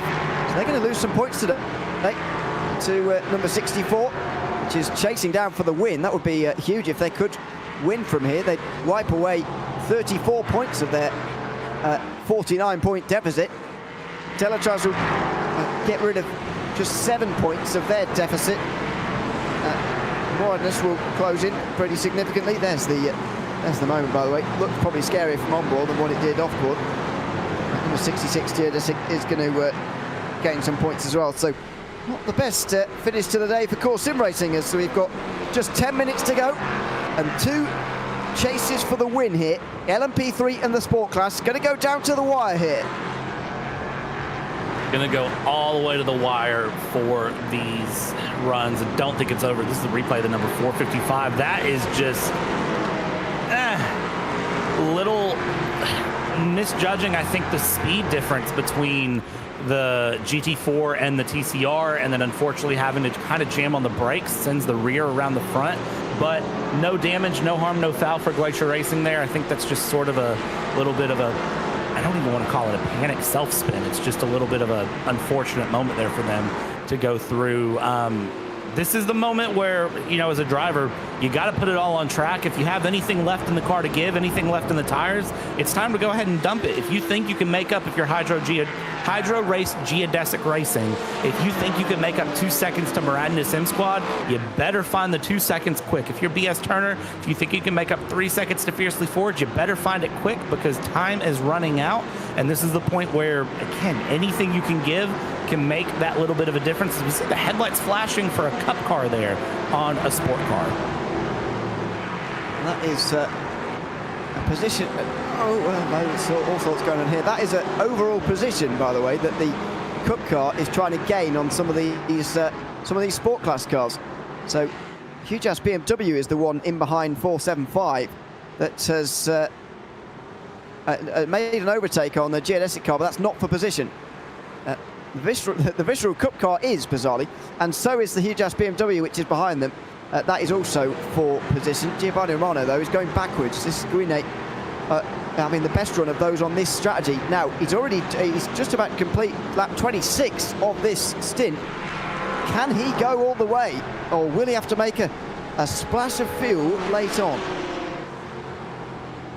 I'm hopeful he can go all the way. I'd hate to see, again, another pit stop right at the end, you know, hurt anyone's chances. I think looking at the field, most everyone should make it to the end. And goodness gracious, drivers are getting aggressive here with under 10 minutes to go. Just really throwing the elbows out, playing the argy-bargy game, trying to get the cars through. Goodness me. We are just looking at, well, the TCRs at the moment, by the way. The reason I bring up TCR as well is because just doing some maths on whether the championship would be sealed today. The answer is no. And for it to be sealed, Impulse would have to drop to 7th place, or worse, to lose out on the championship. And even then it'd be close. They might even have to drop to 8th. JÉREZ Esports would have to drop somewhere similar, but not quite as far. So it looks like they are going to take it to the final round, although it's another big gain for WSR Esports in the TCR Championship. Meanwhile, side by side in the Cup class. Oh, that was aggressive. Olympus for 4th, staying ahead of Valkyrie. And it's elbows out time because we're in the final 7 minutes of the race. Yeah, this is the point where you don't let people pass you. You could, you know, if we were 3.5 hours to go, you could play the conservative game and just not fight and look at the long picture. There's nothing in 6.5 minutes left. There's no conservative picture to find. It's elbows out. It's play the game. It's keep everyone behind you and make sure that you finish as far forward as possible here to the end. And Olympus Esports doing primarily that, as Valkyrie is going to look for something somewhere. That's our 3rd place Hydro Race Geodesic racing car driven by Stephen McDonald, the LMP3 going through the inside. And Ken Valkyrie is just going to really try to throw some elbows out, try to use some lap traffic in the slower classes to pick things through. But traffic giveth, traffic taketh away. It's going to open up that gap a little bit. And that was the leader in the sport class, by the way, Alexander Pellegrini, who got dived in towards the turn 6 hairpin. Thankfully, he got away with, in the end, 3.5 seconds, but the gap was going his way, Pellegrini. I think he's got the speed to hold on. Alec Bergstrom is still leading this race by 2.3 seconds now over Graham Sanders in number 64. They're just about to make their way over the line, so 4 laps to go now, including 4 laps for these two to finish their battle as well.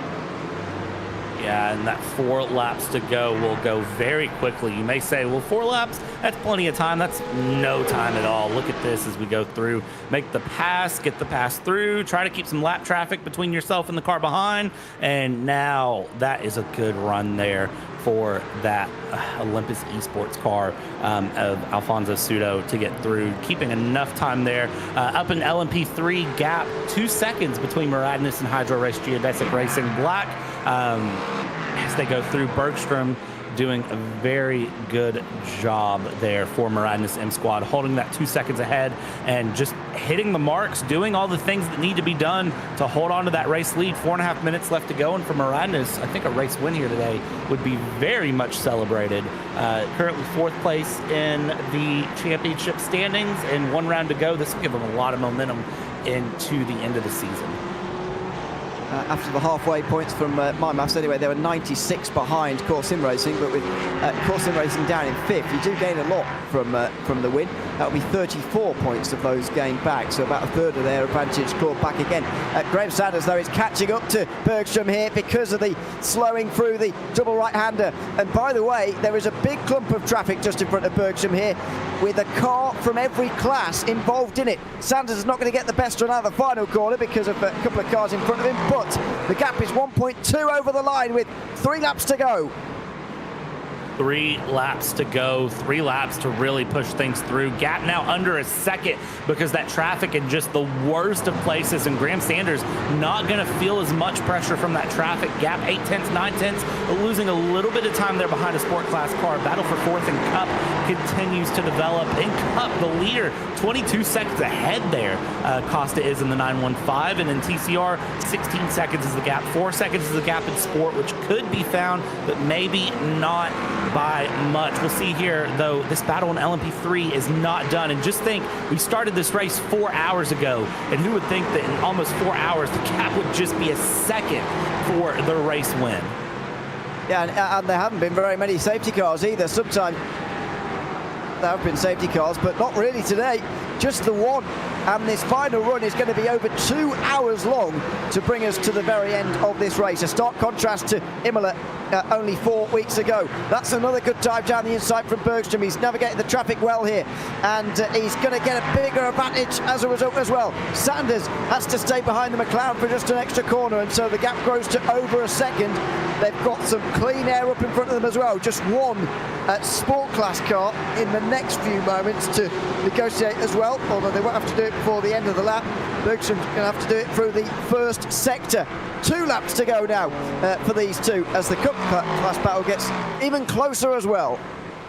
Yeah, that 4th place Cup class battle not done at all. That is Olympus Esports, Atlas, and Valkyrie that are continuing to battle. We've seen their elbows come out. We've seen them throw the hips of the Porsches around and really fight each other here, and it's just going to take one little moment to make a move. This battle for first in LMP3 is nowhere near done or dusted either, though, as it stands a second. The gap here, you can see the sport car getting well out of the way there of Hydro Race Geodesic Racing's Graham Sanders, and going and saying, you know what, I want no part of this. I don't want to be in the battle, but trying to make up 9/10 of a second in just a lap and a half. It's very, very hard to do. It's not impossible, but Maradness needs to be on their P's and Q's here. Bergstrom has to be picture perfect for the rest of the That was not picture perfect from Graham Sanders. Sorry, that was too wide, too deep on the brakes there, down at the turn 6 hairpin. That could be the moment that Graham Sanders looks back on and thinks that's where it all went away. And he's very wide through the next corner as well. Oh, Bergstrom! That was a big dive down the inside of one of the TCRs. He got that all wrong. And if Sanders hadn't have had those couple of problems, he'd be right there now. Just 7/10 of a second. Bergstrom making an error. Sanders making 2. The pressure getting to these guys. White flag's going to be out this time round. One more lap, and this race is coming down to the very final moments. The desperation for both of these drivers to get a win, for both of these teams to get a win. You can feel it here as we come past Barney the Flagman.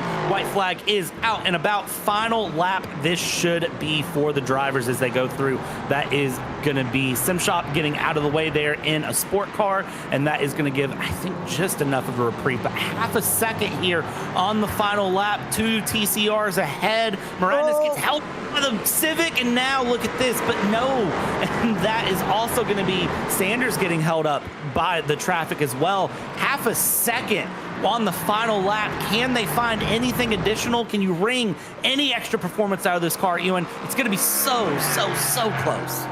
It is going to be really close. There's not that much traffic up ahead here, so Sanders has got to do it on his own. And the best overtaking opportunity on the lap is now in the rearview mirror. Both of these two teams going to be gaining points this afternoon on Course Sim Racing, who are down in 5th at the moment, the championship leaders.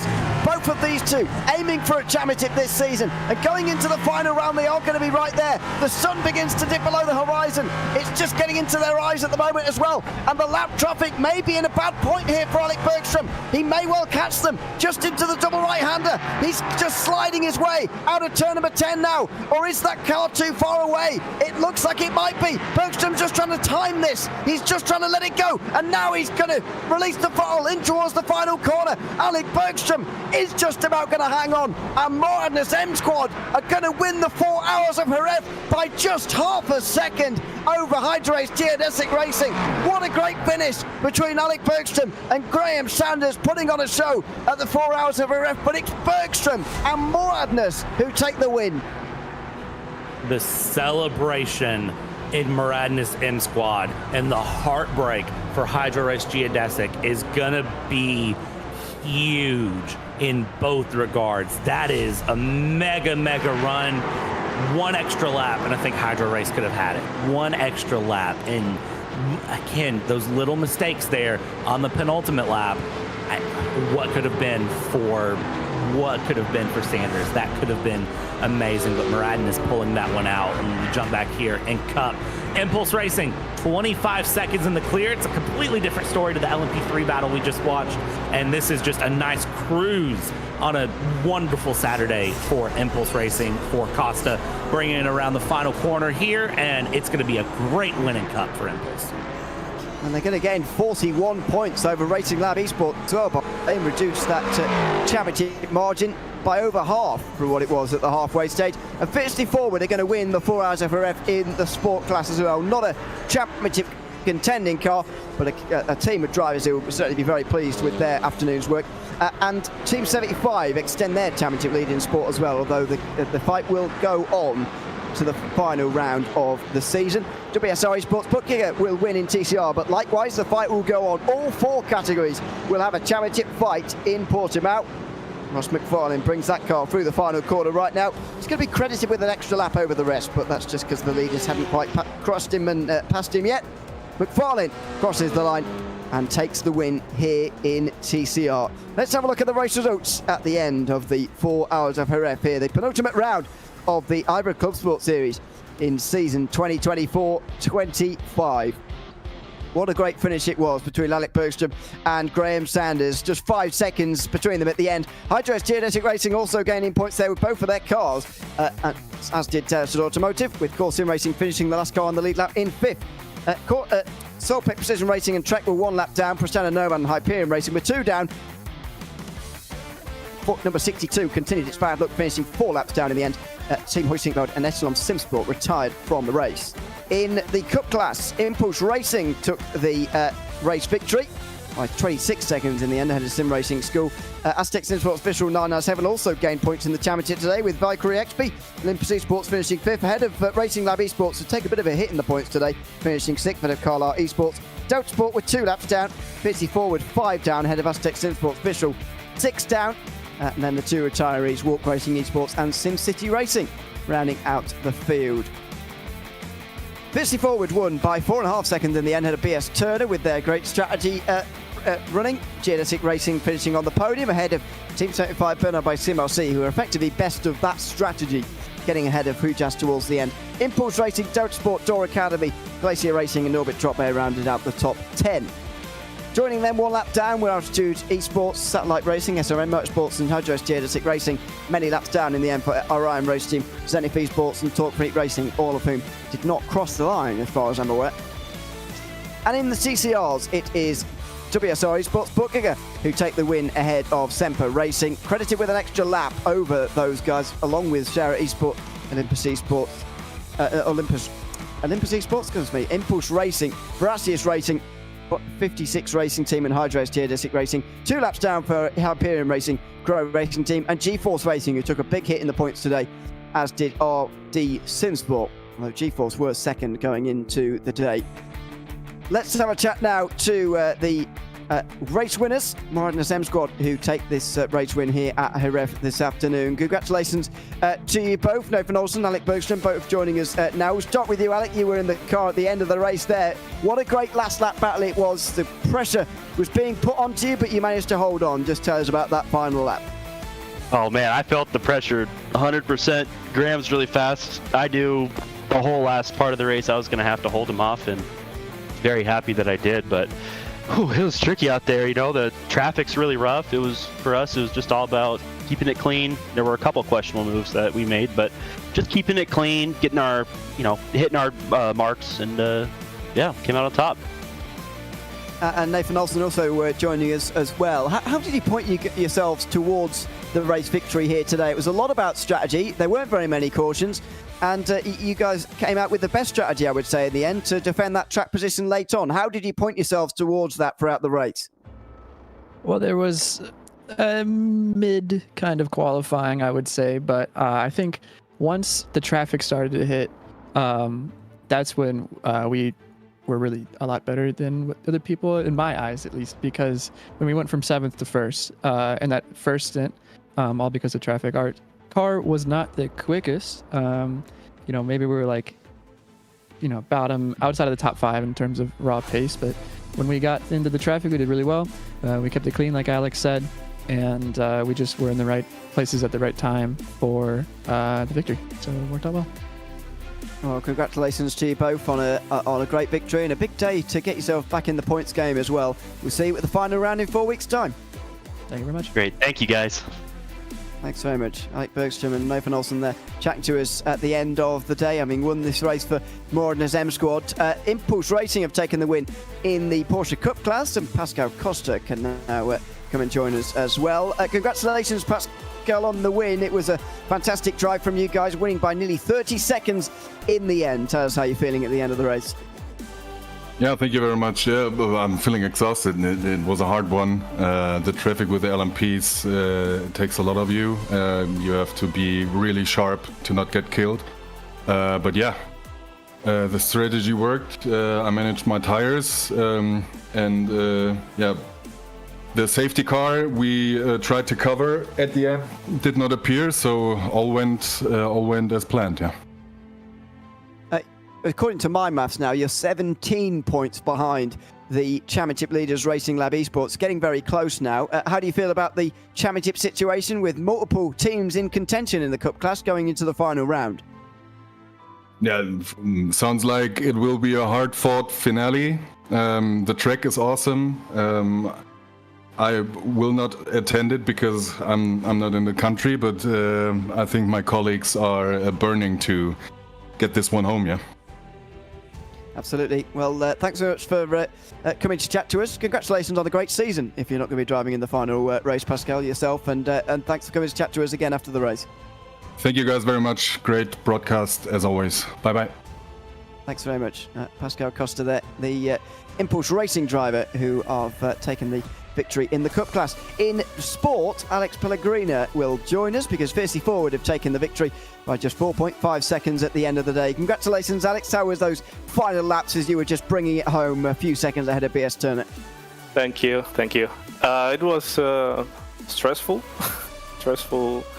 I was nervous of something happening at the last time, but in the end it was good, and yeah, happy to take the win. Oh, sorry. I didn't realise you weren't finished. What came together today that hasn't quite this season? You haven't had a top 5 yet this season, I can't help but notice, in the standings, so you're not involved in the points. But what really went well today? Well, I guess we kind of kept it out of trouble. No, well, we had one penalty, 5 seconds, but was not that bad. And yeah, in the other races, it just went very bad in terms of penalties and incidents and stuff. So yeah, but and also bad luck. Also, I guess I'm getting a bit better in traffic management and stuff. So yeah, I don't know. It was just it just happened. Not really that we did something different, but yeah, it was. It was a great win for you guys. Congratulations on that, Alex, and we'll hopefully see you again at the final round in 4 weeks. All right, see ya. Thanks so much, Alex Pellegrino there. The part of the winning team anyway for Fiercely Forward for today's race. And finally, Ross McFarlane can join us now as well. TCR winner again for Fiercely Forward. That's who we just talked to. WSRA Sports Bookkeeper. Congratulations, Ross, on bringing that one home. That's 3 in a row for you guys now. You seem to be getting into a great rhythm.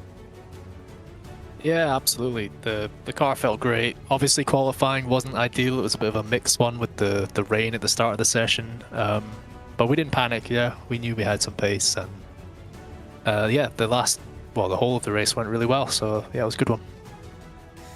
How are you feeling about bringing the championship home now with 3 in a row? You can imagine you've got a very big advantage, although mathematically you still can lose it at Portimao. How are you feeling about a championship finale in 4 weeks' time? I think we'll be okay, yeah.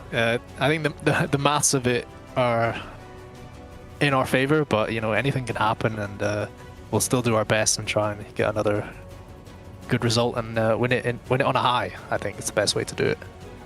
Yeah, at the very least, you've got to complete the amount of laps required to score the points as well. So there's still stuff to think about. But yes, you are certainly in control. Congratulations on 3 in a row, and we'll see you in 4 weeks. Cheers, guys. Thanks so much, Ross McFarlane there in the WSRA Sports Bookkeeper car, winning TCR once again here tonight. 4 hours of Portimao. That's what they're all aiming for. 4 weeks' time. We'll be live from 3 o'clock GMT again for that round of the championship, 12th of April, Brad. But what a great finish to this race, the 4 hours of Jerez, setting us up for that championship finale in 4 weeks. Yeah, this has been a big statement from a lot of teams. It's been a very close battle, and it all wraps up in a month. It's amazing to think the 12th of April is where the next, the conclusion to this season is going to be. I can't really answer any questions for who's going to win what, but I can tell you that this round was so much fun to watch. It's great. It was great to be here, Ewan, with you. I know you've been here since the start of the race today. It's been a lot of fun, and I can't wait to see what the next one brings.